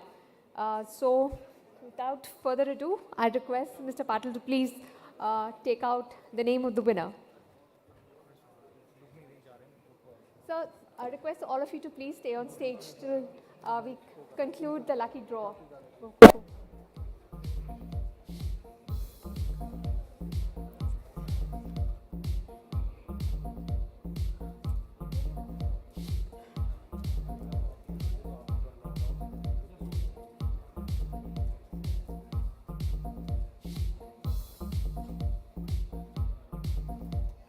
Hello.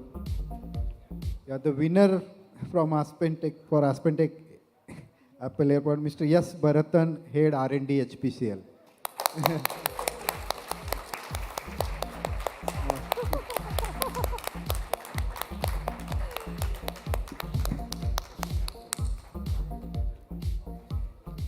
Congratulations to Mr. Bharatan, the lucky winner of the next generation, third gen Apple iPods.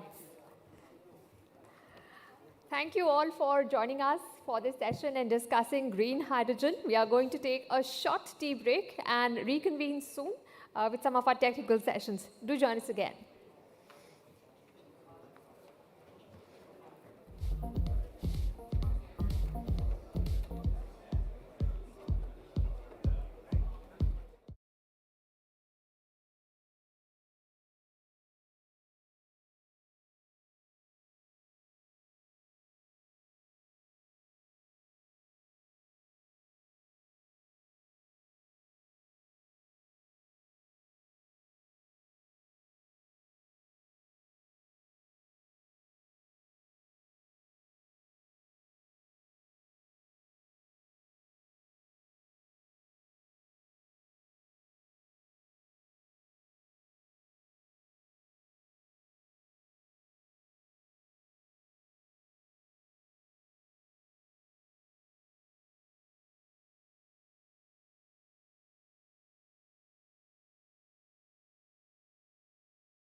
Very, very worthwhile. Lots of insightful details coming up on a number of technical issues that all of you grapple with on a daily basis. So I request all of you to please take your seats so that we can start with our next session, which is on next-gen catalyst technologies. Now, catalysis plays an increasingly critical role in modern petroleum refining and basic petrochemical industries as market demands and specifications for petroleum and petrochemical products are continuously changing. Refiners are always looking forward to use more efficient catalysts to convert heavy components to valuable products. What are the new type of catalysts that are being developed so that costs can be brought down but performance remains high? These are some of the issues that we will be talking about in this technical session. Please welcome the speakers who are joining us for this session and will share their insights with us on what works for them. Please welcome on stage Mr. Himanshu Chauhan, Business Development Manager, Catalyst, Unicat Catalyst Technologies. Please put your hands together and welcome on stage Himanshu Chauhan. I request everybody to please take a seat. Please also welcome on stage Gary Cheng, Regional Marketing Manager, Asia Pacific.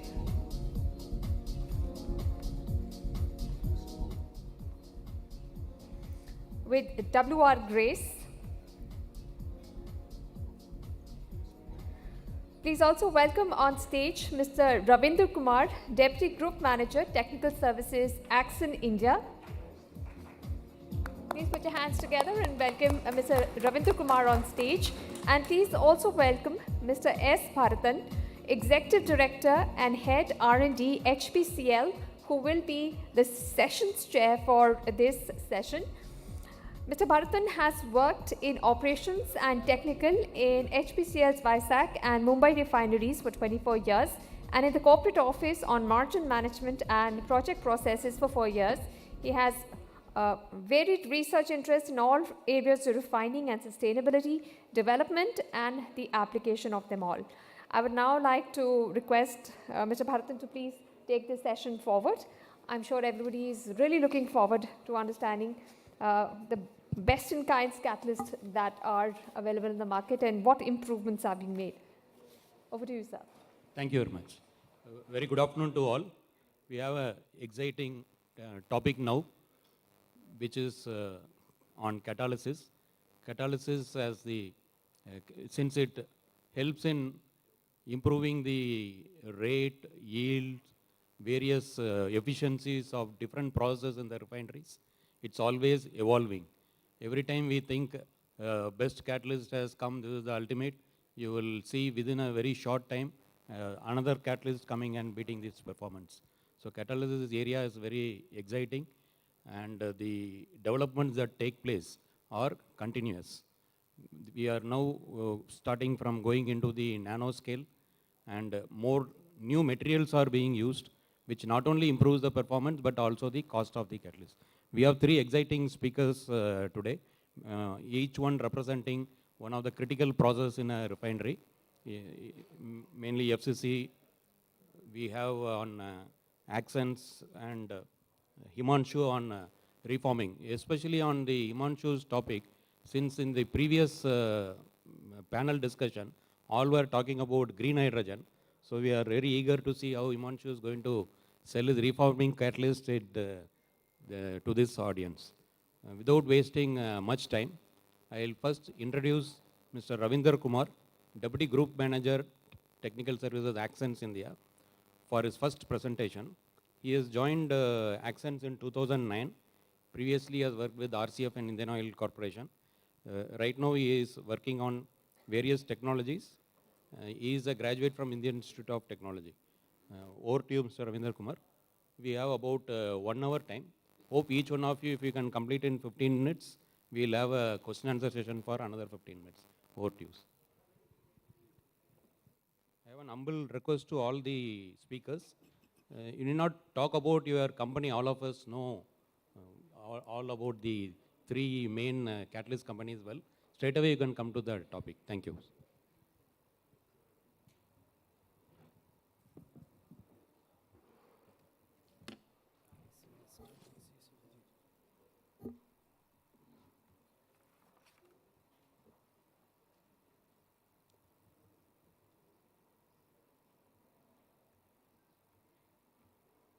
Good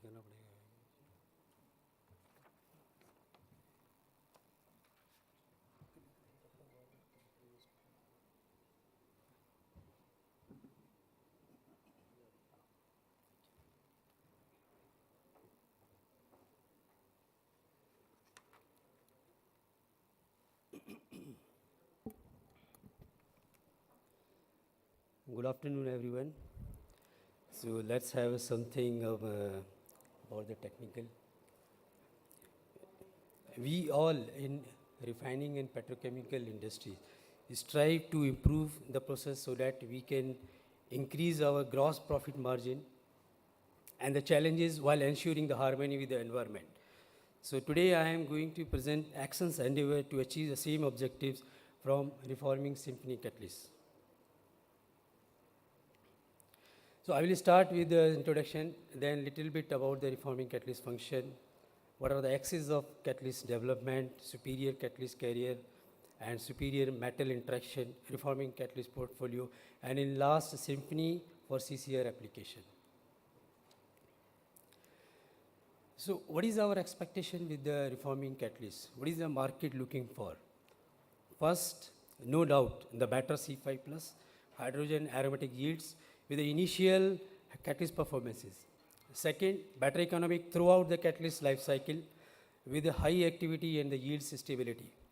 Third, high on-stream factor with no DP issue, no fouling and no corrosion with the improved catalyst particle strength and the better chloride retention. So actions reforming Symphony Catalyst very well fulfill these demands. This is what we are going to show in the next slides. Symphony Catalyst was officially launched in 2013. So catalyst structure. We all know catalyst structure. The catalyst particles are aggregates of alumina crystallites with the macropores and mesopores. Macropores are like inter-aggregate highways, whereas the mesopores are intercrystallite streets that provide space and a passage for the reactants and products. And reforming catalyst is a dual functional with acid and a metal functionality. Acid function is by hydroxylated gamma alumina support material, and we know that we have to maintain around 1% of the chloride on the catalyst to increase the acidity and to stabilize the platinum dispersion. Acidic sites catalyzes isomerization, cyclization, which are the desired reactions, and hydrocracking reactions, which are less desired. And the platinum metal sites catalyzes dehydrogenation, which is a desired reaction, and then the hydrogenolysis reactions, which are not that much desired. So additional elements are added to enhance the performances.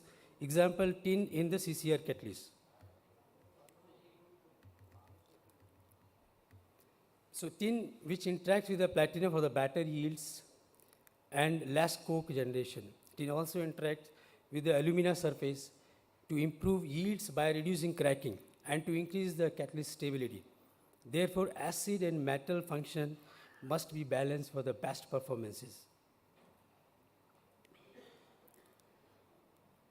Okay, before coming to the axis of development, let's try to understand the surface area loss with a golf ball analogy. Surface area for a new golf ball is around 71.6 centimeters square for 2.05 centimeter of radius and 150 dimples of 0.2 centimeter.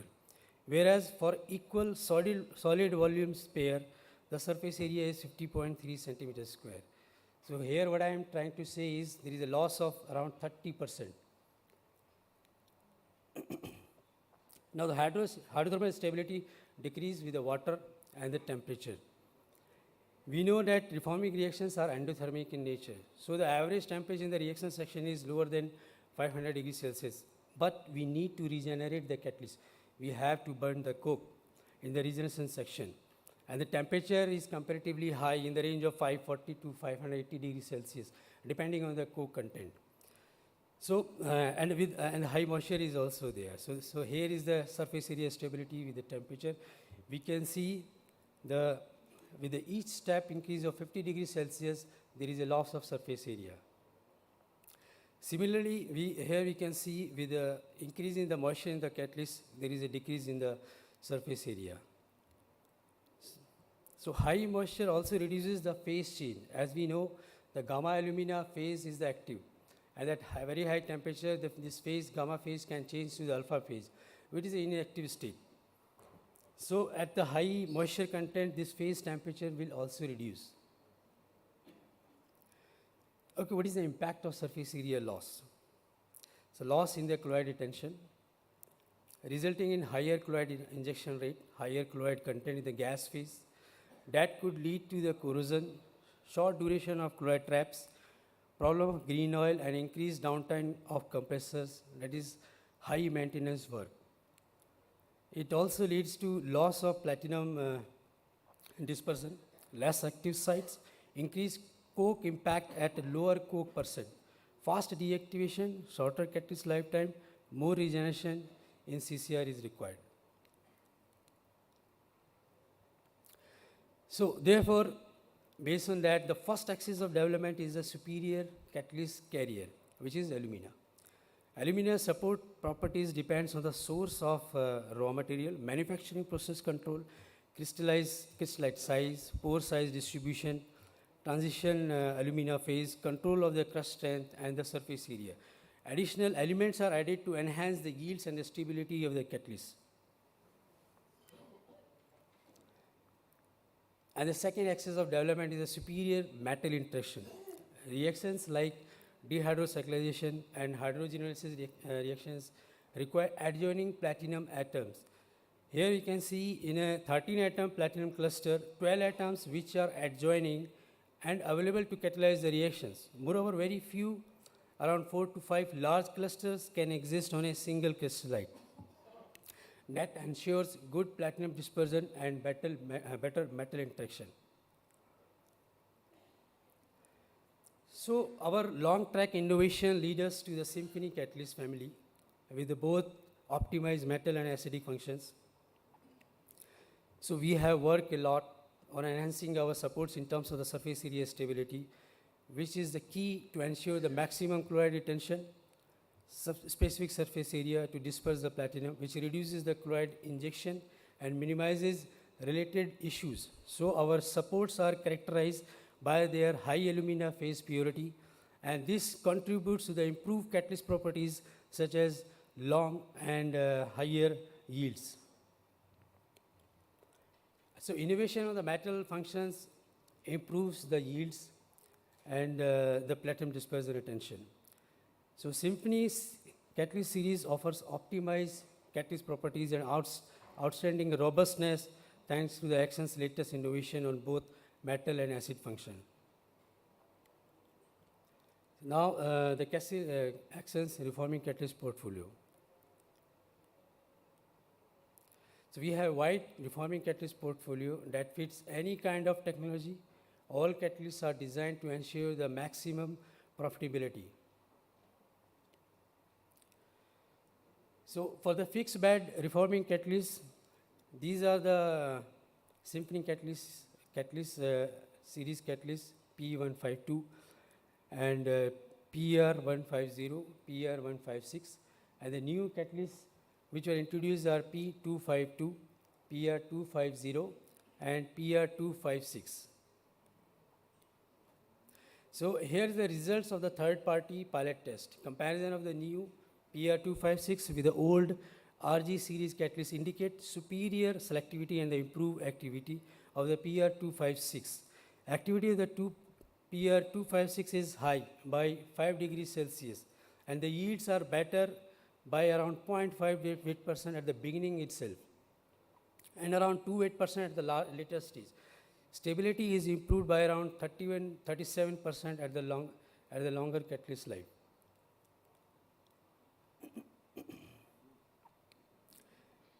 So these are the pilot test results of IFPN for the new generation 250 series. So here is the comparison of PR156 and the new PR256 that indicates the better activity by around 4 degrees Celsius and higher stability by around 12%. So as on date, we have number of references for Symphony fixed bed fixed bed catalysts are more than 120 by customers and more than 150 by catalysts.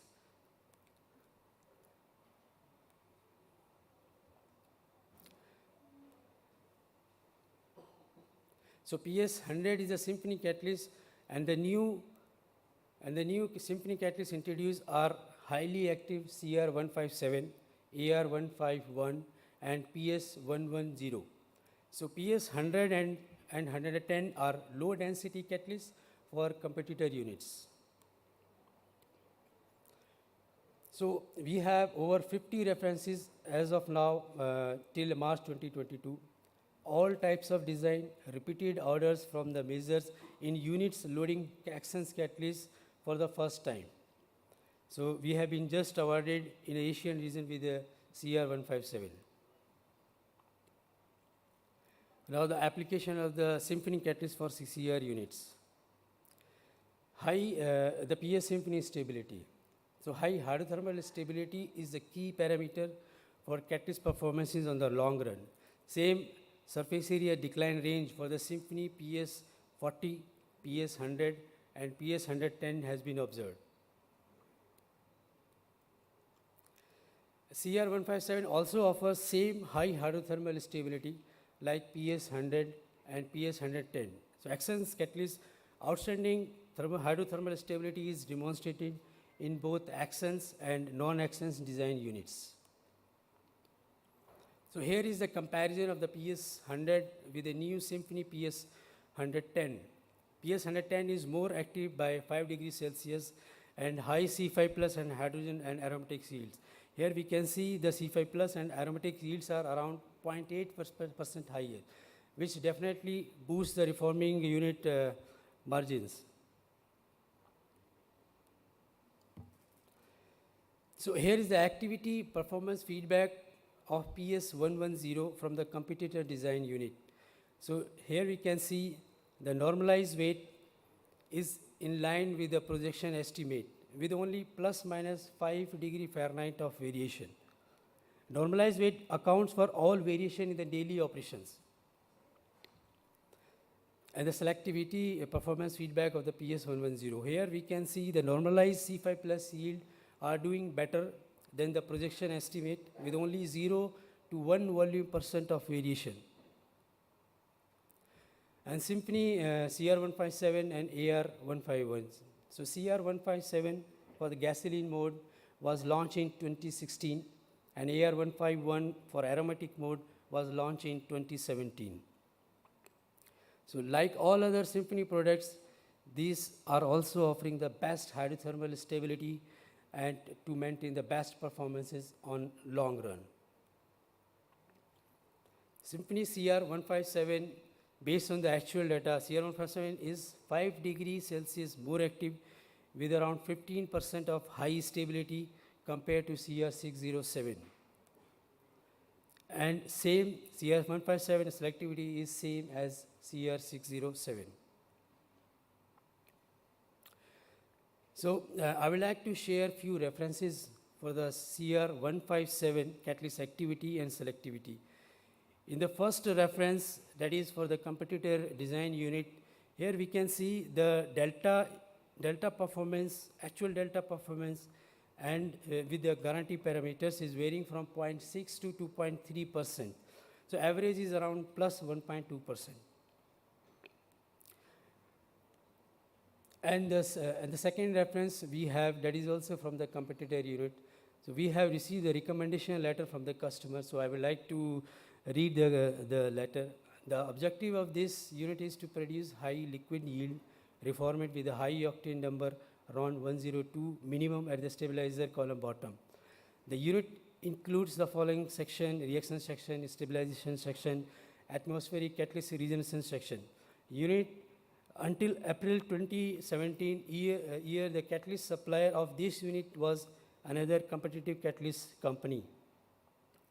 And the unit 440 has been loaded with the CR157 Axens catalyst in first quarter of 2017 and smoothly commissioned with the support of the Axens on-site representative.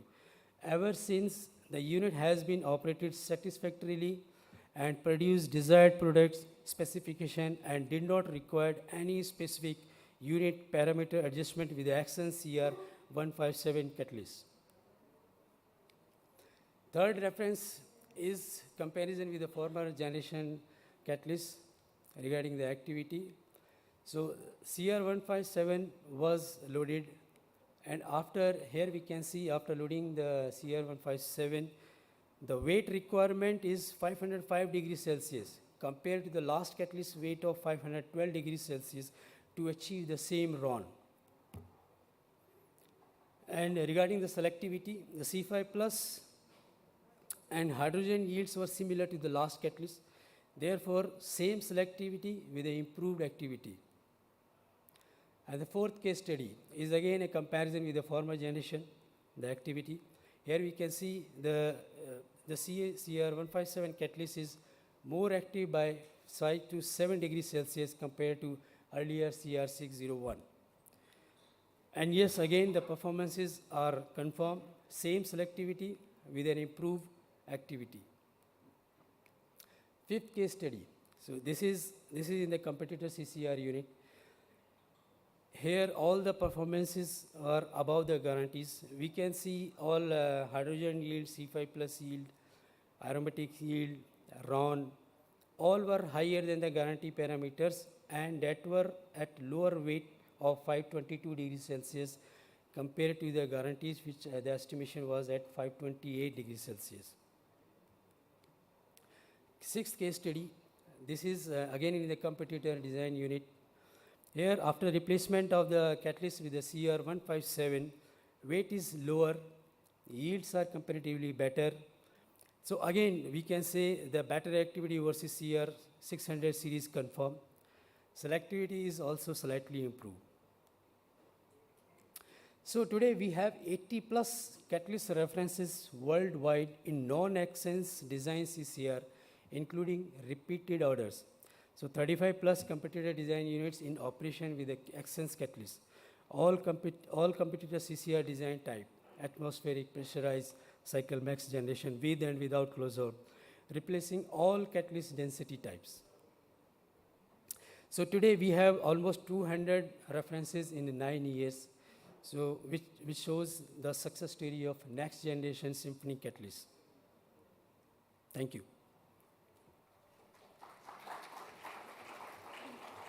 Thank you, Mr. Ravinder Kumar. You started by mentioning about the typical problems in reforming catalyst, surface area loss, stability issues, and then went on to show how they are all improved. And the targets of any refiner, higher octane, higher liquid yield, higher hydrogen yield, long life, and also at lower cost. The higher hydrogen yield will have a specific more importance in the future when green hydrogen comes in, because this is outside the purview of the mandates that will be coming. Thank you very much for your insights. We now go to the next presentation by Gary Cheng. Gary Cheng is the FCC Regional Marketing Manager for Grace and is based in Singapore. He has more than 13 years of industry experience. He has spent most of his career at Grace in North America as an FCC Technical Service and Sales Manager before relocating to Singapore. Prior to Grace, he was employed at ExxonMobil and has held various roles in the engineering office and refinery operations. Over to you, Gary.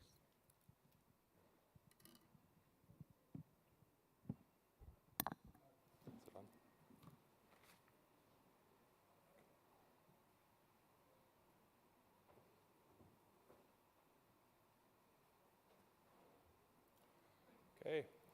Good afternoon, everyone. I want to start by first thanking the organizers of the GRPC conference for allowing us to present at this prestigious event, and certainly want to thank all of you for your time and attention during today's talk.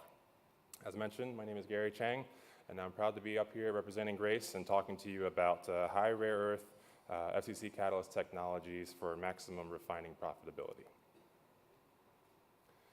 To start off with, a little background about Grace and also a fun fact, actually.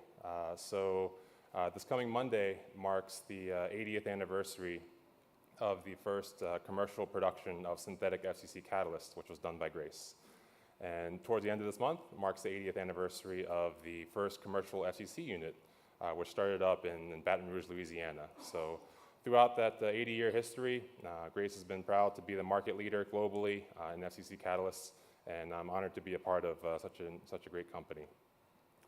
We're global. We operate in over 30 countries, and we have customers in over 60 countries as well. We're number one in the technology areas listed here: FCC catalysts, hydroprocessing, hydrocracking, and also some other catalyst technologies and material technology segments as well, as listed on the slide. Sorry, is there anything showing on the slide here? It's frozen. Sorry about that. Is there any way to show that preview up here? I think it's frozen.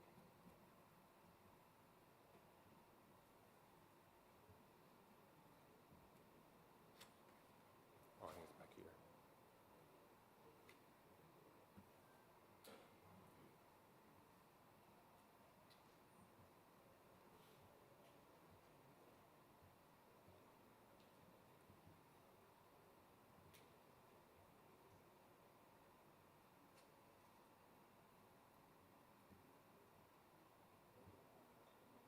Excellent. All right, sorry about that.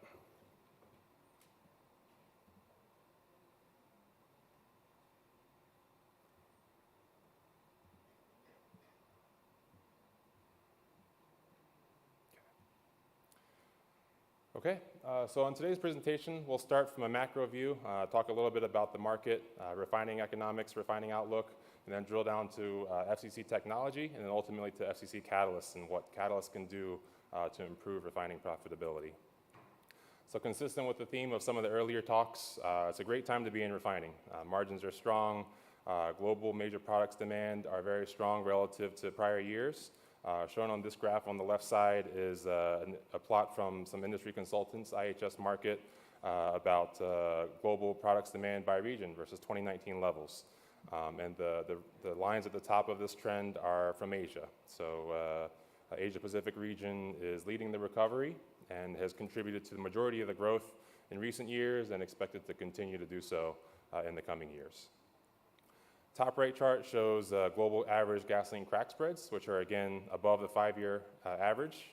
The gray and red lines show 2022 and 2023, which are above the average. And so overall, a very bright future for our industry and very favorable margins.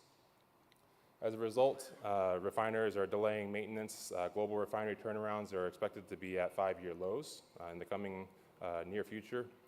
And FCC margins have actually reached the highest levels in nearly a decade. And what are refiners doing in response to this unique high margin environment? They're responding with implementing premium catalyst technologies, which we'll get into during this presentation. Okay, so drilling down a little bit further, keys to enhancing FCC profitability, it's really a 3-pronged approach. And the first is hardware design. Hardware involves the steel on the ground, the licensor technology that's employed at your facility, the internals, and what those contribute to the overall operation. Then you have operating strategies. You know, what temperatures and pressures are you running? What feeds are you running?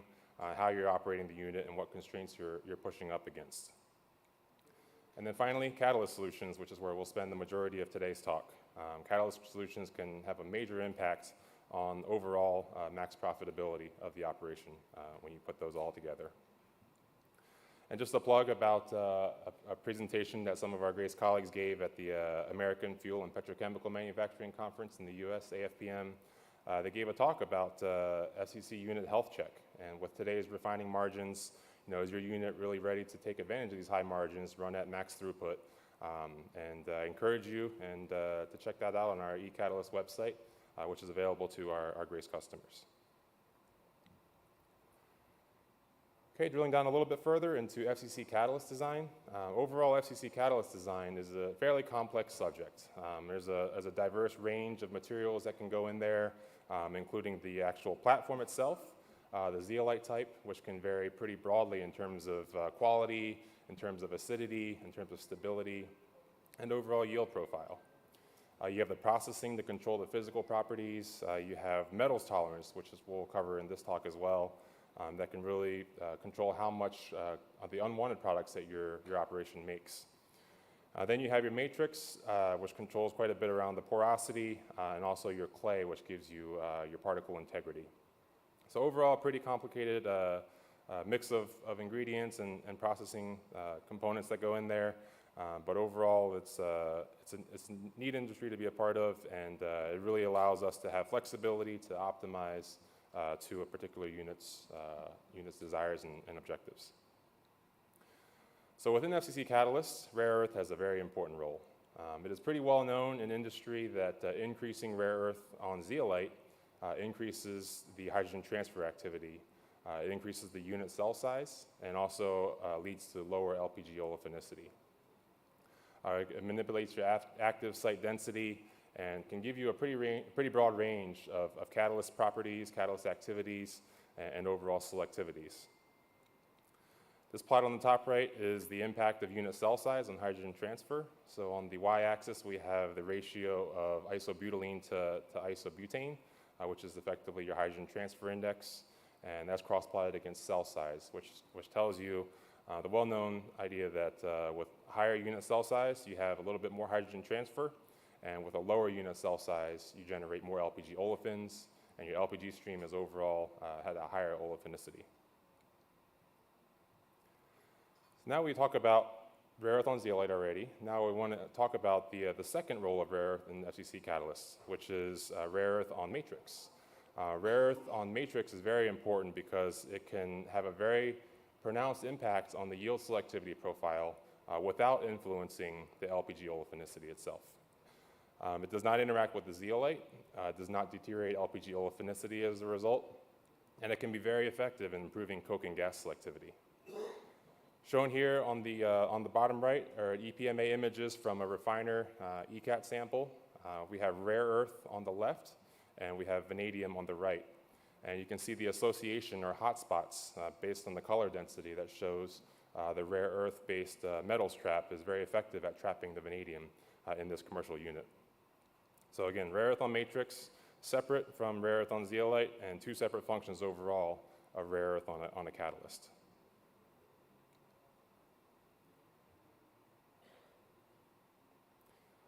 Okay, we talked a little bit about contaminant metals.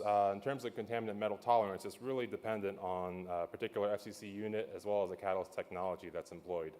This graph has three different data from three different FCCUs, the FCCU1 in black, 2 in blue, and 3 in red. And you can see the cross-plot of activity versus contaminant metals, vanadium plus sodium. There's a pretty drastic difference in some of these trends, in some of these slopes. The black data points have a slope of about -3, so about 3 number activity loss for 1,000 ppm of vanadium plus sodium.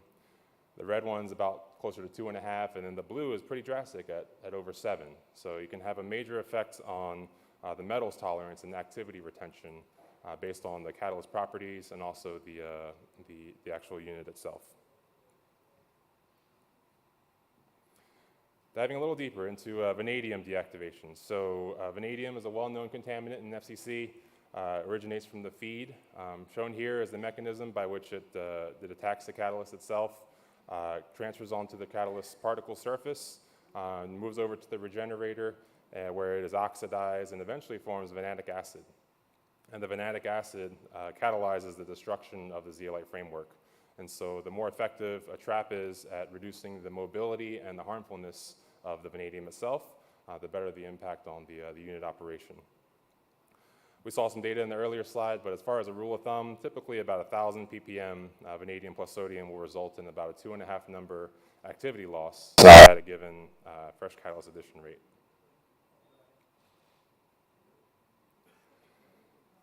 As far as vanadium trapping technologies, we covered the rare earth-based technology from Grace in pretty much quite a bit of detail. They're based either on rare earth or alkaline earth elements, such as magnesium and calcium. However, there's an important distinction between rare earth-based traps and alkaline earth metal-based traps. Mag and calcium can be deactivated and form compounds within a FCC unit. Mag oxide can react with SiO2 to form magnesium silicate or forsterite, and calcium can react with SOx to form calcium sulfate or anhydrite. So these are very common elements within the regenerator operation. They're very present, and they're more abundant than vanadium. So that's the drawback of utilizing a mag or calcium-based trap, because they can be readily poisoned and converted into a stable compound. Rare earth oxides have less affinity overall to the sulfate formation and forming compounds, and therefore commercially they've been demonstrated to have a very effective trapping functionality for vanadium. Okay, now we'll get into some more data. This next couple slides are from a DCR study, that's Davison Circulating Riser, where samples were tested at high metals loading, and just to compare the effectiveness of a rare earth-based metals trap. So on the left side we have Catalyst 1, and on the right side we have Catalyst 2, Catalyst 2 being high rare earth. The rest of the properties were about similar, but you have about a 3% difference in rare earth on Catalyst. First plot here is cat to oil versus conversion. Again, black is the lower rare earth and green is the higher rare earth catalyst. Pretty much a layover, similar activity between the two catalysts that were tested here. And then to the point in comments made earlier, LPG olefins, you have your propylene and butylene, and you can see despite the higher rare earth on the Catalyst 2, the propylene is arguably a slight smidgen higher, and butylene is about similar as well. So no major difference in LPG olefinicity, indicating that, again, the Grace rare earth-based metals trap does not affect hydrogen transfer activity, given the distinction between rare earth on zeolite and rare earth on matrix. However, you look at the coke and hydrogen, what we like to call coke and smoke, the unwanted products. With the high rare earth catalyst, you have a pretty nice reduction in coke and also a large reduction in hydrogen, given that the metals are being effectively trapped by the rare earth metals trap. So there's a clear benefit for the Catalyst 2 in this operation, and as shown by the data that we just reviewed. Now moving on to a few commercial case studies. This was a refiner in EMEA region that moved to a catalyst that had a higher rare earth on catalyst. Looking at the top right, you can see the change out. They went a couple % increase in rare earth, and the theoretical change out is shown there as well based on the rare earth marker. And the objectives were to lower delta coke, which was demonstrated here, moving from the blue low rare earth grade to the green high rare earth grade. So a nice reduction in delta coke at a given conversion. Improved gas selectivity, so similar, maybe slightly lower gas selectivity at a given conversion level for this refiner. And then negligible change in overall LPG yield, but a nice boost in LPG olefinicity. So the objectives of this refiner were met. They wanted to boost LPG olefinicity with negligible change to LPG yield overall. So hence the reduction in LPG sats. Another case study, this was a reformulation to a higher rare earth catalyst, and they wanted to preserve the LPG olefin selectivity. So the base is in orange on this plot, and the high rare earth is in green. And the axes are ECAT ACE data. It's propylene over kinetic conversion on the y-axis, and ACE C3 and C4 on the x-axis. So again, a layover in data, and no remarkable difference was observed in terms of selectivities. So reinforcing the point about high rare earth technologies being favorable on LPG olefin make. So we looked at a lot of data. So to tie it all together, as far as the Grace integral vanadium trap technologies, we've got a couple images that compares and contrasts the Grace technology versus that of a competitor. So a goal for a metals trap is to reduce coke and hydrogen make. That's the end goal. I want to reduce the harmful effects of contaminant metals and protect the zeolite from deactivation. Looking at the image on the left is the SEM mapping of key elements, silica in blue, lanthanum in purple, and mag in orange, magnesium. And you see pretty even dispersing of the elements through all the particles, integral, and it's very evenly interspersed. And then we contrast that with a competitor sample on the right, where you see high density separate components of silica, magnesium, and lanthanum, which carries its own disadvantages in that there can be preferential loss of a component, especially with blends that use active components, metals trapped separate, and also inert particles. And you have to also depend on vanadium mobility for the trap to work, inter-particle mobility of the vanadium in order for the trapping technology to work. So some key differences that we wanted to highlight on this slide.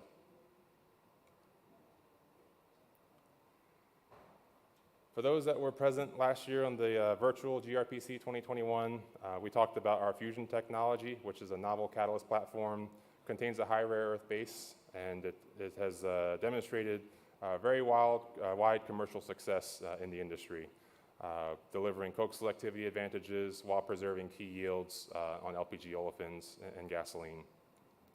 The Grace team will be happy to talk more about this. We also have our RIVE technology, which we've spoken about in prior conferences, and also a new technology, which we're not at liberty to say yet, but later this year we'll have a big unveiling.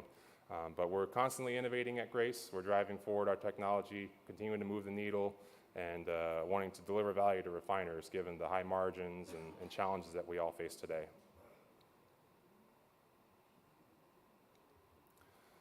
So in summary, refining outlook and margins have been very strong. They've been strong in the recent months and also are forecasted to remain strong in the coming years. Refiners overall are processing very high rates and utilizing premium catalyst technologies to deliver value in those operations. There are several factors that are involved in maximizing FCC profitability, with catalyst design as the forefront of that. Grace, as I mentioned, is constantly innovating. We've got novel catalyst technologies, including fusion and also RIVE, that employ a high rare earth-based metals trap that offers key advantages such as coke and gas selectivity, and all while not affecting hydrogen transfer activity. And it has integral particles to prevent selective losses as compared to alternative technologies. So with that, I hope I compelled you to keep an open mind, and I invite you to keep an open mind about rare earth on catalysts, because rare earth specification limitations can really constrain optimal catalyst selection. There's certainly a balance, right? Rare earth on zeolite is important, rare earth on matrix is important to really deliver that balance and to push an FCC unit to multiple constraints, which is the end game.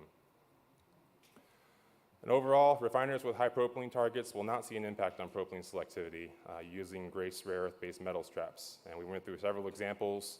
And again, catalyst technology is an interesting industry and allows for optimization of the FCC to multiple constraints.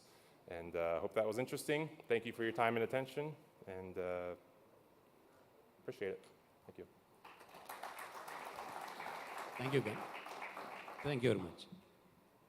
FCC catalyst evaluation selection is definitely a interesting and most challenging activity for any refiner, though the same activity is done every year or once in 2 years. He has brought out how the good effects of high rare earth are best utilized by overcoming some of its shortcomings. Thank you very much for it. We will now go to the next presentation, 21st Century Steam Reforming Catalyst Technology by Mr. Himanshu Chauhan.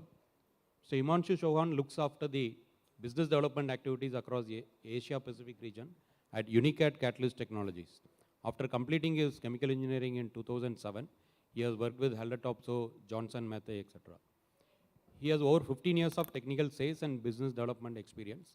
He is a graduate from BITS Pilani and a master's from UPES. Over to you, Himanshu.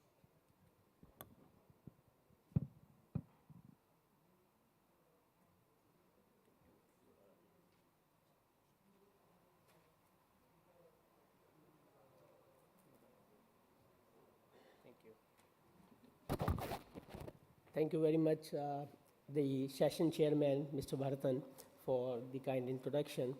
On behalf of Magma Unicat Group, first of all, very sincere thanks to organizing committee at GRPC for giving us this wonderful opportunity to present on this, this topic, which has always been very close to my heart, having spent around 15 years in the catalysis industry, majorly around hydrogen, ammonia, and methanol. Well, before I justify the 21st century steam reforming catalyst technology, I think I need to answer Mr. Bharatan's question, which is an excellent question he raised while starting the session. How do we sell reforming catalyst for a gray hydrogen plant, in a gray hydrogen plant, when everyone is talking about just green hydrogen? I think that's a very, very, very challenging question, which we have been looking at ourselves, Magma, Unicat as well, and probably the other leading catalyst technology companies as well. And when we look at, we of course have been attending other conferences as well. And while attending this conference, the first session so far, I am we have already got the positive views that green hydrogen, it's a long-term solution. Hydrogen is going to be there for minimum 20, 30 more years.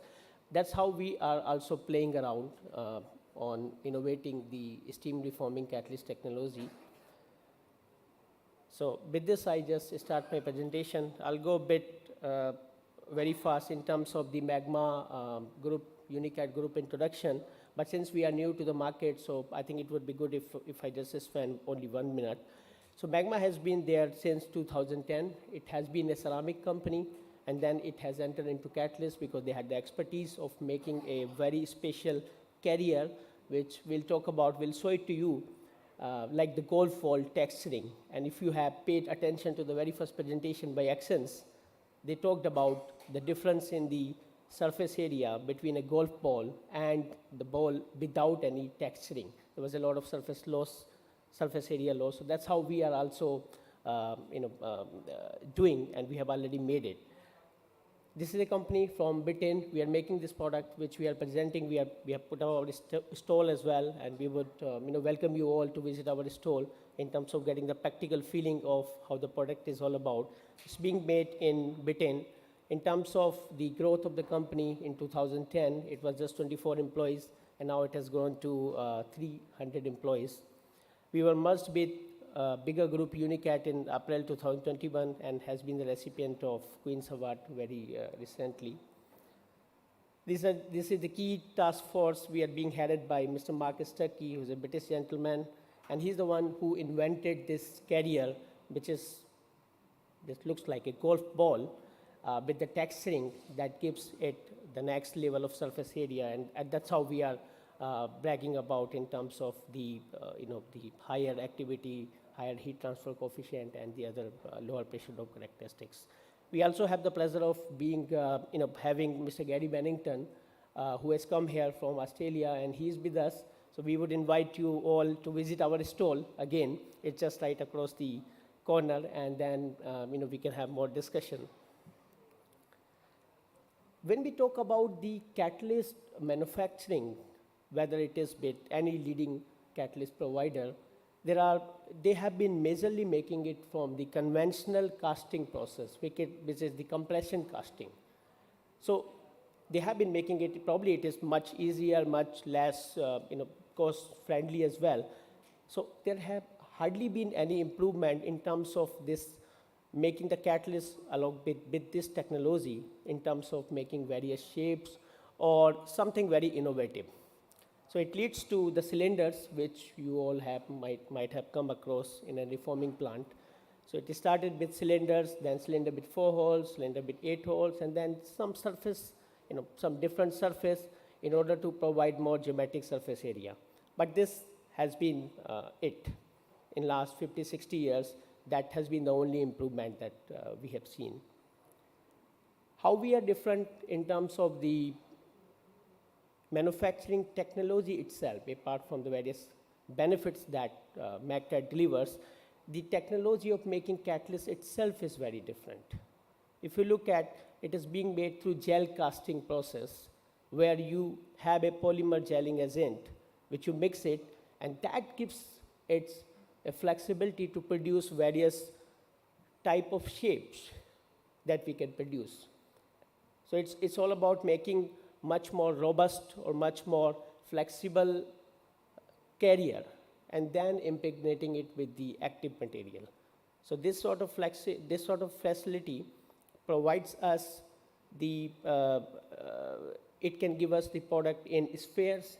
It can also give us the product in some other 3D shapes as well, if it is found to be very practical. So we can make that as well. So we have molds and this polymer gelling that makes us a bit different. It's proprietary as well to some extent. The major benefit that we are getting from this gel casting is you can make a sphere, and it looks like a golf ball. It is indeed. And we have already seen in terms of the surface area, so I don't need to talk about much on that. Surface area, higher the surface area, higher is the activity for the reforming catalyst, especially in the top zone, of the reformer tube. Of course, it matters in the bottom as well, the higher surface area. In terms of the sphere without any holes, but with just the external texturing, it also leads to lower drag. And that's very important in terms of the pressure drop characteristic, which is also one of the major area when we look at steam reforming catalysts. There are three. One is the activity, second is the heat transfer, and then is the pressure drop. And that's more important, probably not that important for hydrogen plant, but certainly for ammonia plant when you need to compress the gas to 200 kg or maybe 150 kg. So this is how it's being produced. It is being produced in Dewsbury. It's a bit far from Leeds in UK. This is how the mold looks like. And onto your right, there is a kiln where we are calcining the catalyst. So we are calcining it at much higher temperature, around 1500 degrees Celsius or so, as compared to the other conventional manufacturing process. They calcine it at lower temperature. So it leads to much better product in terms of the mechanical strength as well. So that's also one of the key difference. I think we talked about this. When you look at the steam reforming catalyst technology, there are always three major areas. One would be the higher activity. What does it mean for the current plant is you would be able to process more feed without breaching the process constraints. Let it be pressure drop, let it be higher tube wall temperature, let it be the flue gas higher flue gas temperature. And that is something, flue gas temperature is something which is linked with the better heat transfer characteristic of this golf ball. And you would get the feeling once you visit our stall. We have the videos how exactly it leads to higher heat transfer as compared to the cylinder with holes. Let's talk about how it has really created the value addition for our clients. I think this is very important rather than just talking about what it is there on the paper. So this is the real data from our hydrogen client from Korea. And if you look at the pressure drop benefit is 0.42 bar. And they must have some compression after this for whatever purpose it was being used. So they are simply attributing this to the savings in terms of the compression cost. Let's look at one of the American refiner. They opted with MACCAT series of reforming catalysts, and then they could achieve higher throughput, which they were not able to do with the previous generation catalysts. And this is not our data. This is the data which has simply come from the American refiner, where majority of our catalysts had been sold so far, majorly in America, around more than 15 references, mainly hydrogen plants.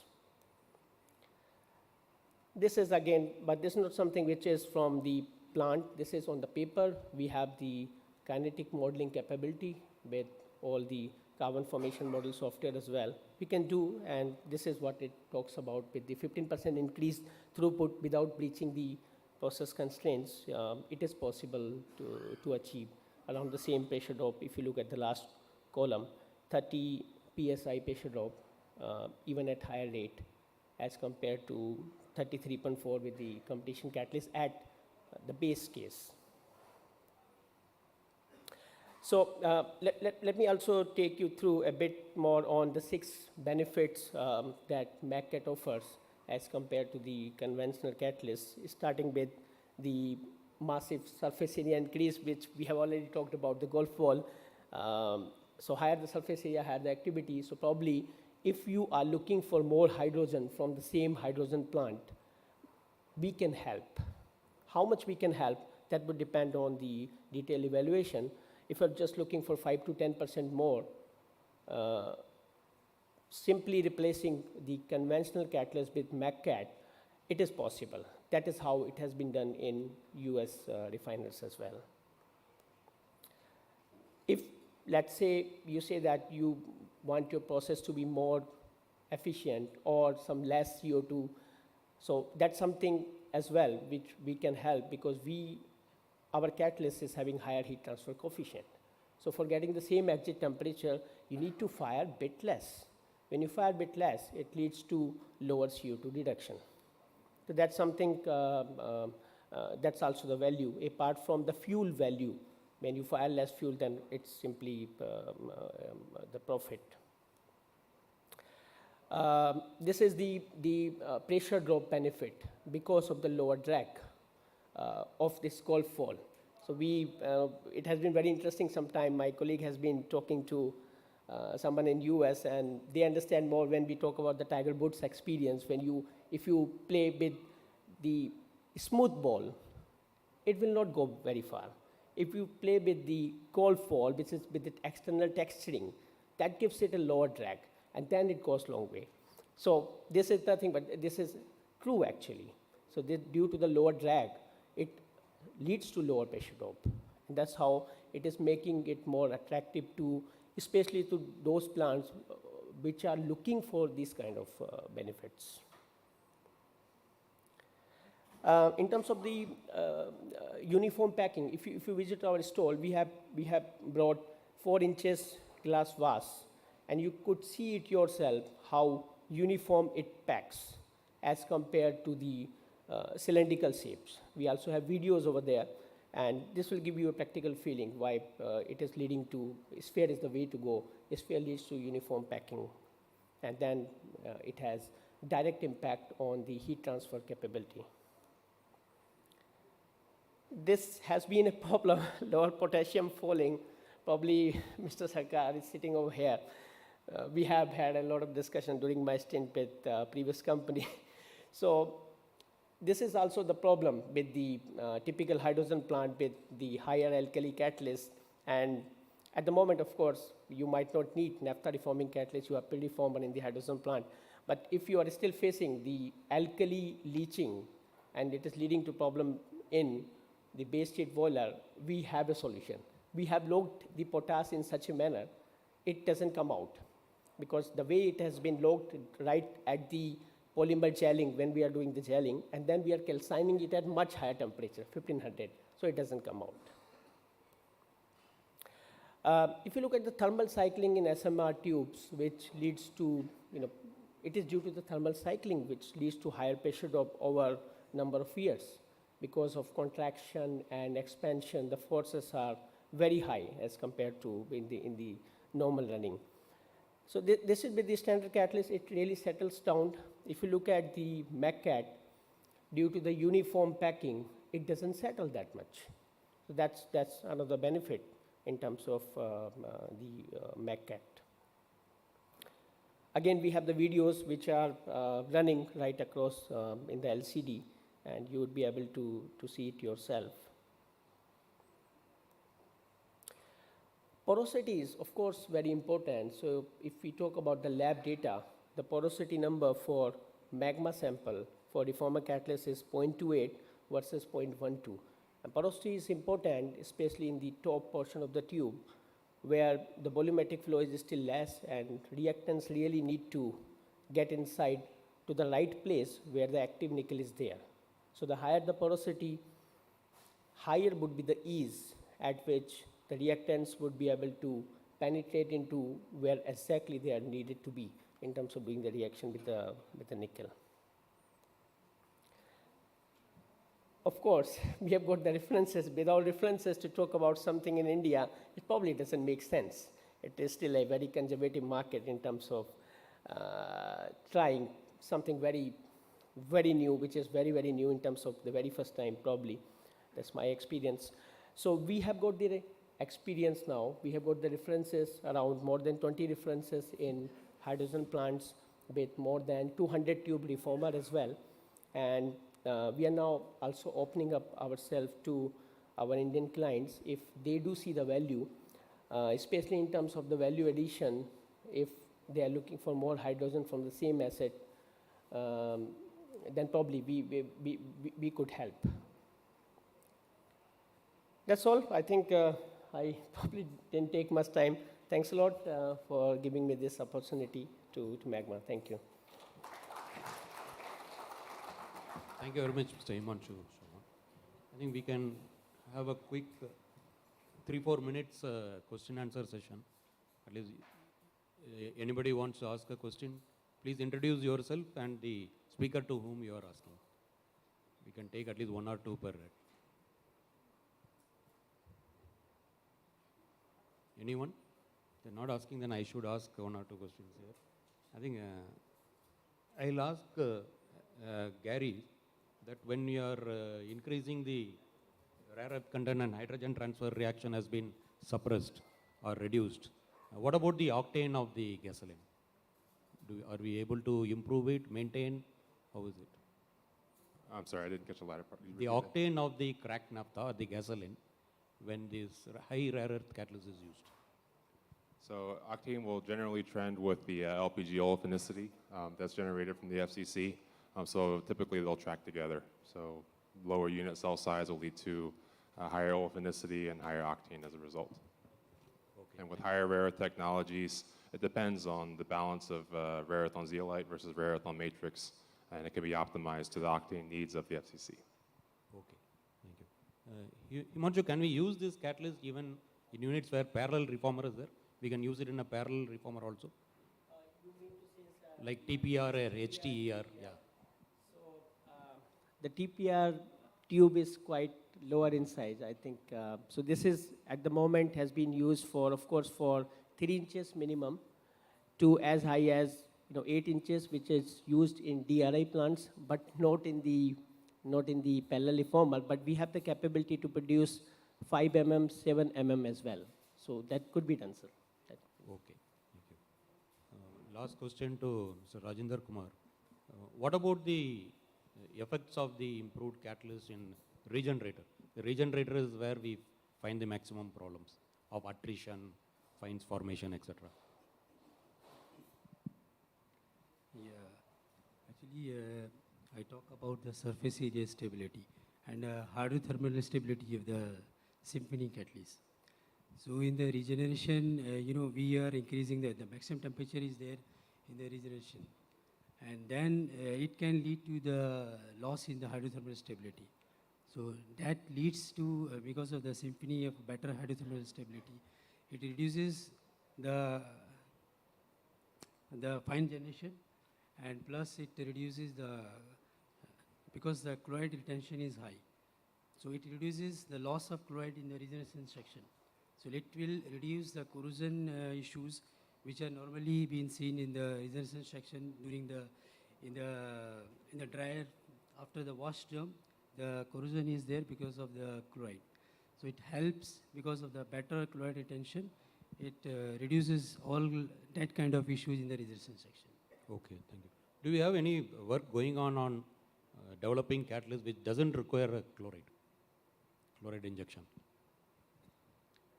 No, I think the basic of reforming catalyst is we have to maintain the acidic and metallic function. So without chloride injection, it is not possible. So we are not working in that direction so far. Okay, thank you very much.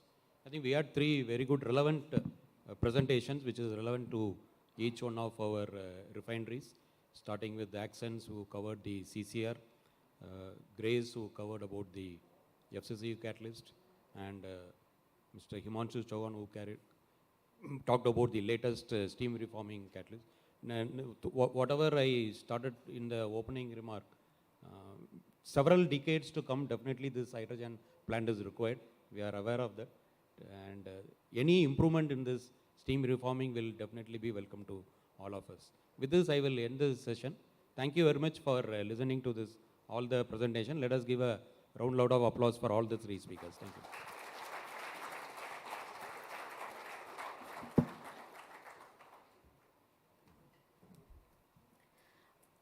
A big thank you to all the speakers here for the presentations that they've given, and to Mr. Bharatan for conducting this session. I would request Mr. Bharatan to kindly present our esteemed speakers with mementos. It's a small token of our appreciation for coming here and sharing their knowledge and experience with us. And I request Mr. Bharatan to please present the mementos to Mr. Gary Chang, Regional Marketing Manager, Asia Pacific.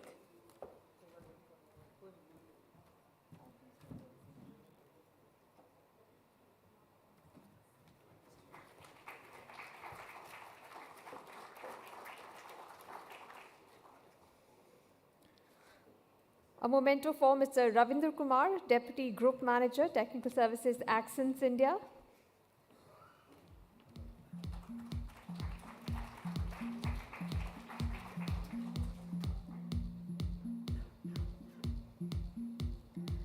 And a memento for Mr. Himanshu Chauhan, Business Development Manager, Catalyst at Unicat Catalyst Technologies.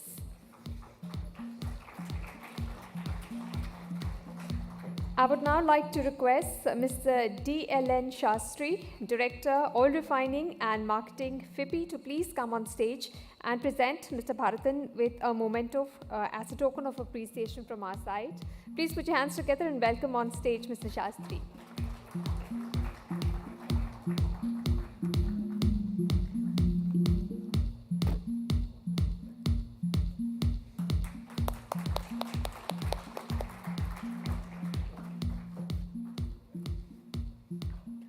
I request all of you to please gather for a group photo. Mr. Shastri, if you could also join them for a group photograph.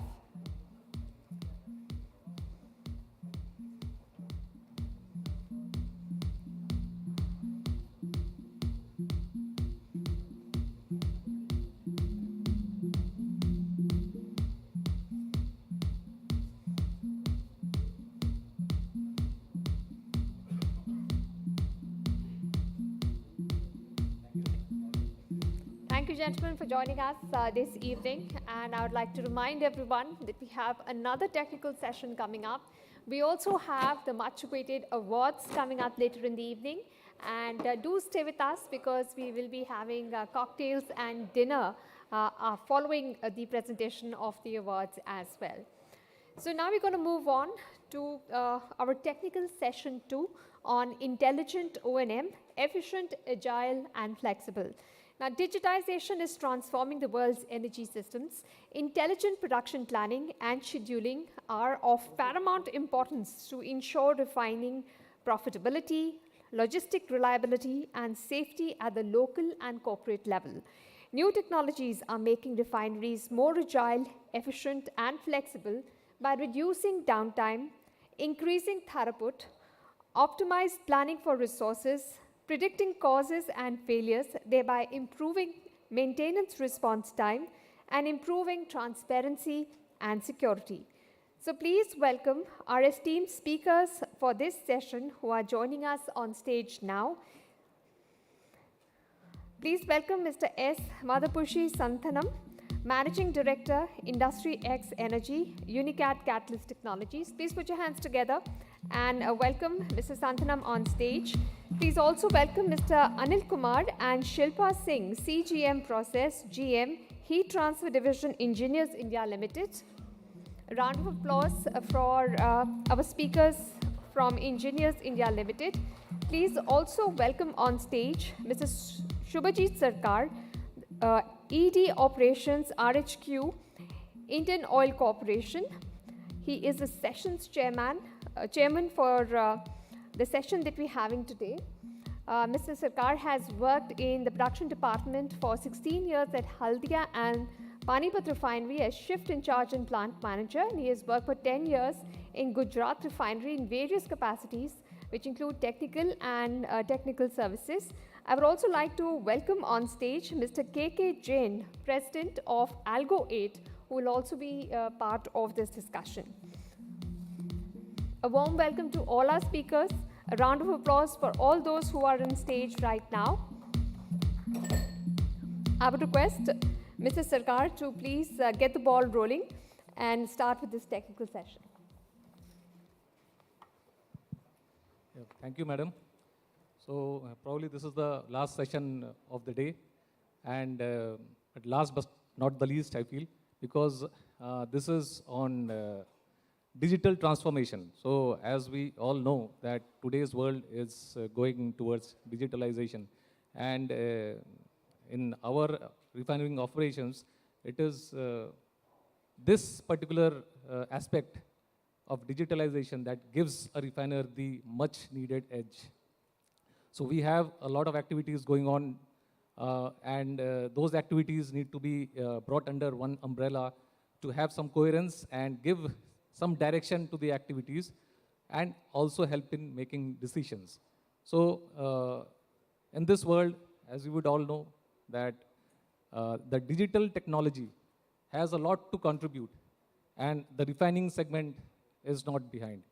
So what we see is that refining in the oil industry is you can say a midstream segment, and the upstream and downstream also has a lot of things to gain from digitalization. So what we are looking these days is the digitalization of refining process, of a refinery as a whole, of the subunits in a refinery, integrating those and putting it under one umbrella of the refinery. Then going one step forward and integrating with the downstream till the RO, till the last touch point of the customer, and going upstream from where the whole sourcing takes place, the crude oil and the raw materials. So it's basically a end-to-end sort of customization and organizational effort that will help a particular organization to gain that much needed edge over its competitors. As we all know that we are all going through very trying times, the market is very volatile, and in order to stay in the business, I am using this word, in order to just stay, otherwise we might just become obsolete, we need to take the help of digitalization in a big way. So I'm sure in today's discussions we'll be gaining a lot, and we are having esteemed speakers from different walks of life. So we can straight away go into the presentations, and let's see what we have to gain from here. So I would start with Mr. Srivatsan. He is from Accenture, and I'll have a short brief about him. Mr. Srivatsan is with Accenture Innovation and Thought Leadership Group, bringing more than 12 years of experience in management consulting and digital manufacturing and in the operational space. He has overall 25 plus years of experience in continuous process industries, consulting, and IT. He has more than 8 years experience in petroleum refining in various functions like planning, scheduling, and blending, performance management, process engineering, and OMNS operations. Before joining Accenture in June 2009, Mr. Srivatsan had worked in refineries like Reliance, KNPC, and Chennai Petroleum for about certain years in petrochemical and fertilizer industry. So over to you, Mr. Srivatsan. Thank you, sir. Thank you for the introduction. Good evening, everyone. So today's session, we will be seeing the digital impact on the refinery. So this is about the digital refinery. What we are going to speak is about recognizing the refinery imperatives, and followed by the digital solutions, what we have, and the value potential that is bringing to the table, and the barriers for implementation, and also the end state of the future refinery, what we call as the downstream of the future. And finally, we close with the implementation journey. So there are some business imperatives and technology imperatives that as refiners or downstream players that needs to be addressed to stay relevant. And also it is important to enhance the current capabilities around the value chain, across the value chain, and also manufacturing, so that we are able to sustain the business continuously and improve the margin. We also have the technology imperatives around optimization, data, and platform. And how do we do it, and how do we convert these challenges into opportunities? The opportunity lies in our speed to respond to the changes, and our speed should be faster than the rate of disruption.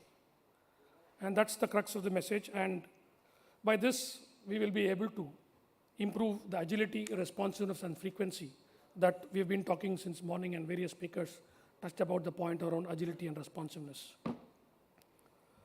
So when it comes to digital solutions, what are the solutions we are talking about, and what kind of solution we are looking at? We are looking at digital solution which needs to be responsive, where we are bringing in the agility in terms of making decisions. The solution needs to be predictable so that it preempts the disruption much in advance, so that we are able to take proactive action and moving our nature of regime from being reactive to proactive. Be integrated so that the processes and the systems are integrated and the touch points are clearly defined. so that there is a seamless exchange of information and data, and also we have the ability to break down the functional silos and improve collaboration. Working digitally, whereby the workforce are enabled to carry out the day in a life in a more digital fashion on a common platform, thereby reducing the human error and also the lag which is getting created because of the activities being carried out manually between the processes. And finally, solution should enable us to operate safely. Here at the bottom, I've just listed non-exhaustive list of solutions based on our experience, Accenture, across the globe with various clients. And it's across the supply chain, operations, asset integrity, HSE, and also the overall collaboration, what we call the supply chain tower. In this, I've just highlighted two main initiatives, process analytics and the machinery analytics. The reason for bringing it with a double click here is to impress upon the point that these initiatives can be started immediately. With a lot of data that we have at the background, we have to just harvest them, bring it to the fore through some of the AI ML technologies, and leverage those data and convert them into insights for data-driven decision making. So just an example of process analytics where we were able to develop a model in a CDU to predict the LGO yield. And the model is a kind of an ensemble model of multiple algorithms of AI and ML, where the model is capable of predicting the yield and also providing an optimal, near-time optimal based on the current situations and current operating conditions, and also provides, through prescriptive solution, which is another additional model, it provides advisories to the operator of what kind of parameters that needs to be changed and to what extent. So this ensemble of model is part of the process analytics where we're able to predict the LGO yield and also keep in track with the plan and the schedule so that at the end of the month, the plan versus schedule versus actual gap is minimized.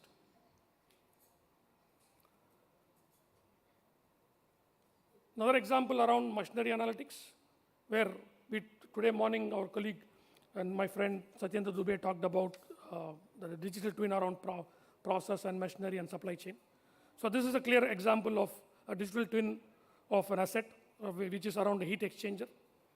And the expected outcome is to monitor the key KPIs like efficiency and the rate of fouling, so that the model continuously tracks the effect of fouling onto the process and gives a clear advisory to the maintenance department when the exchanger can be taken out of service for maintenance, looking into the cost of maintenance versus the incremental cost of energy that is caused because of this fouling.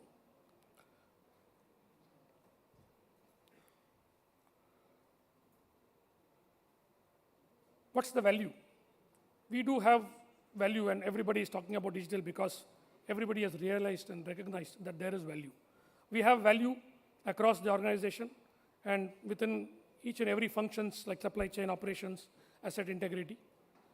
But one point to mention here, which everybody will be interested in, every organization's management will be interested, is that we expect an uplift of margin by $1 to $1.5, and which is really huge. And the potential is there, and it is up to us how to leverage this technology and bring it to the fore. It is rather easy than said done because there are definitely certain barriers which is impeding the progress of any organization's transformation into digital journey. The barriers are around the human resources because there are the growing needs of new skills like AI, robotics, and challenges around reskilling the existing workforce. Challenges and barriers around technology because organizations do have disparate solutions, at different maturity levels and not integrated operating in silos, because of which we don't really have a single source of truth. And data is there in every system in a different format. And challenge is organizing them into useful information and drawing insight out of it. Adoption. Change management is again a challenge because of two reasons. One, the workforce is resisting to come out of the comfort zone. Second thing is because of the intrinsic nature of technology itself, which is continuously evolving, and it is necessary and very important for the workforce and the organization to keep pace with those changes and adapt themselves.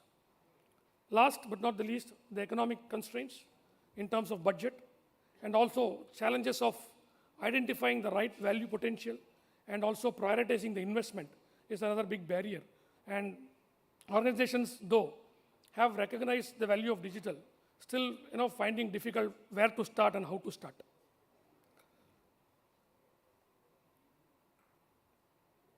A quick view on the end state vision of intelligent refinery, where a suite of digital solutions are playing in tandem across the value chain and different functions, and seamlessly working on a common digital platform. So this is the real vision of any organization, and everybody has started working in this direction. But only thing is the maturity levels are different, and we need to progress in that direction. So far, we have just talked about the what aspects of it, and the final slide, what I have is on the how aspect of it, how to carry out this journey. It's not an overnight transformation. It's a phased journey that is prioritizing high impact areas for sustenance. So you start with the current state and go through a journey to arrive at your aspired end state. Different players follow the different journey, and the journeys are different because of three main reasons. One is the current level of maturity, where you really start. That's one major important point. And also the end state, where do you want to go? Where do you want to aspire? Again, all these things is a part of the journey. And finally, how well we are able to manage the barriers that we talked in the earlier slide. So these three imperatives are really driving the today's digital transformation journey of the downstream industries. With this, I just close my presentation. And thanks to the organization for giving me the opportunity. And thanks to the audience for their patience. Thank you.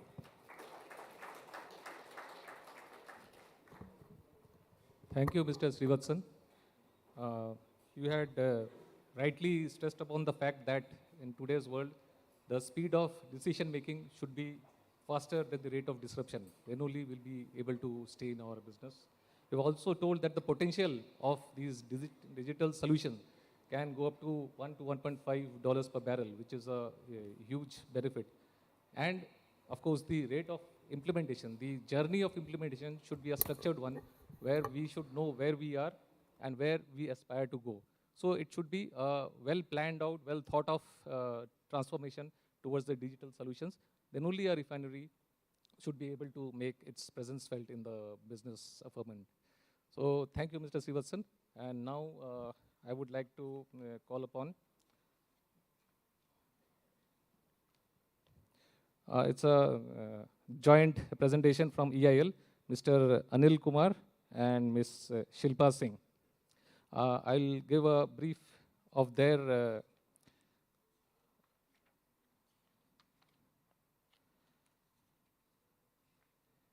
a brief about them. Mr. Anil Kumar is a Chief General Manager in Process Design and Development Department at EIL. He has over 2.5 decades of extensive experience encompassing over refinery configuration studies, conceptualization studies, technical due diligence, vision plans for clients, basic and detailed engineering, both grassroots units as well as complex revamps, in-house technology development, and various other technical services for refineries and petrochemical complexes. Ms. Shilpa is General Manager in EIL's Heat Transfer Department, and she leads a team of chemical engineers involved in grassroots designs, revamp studies, capacity and efficiency improvement projects for fired heater systems. She holds a BTech degree in chemical engineering from IIT Delhi, and she has over 24 years of experience in this field. So now I invite Mr. Anil and Ms. Shilpa for their presentation.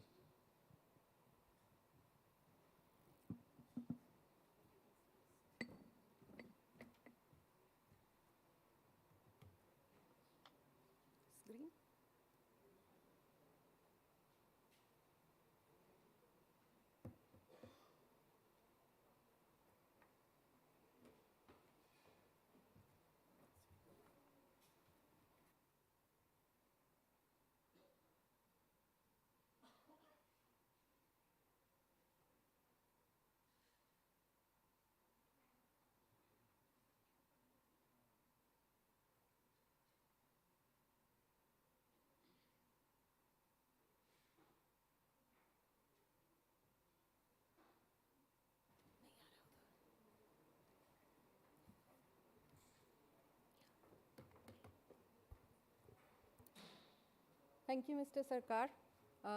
It is my privilege to be giving this presentation in front of this esteemed audience. And good evening to all, ladies and gentlemen. My name is Shilpa Singh, as I have been introduced. I work for Engineers India Limited. Those of you who don't know me already, I am looking after fired heaters in EIL. So this evening, me and my colleague, Mr. Anil Kumar, would like to give presentation on digital solutions for efficient operation. So as a step towards digitalization, EIL has developed many softwares. I would like to talk about heater-related software, which is meant for efficiency improvement and operational optimization. Later on, Mr. Anil Kumar would take up Eng CHP and Eng Rage. Those are other two softwares for optimization. So when we talk of fired heaters, we all know heaters are meant for heating process fluids. While doing so, they consume a lot of fuel, and as a result, they produce or they give out lots of emissions like CO2, NOx, SOx, and all. So while we are improving the efficiency of fired heaters, our first target is to improve refinery GRM. But as a result, we also reduce the carbon emission or the carbon footprint along with. How heaters have developed till early 80s. This introduction is important because we would be talking about comparative figures in the later slides. So till early 80s, we used to have mostly natural draft type heaters, and the efficiencies were of the order of 80%. During early 90s, 80s to 90s, the fuel cost went up. The CPCB norms became more stringent. Efficiencies were improved with the aid of cast air preheaters or steam generation.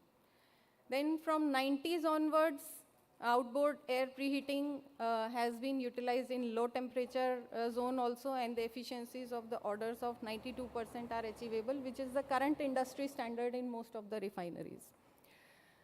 Now this bar chart shows that my radiant is going to remain the same, my convection is going to remain the same. Please pardon these technical terms, even if you don't understand. The intent of showing this slide is the 6 plus 2%, which is there in green and light blue. Rest of the components will still remain the same, even if we improve the efficiency. It is only this 6% which is available for efficiency improvement. Rest has already been consumed by my process fluid. So in this 6%, if I improve the efficiency of a furnace by say 1%, it is going to mean a lot of saving in terms of money depending on the heater duty.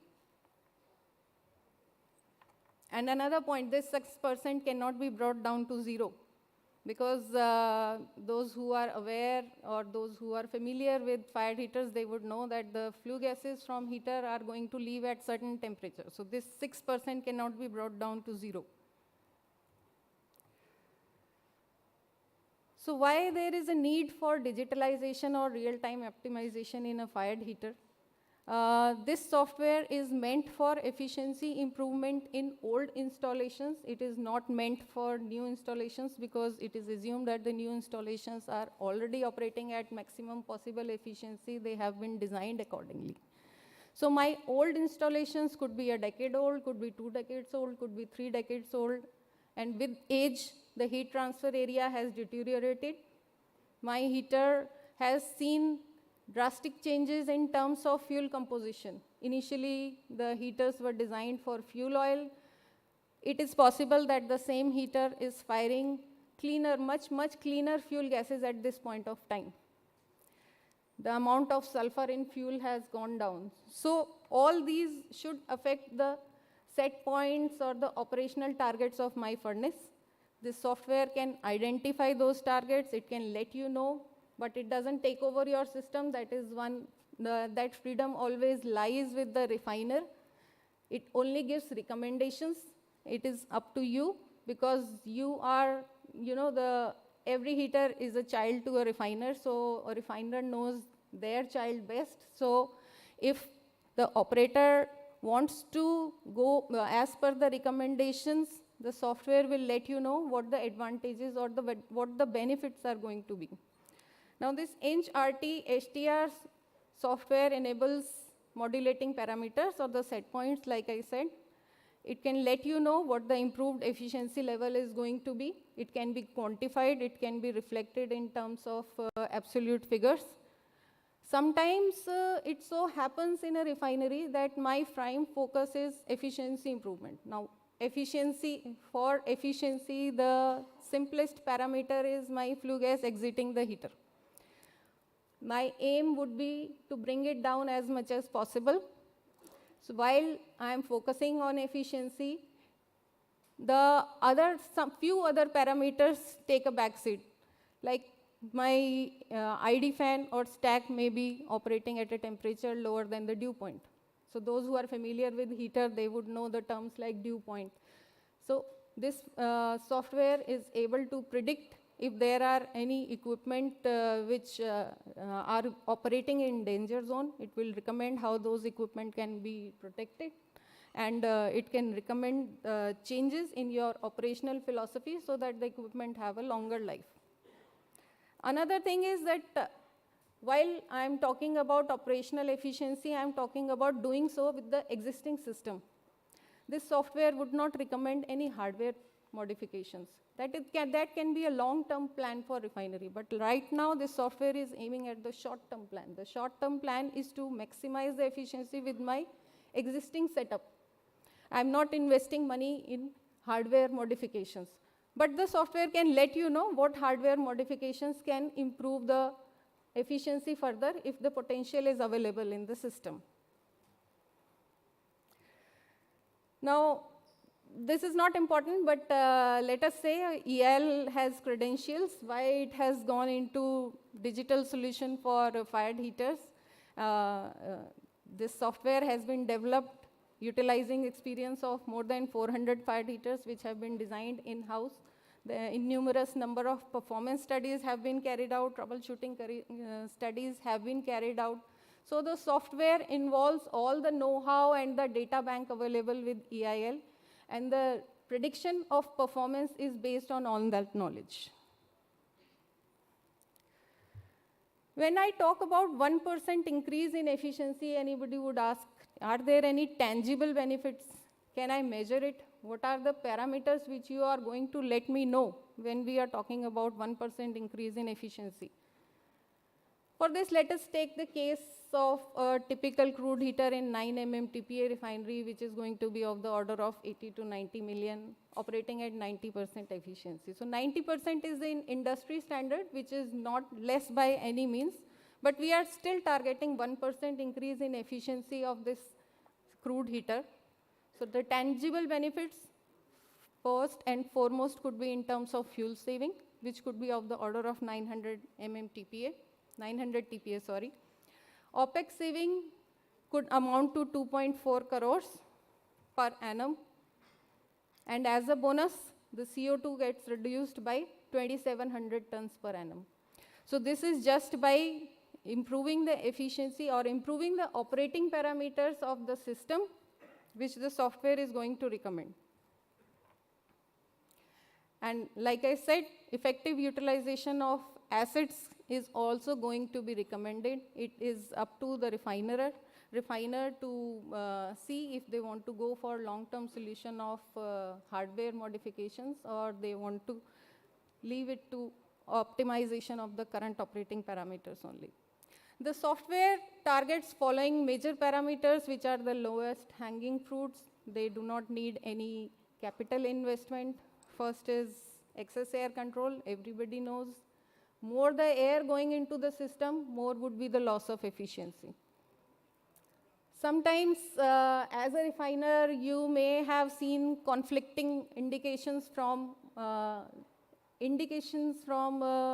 say, your O2 analyzer and your combustion air measurement.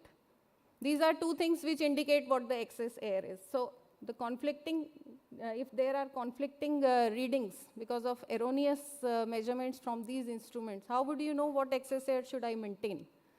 So depending on your fuel quality, the actual fuel quality can be built into the software. It will let you know what the amount of air should be.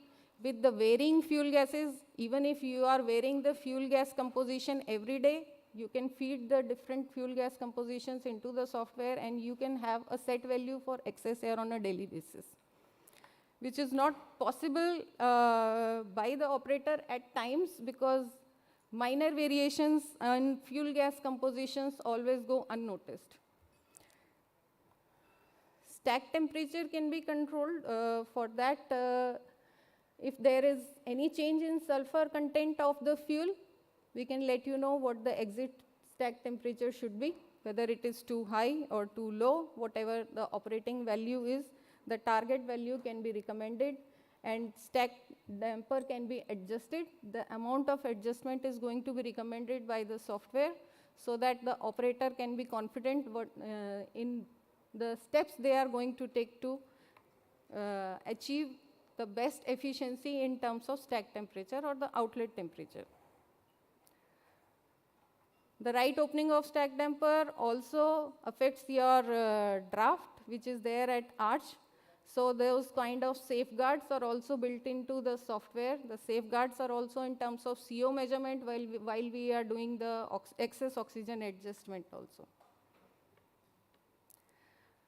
While we are doing so, it is assumed that periodic maintenance of all the equipment is being taken care. The soot blowers are utilized as per the frequency, recommended frequency. The burner are being maintained, and the refractory is in healthy conditions. So this is a pictorial representation of what are measurable parameters go into the software. Mostly these could be on feed side, this could be on fuel side or the firing side, or these could be on the these could be on the combustion air or the APH system side. Most of the installations have instruments to measure all these parameters, so these can be fed directly from the DCS outputs. Right now, the software is not directly linked to the DCS because the intent is not to disturb the system straight away. The system remains as it is. It is the recommendations which are required to be adopted by the operator, and then you can see the results or the benefits which can be achieved. Now, there could be some parameters which go unnoticed in daily operation. Like I said, the sulfur content in fuel, this can be built into the software. The software has a capability of feeding the fuel data, and then results are reported accordingly. Excess air is not measured directly. So the software can let you know where your heater is operating right now. Ambient conditions is a novel parameter because it is important to understand that a heater is going to operate differently if the ambient temperature is, let us say, 1 degree C in winter and around 45 degrees C, let us say, in summer. So I can utilize my existing hardware to give me more efficiency with a varying ambient temperature. So the software has a built-in feature to adjust the recommendations based on the ambient temperature. And it can take care of all the process variations, like hydrogen is coming into the system, so it can let you know whether any safeguards are being compromised or not. There always exists an opportunity to optimize in the existing systems. We might be operating at the best possible efficiency. We might be taking care of one parameter or two at a time, but it is a difficult task to integrate all these all together manually. So the software will do that for us.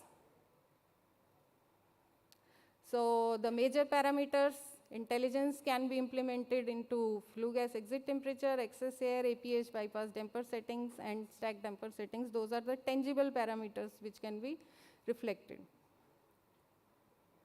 Like as covered in the earlier slides, the inputs are mostly fuel specification, fuel flow rate, excess air, damper settings, and other things which are available either from the DCS or manually from the site.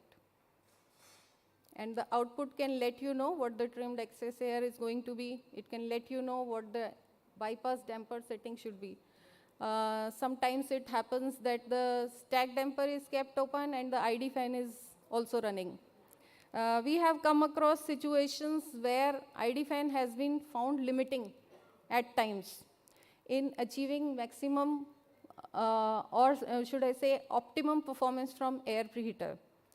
So in certain cases, it has been found that the stack damper is kept open so that because my ID fan is controlling or it is limiting. We have tried to do adjustments in such cases, and in certain instances, it has been found that keeping the stack damper open while the ID fan is running, at times it does not help. At times, it results in short circuiting or bypassing of the cold flue gases into the system. So you are not just overloading your ID fan, you are also losing a lot of efficiency in the APH, because otherwise that area and that pressure drop could have been utilized to recover more heat from flue gases. So such kind of situations can be identified by the software. It can let you know, it can do the heat and material balance in the heater, and it can let you know whether any short circuiting or flue gas bypassing is happening into the system, because as a practice, the refiners don't do that on a daily basis.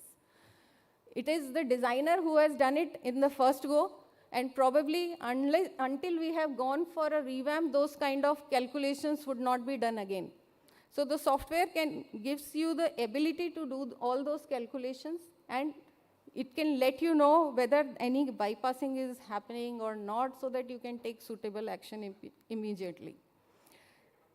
Preventive maintenance, like I said, if my APH is operating at a temperature much lower than the dew point, it will let you know, it will warn you, it will give you a warning, it will ask you to adjust the bypass damper settings so that my ID fan and stack health is not compromised.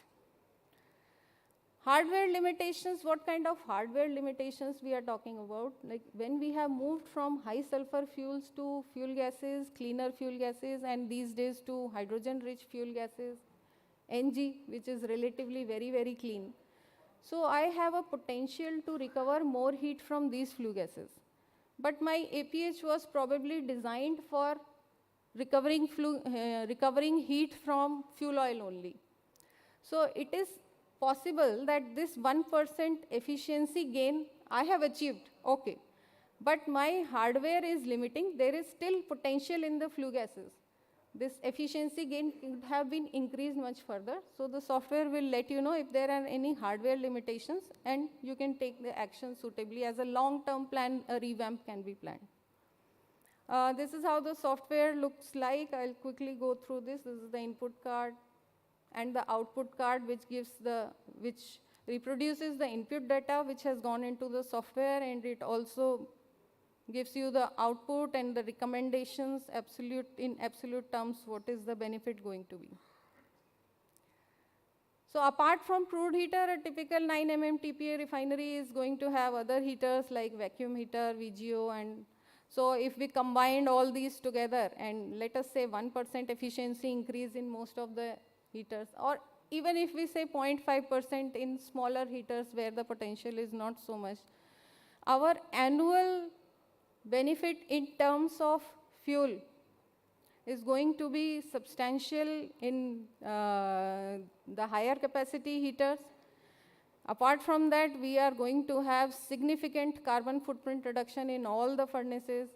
And in terms of money, it could amount to somewhere around 5.5 crores per annum. So investing in a software is not going to, it is not going to be very tough for you, because eventually the returns are going to be much more substantial. So to sum up, it aims the software called ENG RT-HTR. It has been named as ENG RT-HTR. And it aims at operating the furnace near the best achievable efficiency. It optimizes the furnace for varying operating conditions. Varying conditions could be due to fuel, could be due to feed, could be due to the operating duty. And it ensures that the my system operates in a safer zone at all points of time.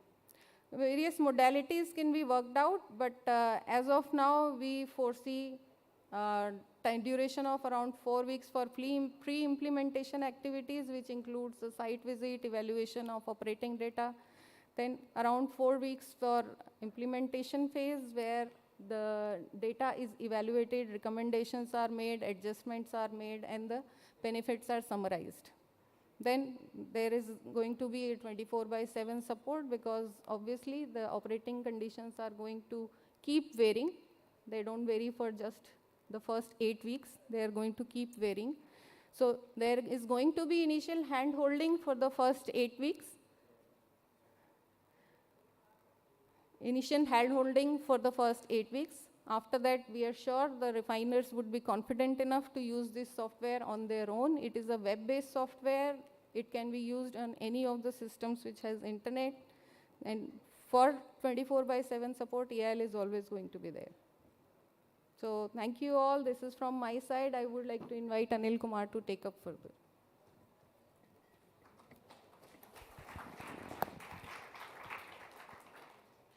Thank you, Shilpa. Good evening, all ladies and gentlemen. Now, the second offering on the digital side from EIL is the ENG CHP, which is primarily an optimizer for steam and power networks. It is basically a linear programming tool in which all the inputs and the outputs are coded in, the constraints are set in, the objective function is defined as the generating the utilities at minimum cost. The optimizer basically tells us what each component, how it is to be operated, at what capacity it is to be operated. We have implemented this in 2 of the Indian refineries and some gas plants abroad, and it is giving good results. It has given good results, and it is still giving good results. So in terms of input, if you look, the flow rate of, in fact, the consumption and generation of steam are coded in at unit level. And in fact, at each of the unit operations, this can be done in terms of steam, power, temperature, pressure, and even the type of fuel. The output that comes out looks something like this, in which the optimized operating rates for boilers, STGs, and GTGs are predicted in the most optimized fashion. This is one of the case studies for an Indian client in which the operation of the CPP was optimized using this software, resulting in a saving of about 300 kgs of natural gas per hour and associated savings in the carbon emission and the water makeup. So this software you can actually use at localized CPP level across the entire plant with only major consumers, and in fact, and the entire complex with all major and minor consumers put in.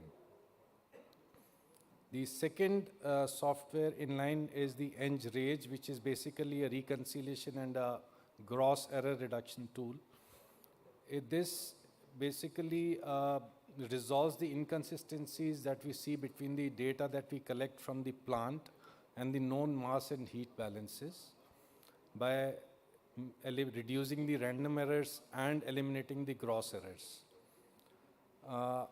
We have used this extensively offline for various clients while we are reconciling the data in operations like the heat exchangers, the columns, the overall refinery balances, and we have been able to gather some quite logical data and analyze that or interpret that. This is a simple example wherein we have reconciled the data across the heat exchanger in one of the plants. So these are the 2 software which we wanted to, 3 in fact softwares. And another related software, in fact, that we have recently started is the digital handover of plants. We are doing it currently for 2 of our clients, wherein all the information, right from the BDIP stage till the commissioning stage, is collected digitally and then linked intelligently to the database of the client. This is the first step towards generating the digital twin for the entire complex. So this is in all what we had for today. Me and Shilpa, these 3 software plus 1 offering for the digital twin. Thank you so much.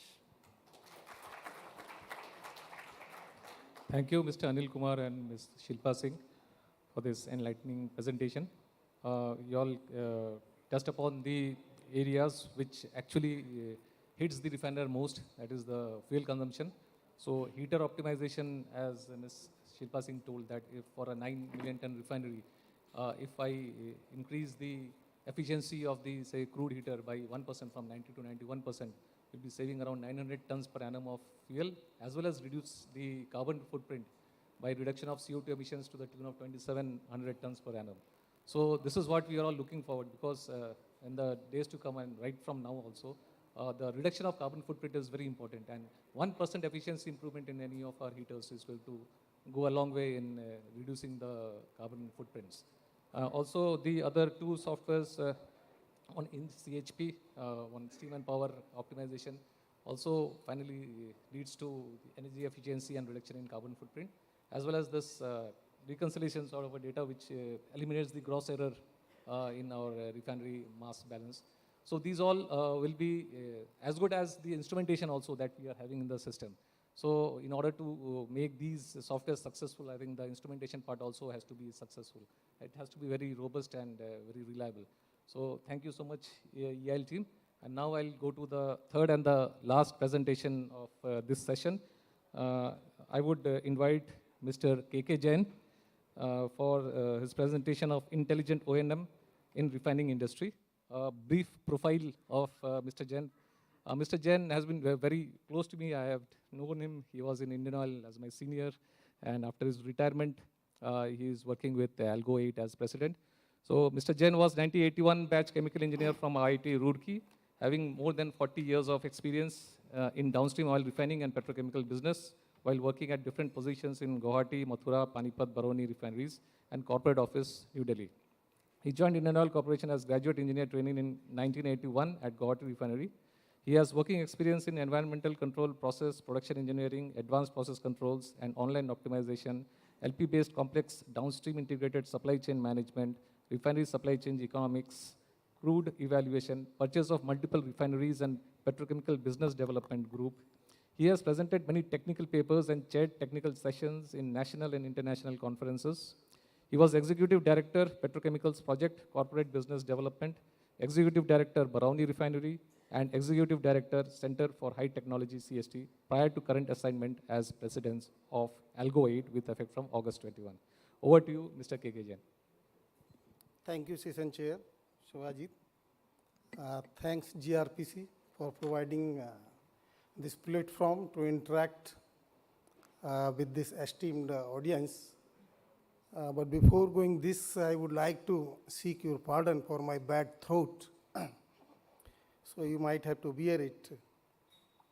Now this presentation is a combined presentation, I would like to say.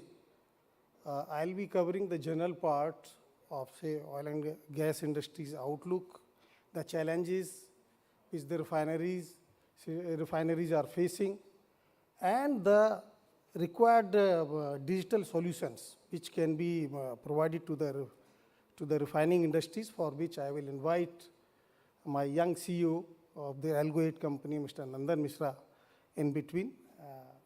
So I'll need that permission to invite Mr. Nandan Mishra in between. Yeah, sure. Thank you.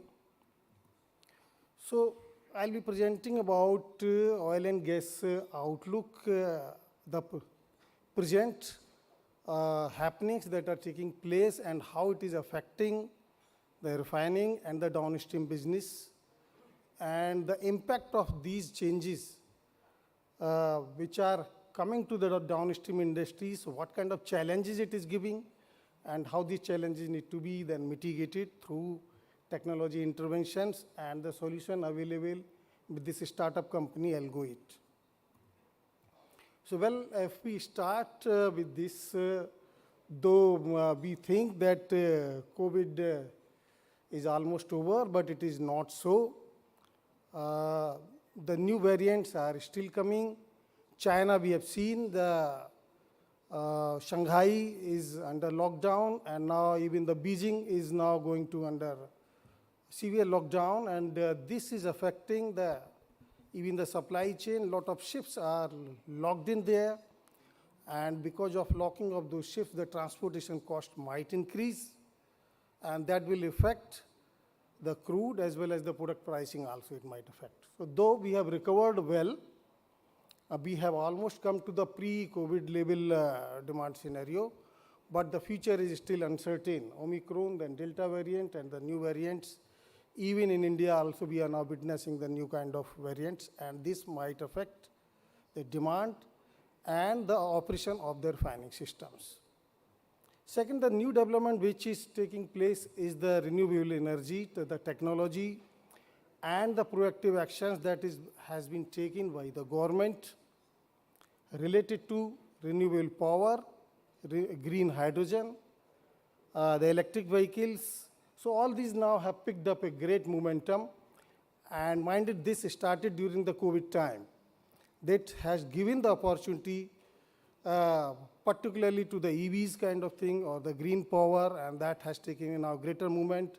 And the time is not far enough when these green energy, green hydrogen, they will compete with the fossil energy, and this might pose a different kind of challenge to the refining industries. The gasoline and diesel demand face challenge from rising share of the electric vehicles, and this will first, the gasoline will get first affected because out of our total gasoline demand, roughly 2/3 demand is consumed by the two-wheelers and three-wheelers. And we have seen the three-wheelers, the great success, and the battery-driven three-wheelers are operating, not only in Delhi NCR, but in different cities, and very soon the two-wheelers are going to pick up, and this will affect gasoline demand a lot. So we have to think about the alternative, different kind of alternatives which are available or which should be made available to the naphtha, which is at present going to gasoline. So what are the different alternate routes which are required? Luckily, petrochemical demand is growing at a very faster rate, around 7 to 8% CAGR growth we have witnessed, and it is expected that the same will continue.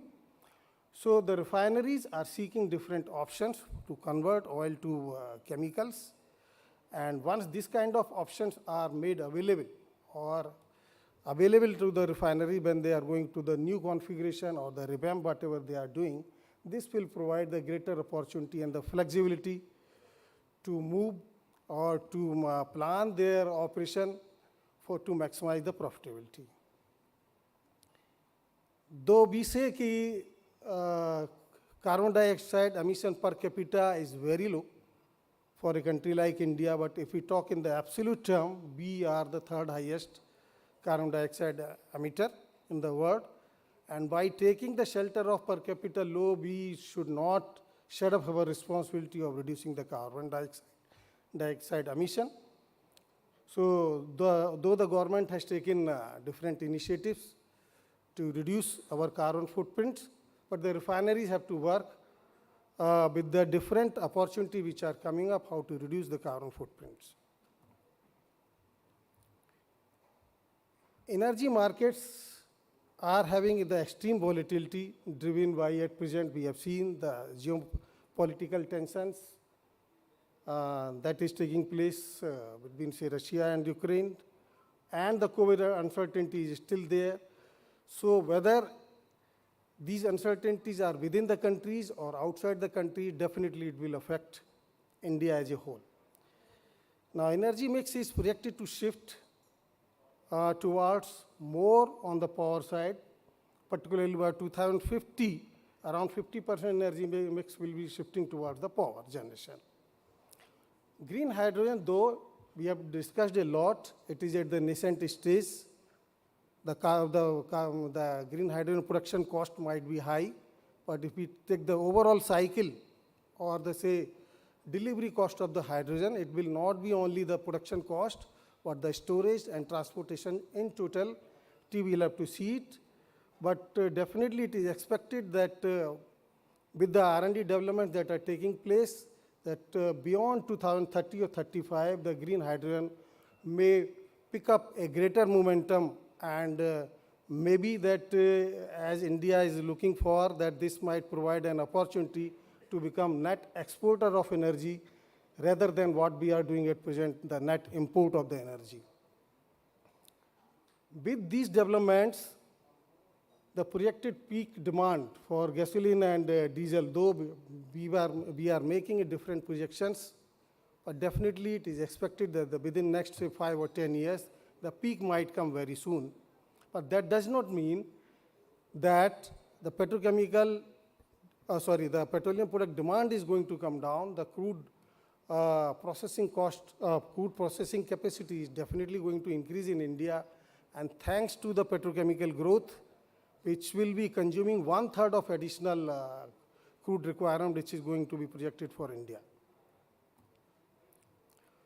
So, with this development and the government initiatives, what we are seeing at present, though our gas percentage is very low, 6%, but we do aspire to have around 15% gas share in our energy basket, though that's a very aspirational one. And even with the current initiatives which have been taking, like Satat or CBG or different kinds of initiatives, the CGD and the infrastructure, whatever we are building to increase our gas share, it is expected that by 2040, we might reach to the level of 11%.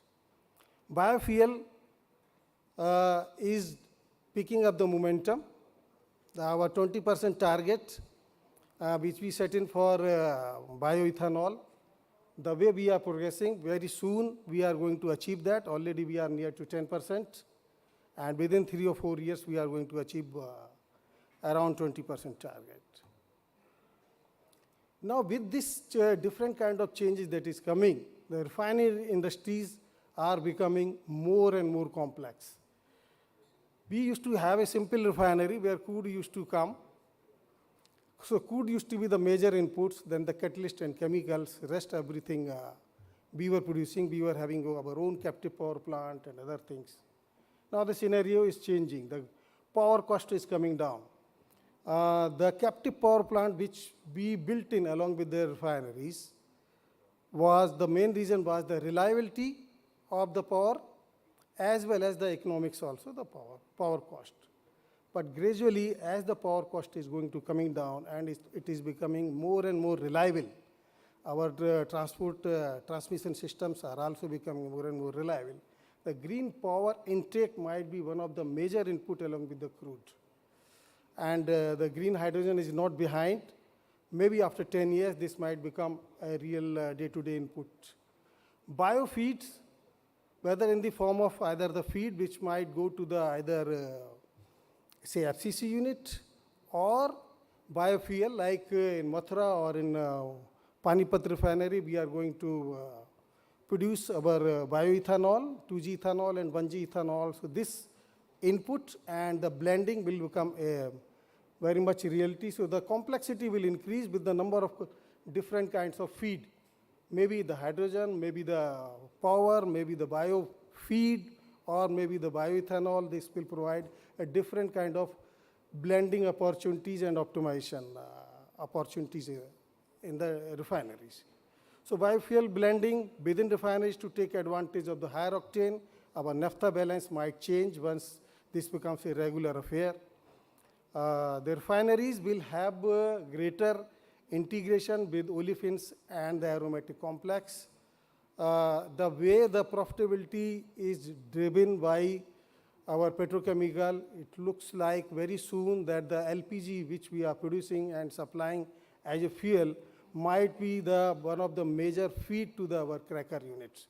So maybe more of biogas or more of natural gas might be the input as a fuel to the refineries, and all the LPG C3, C4 component may be the feed to the cracker units. So this will provide another opportunity for optimization. The variable power and hydrogen cost, we know very well, all this renewable power or the renewable green hydrogen, the cost will be varying depending upon day and night and the seasons.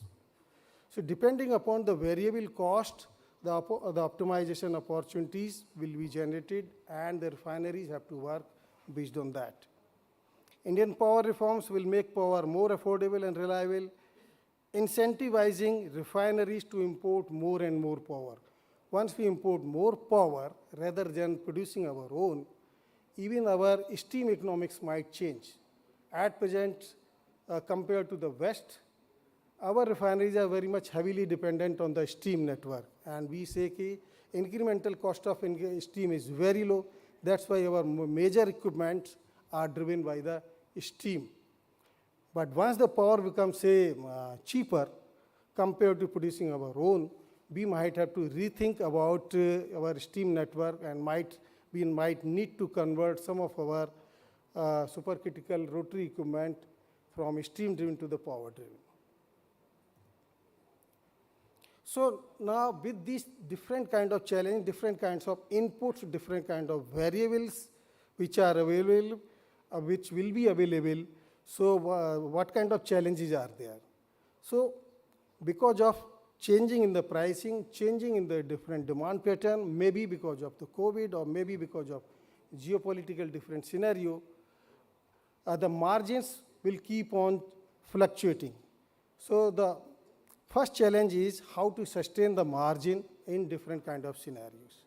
Second is how to maintain our refineries to operate at full capacity. Unlike the West, unlike the Europe, where the refineries operate at lower capacity, we are accustomed to operate our refineries more than 100% capacity.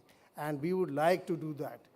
To do that, we have to keep our equipments, our process plants always at healthy condition, and that requires a big challenge, how to maintain their good health and how to predict that when the plant shutdown can be taken up.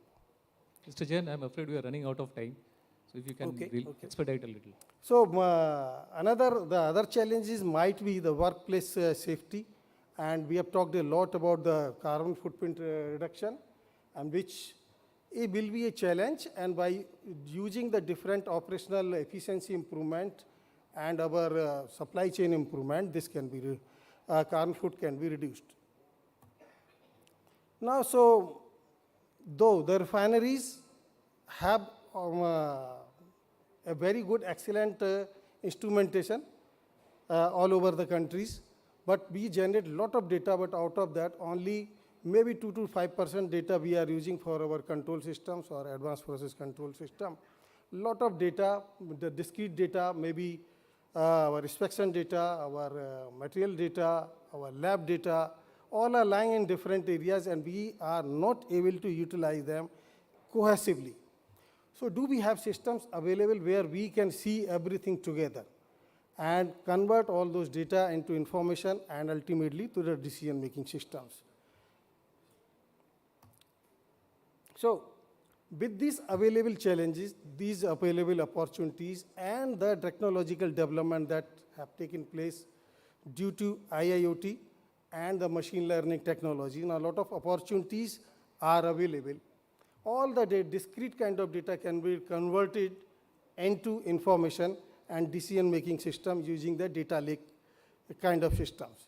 So this will become the base now in future, where all the data, different types of data is available, and different technologies are available to utilize this data and convert into the decision-making.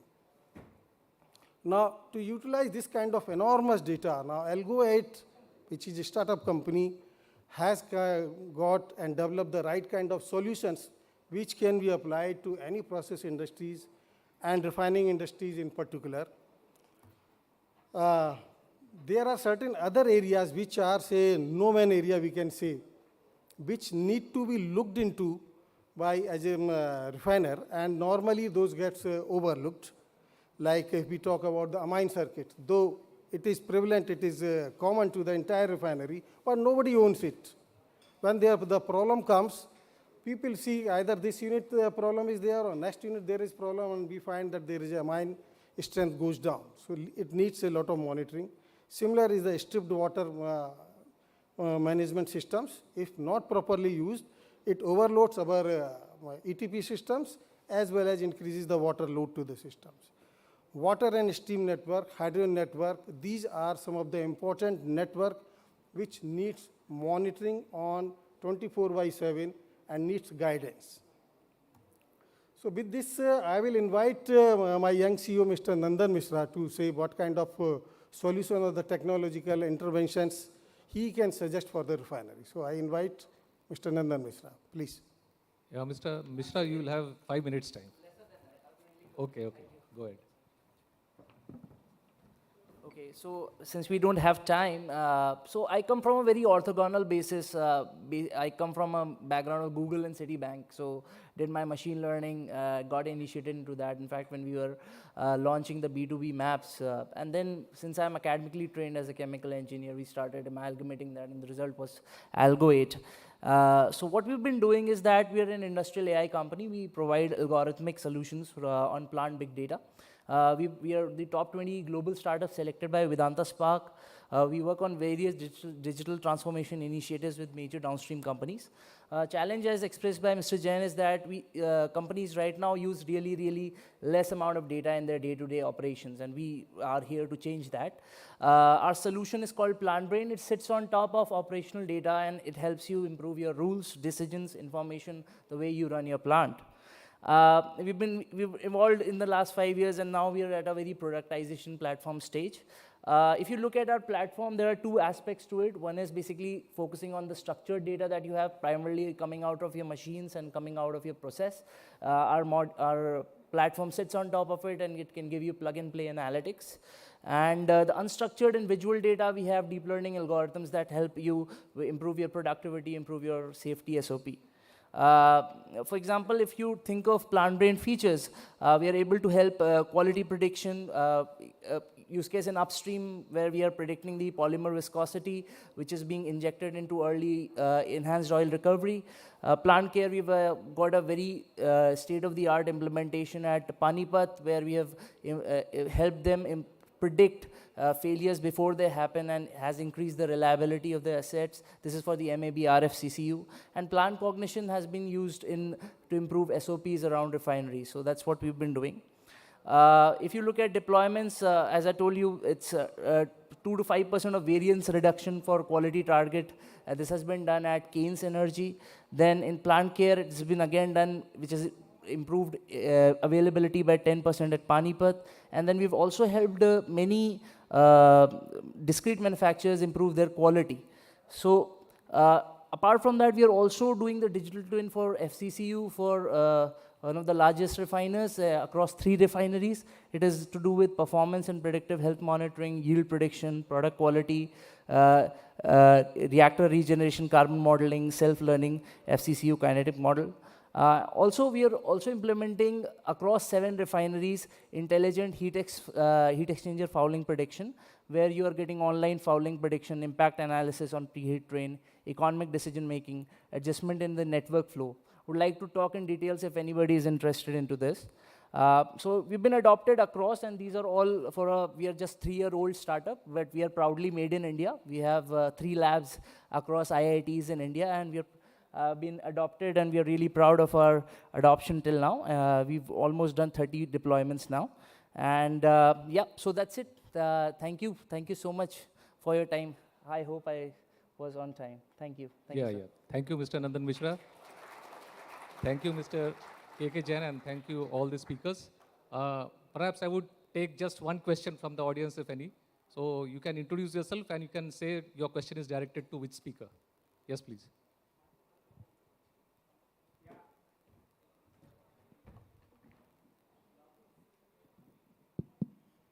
Yeah, I'm Alok Saxena from Souza GTC. My question is for Mr. Srivatsan. You mentioned about using of neural network to optimize and decision-making different units. You mentioned about LCO yield maximization. My question is, has this neural network-based models have been applied for catalytic processes also? Conversion. Yes, we have done in other parts of the refinery outside India, where we have estimated the catalyst performance and predicted the catalyst performance with respect to the operating conditions, and predict what could be the yield drop because of the catalyst performance, and giving the advisories of what corrective actions can be taken. Is it this neural network is sufficient, or it needs to be tubed with respect to some inputs from catalyst supplier or catalyst licensor? Yes, the catalyst suppliers inputs is very, very important. Yeah. Because that is where the real technology comes from.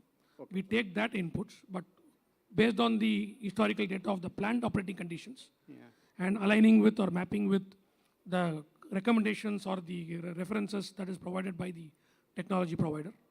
And that is where the inferences of the performance is taken along with the technology provider's information. Okay, thank you. Okay, thank you so much. So I would just end by summing up by saying that this digital solution is the order of the day. And nowadays, when these refiners are expanding their areas of operation, going to petrochemicals, pouring into various businesses, the scope for optimization increases further. And here is where the refiner who adopts optimization more swiftly, more quickly, gets the edge over competitors. Thank you all. Thank you so much. We end this session now.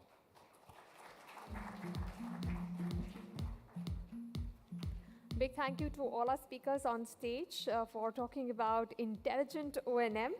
I would now request Mr. Sarkar to please present mementos to our speakers for coming here and sharing the wealth of their knowledge with us. I would request you to please present a memento to Mr. Srivatsan Santanam, Managing Director, Industry X Energy, Unicat Catalyst Technologies. Round of applause for Mr. Santanam, please.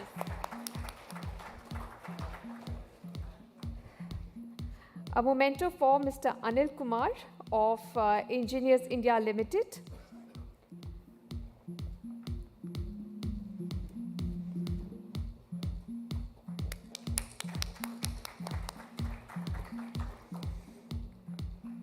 And one for Ms. Shilpa Singh of Engineers India Limited.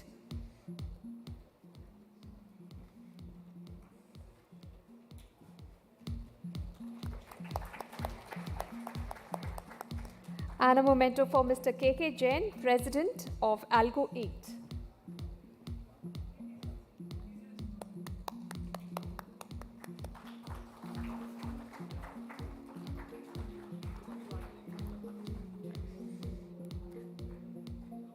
I would now like to request Mr. S. Mitra, Co-Chairman, GRPC Governing Council, and Mr. Vipin Goyal, Member Advisory Committee of GRPC 2022, to please come on stage and jointly present the memento to Mr. Sarkar for steering this discussion.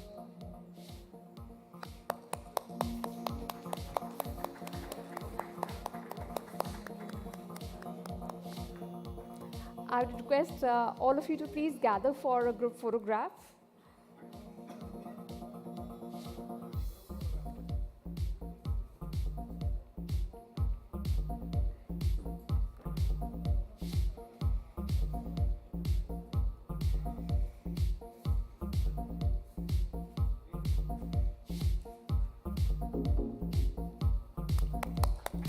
Big round of applause for all our speakers on stage. We will now take a very short break. We will be back at 6:30 with the one thing that everybody is waiting for, the Downstream India Excellence Awards. So do come back or just stay where you are. We'll get started at 6:30.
I would request everybody to please settle down. We're about to start with the awards that everybody's been waiting for. Please settle down.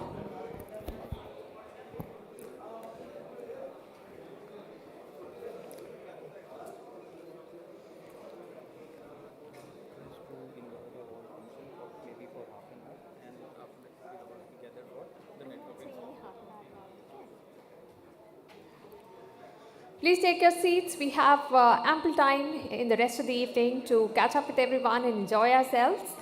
But we have now come to the moment that all of you have been eagerly waiting for, the Downstream India Excellence Awards. These awards have been instituted with the aim to recognize and facilitate excellence, business and operational in Indian refining and petrochemicals industry. These awards recognize the tireless efforts of companies, businesses, and individuals to innovate, enhance capabilities, and set new standards of excellence. We are humbled and honored to have Mr. B.K. Chaturvedi, Padma Bhushan awardee, former member, Planning Commission, former Cabinet Secretary, and former Secretary, MOPNG, as our chief guest today. He has graciously agreed to give away the Downstream India Excellence Awards this evening. Please put your hands together and welcome on stage Mr. B.K. Chaturvedi.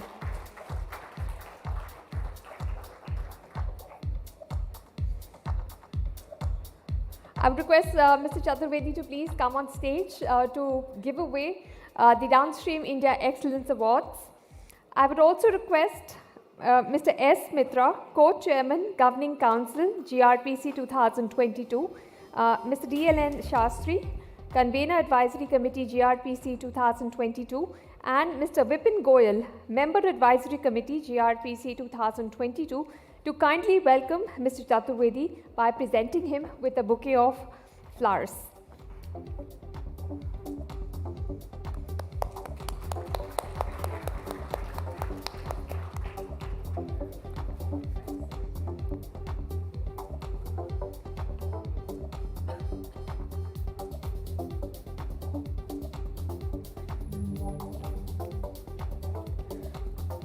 I would request Mr. Chaturvedi to please come on the mic and say a few words of encouragement to all the winners of the evening. Please put your hands together for Mr. Chaturvedi.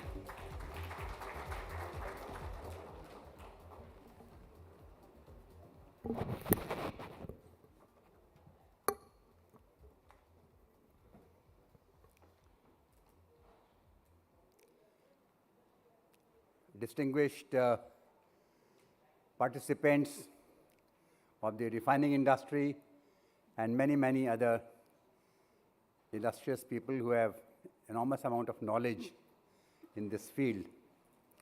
It's always a great pleasure for me when I see any petroleum event, especially amongst the technical experts. It helps me upgrade my knowledge and it helps me to know what is happening now. It is now a long, long time when I had a very close look at this industry. Since then, I have looked at it in various other capacities, but not completely very closely as I saw in the Ministry of Petroleum.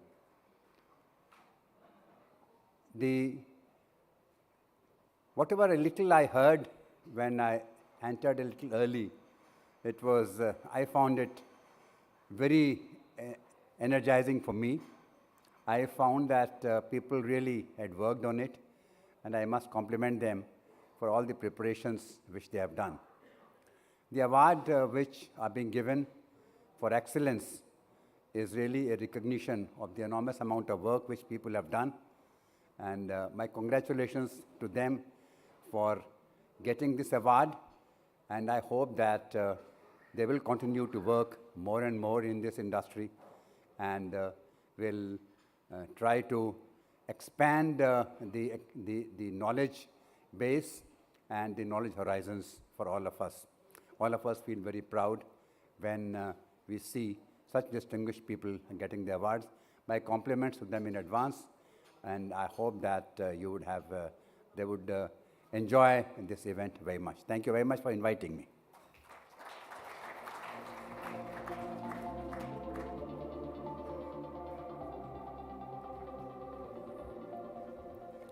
Thank you so much, sir. So let's get the awards night started. I'm sure everybody is very excited since many of you are going to be winners here. So let's get started with our first award of the evening. And the first award is for the Next Gen Catalyst Technologies Partner of the Year Award. And the winner is W.R. Grace. Please put your hands together and welcome on stage Mr. Vipin Goyal, Managing Director W.R. Grace, and his team to please come up to receive the award.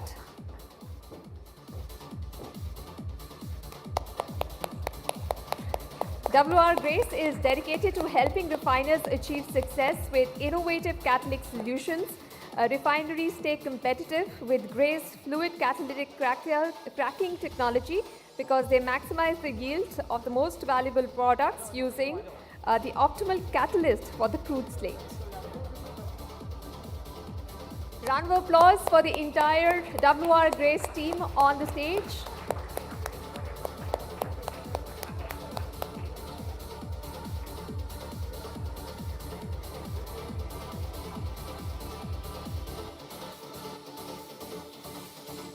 Heartiest congratulations to the winners. Our next award is for Process Innovation Partner of the Year. And the winner in this category is Sulzer GTC. Please welcome on stage Dr. Alok Saxena, MD India, and his team of Sulzer GDC to receive the award. Please welcome them on stage with a round of applause befitting the winner in this category. Sulzer Chemtech is a global market leader in reaction, separation, purification, static mixing, as well as polymer processing technologies, with a comprehensive offering that includes process components all the way to the complete process plants and technology licensing. They serve a broad range of industries with key solutions to intensify processes, increase efficiency, and improve product quality. Heartiest congratulations to Sulzer GTC. Our next award is for Digital Transformation Partner of the Year, Special Commendation, and the winner is Aspen Technologies. Please welcome on stage the winners, Aspen Technology, Mr. Sunil Patil, Senior Director, Solution Consulting, and his team to receive the award. Aspen Technologies is a global leader in industrial optimization software. Aspen helps companies maximize their business performance while achieving sustainable goals. Their purpose-built technology products automate work in capital-intensive industries and build competitive advantage by delivering high returns over the entire asset life cycle.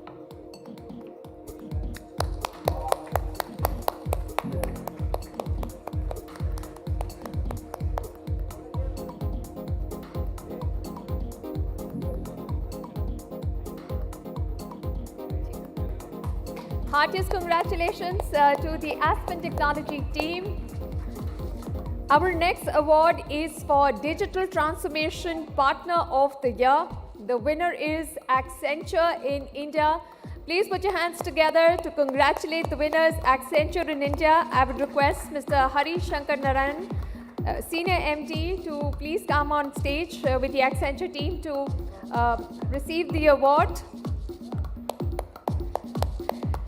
Accenture is the leading global professional services company, providing a broad range of services in strategy and consulting, interactive technology and operations, with digital capabilities across all of these services.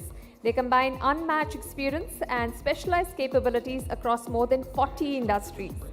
Congratulations to the Accenture in India team. Our next award is for CFO of the Year. And the winner is Shri R.K. Jain, Director Finance, GAIL India Limited. Please welcome Mr. Jain on stage, the CFO of the Year. Mr. Jain has worked in areas of corporate finance and treasury, including forest risk management, capital budgeting, corporate budgets, corporate accounts, finalization of long-term international LNG and gas agreements, pricing, liquefaction and regasification terminal service agreements, and much more. Heartiest congratulations to Mr. Jain.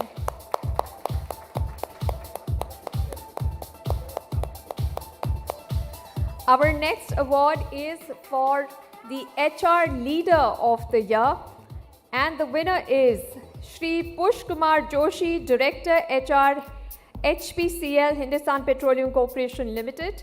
He has been responsible for the design and deployment of key HR policies and practices that are employee-oriented. He could not make it, but he has nominated Mr. K.S. Shetty, ED, Employee Relations, HPCL, to receive the award on his side. So please put your hands together for the HR Leader of the Year, Shri Push Kumar Joshi of HPCL.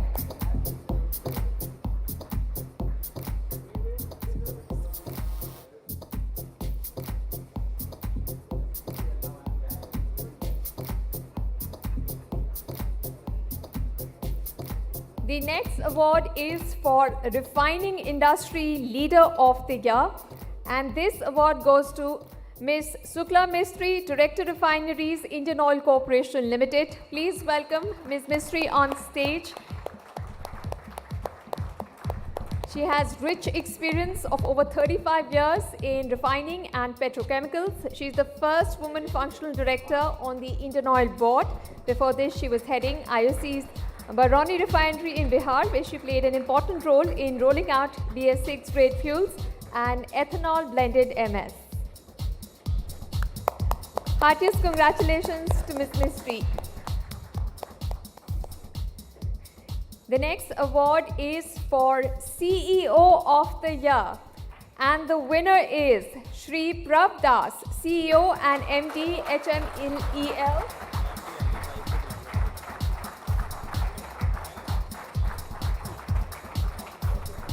Mr. Prabh Das possesses over 3 decades of diverse experience and insight with a rich blend of leadership roles in the prestigious Indian administrative services as well as in the oil and gas industry, encompassing oil diplomacy and administration, project management and financing, refinery operations, marketing and corporate governance.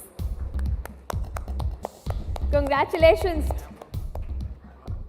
All right, since ma'am is also here, so we request ma'am also to come on stage. Okay, sir has already left the stage. Yeah. Ma'am, please come on stage with sir.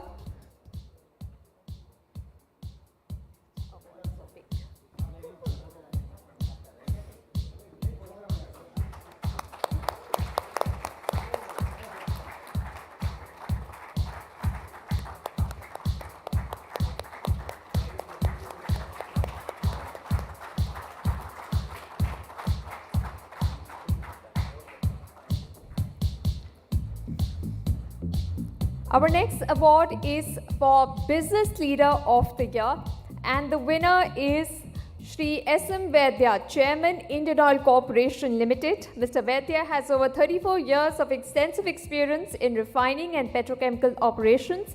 He has had a decade-long association with India's largest cracker plant, the Panipat Naphtha Cracker Complex. He had some urgent work and he couldn't join us, but I would request Ms. Sukla Mishri to please accept the award on his behalf. So round of applause for Mr. Vaidya, who I'm sure everybody knows, who has done commendable work in the industry of oil and gas.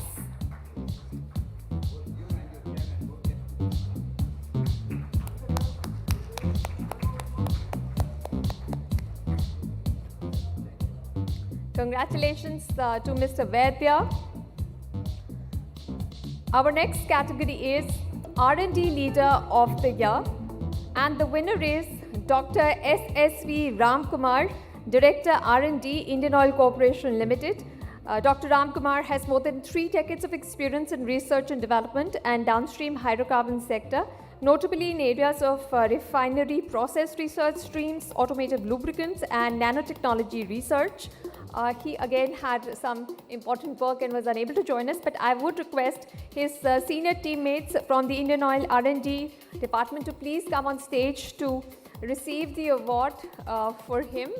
If somebody from the R&D team of Indian Oil can please come on stage.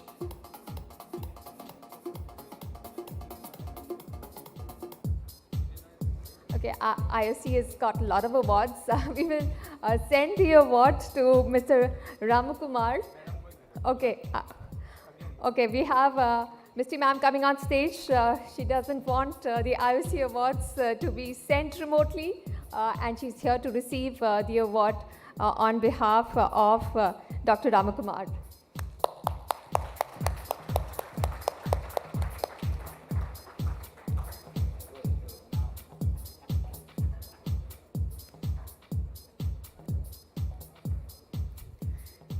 And the last award of the evening is the Lifetime Achievement Award. And this award goes to Dr. R.K. Malhotra, former Director General, FIPI, and former Director R&D, Indian Oil Corporation. Please welcome Dr. Malhotra on stage with a loud round of applause. He's a former Director General of FIPI from September 2015 to December 2021. Earlier, he has spent 37 years in R&D division of Indian Oil Corporation and on the board of companies as Director R&D in 2010 and superannuated as Chairman in 2014.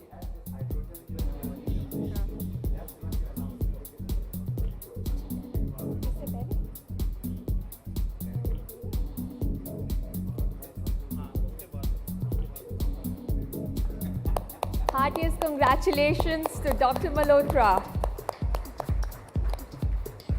We are very grateful to Mr. Chaturvedi for taking the time out to come here today and give away the awards this evening. I would request Mr. M.A. Pathan, former chairman IOCL, to please present a memento to Mr. Chaturvedi for coming here and for solidifying a memory that we all will carry with us for many years of his presence here at this August gathering. Round of applause for Mr. Chaturvedi.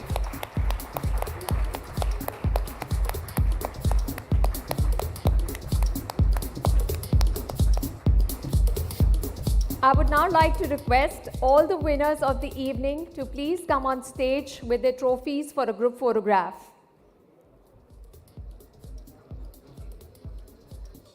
And please, all winners, please come on stage. One trophy. Even if you have multiple trophies, you can come with one trophy. But please do come on stage for a group photograph.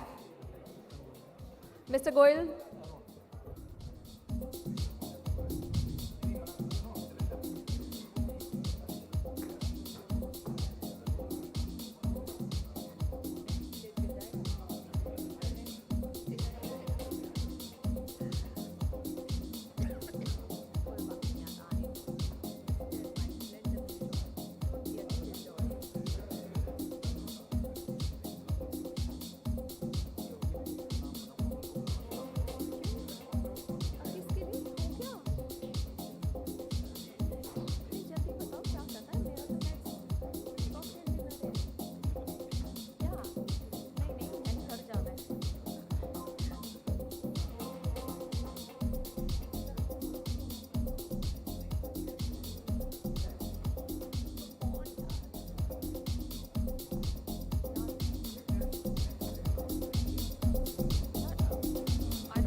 I would request Mr. Mitra to please come on stage. Mr. Shastri, Mr. Pathan, so all of you please come on stage for a group photograph. Mr. Joshi, I request all of you to please come on stage. Mr. Soni, please come on stage for a group photograph.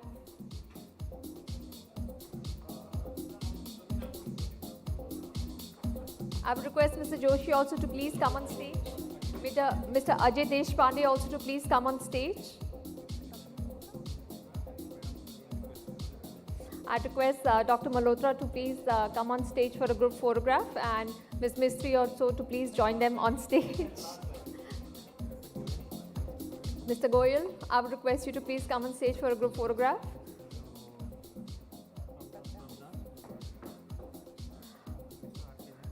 I would request Mr. R.K. Jain to please join for this photograph and Mr. Prab Das to please also come on stage for a group photograph.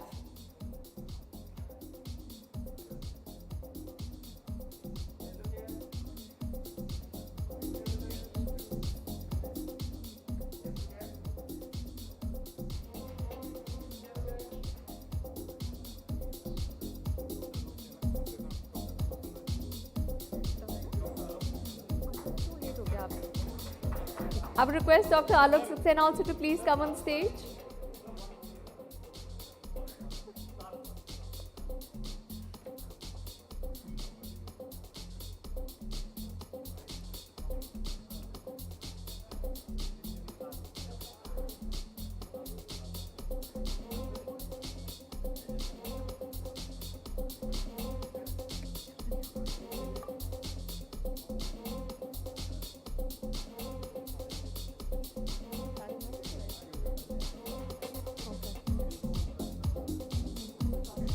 Heartiest congratulations to all the winners in the evening and thank you all for joining us today.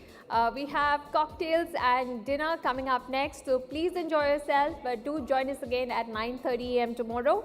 We will continue with deliberations on day 2 or GRPC 2022.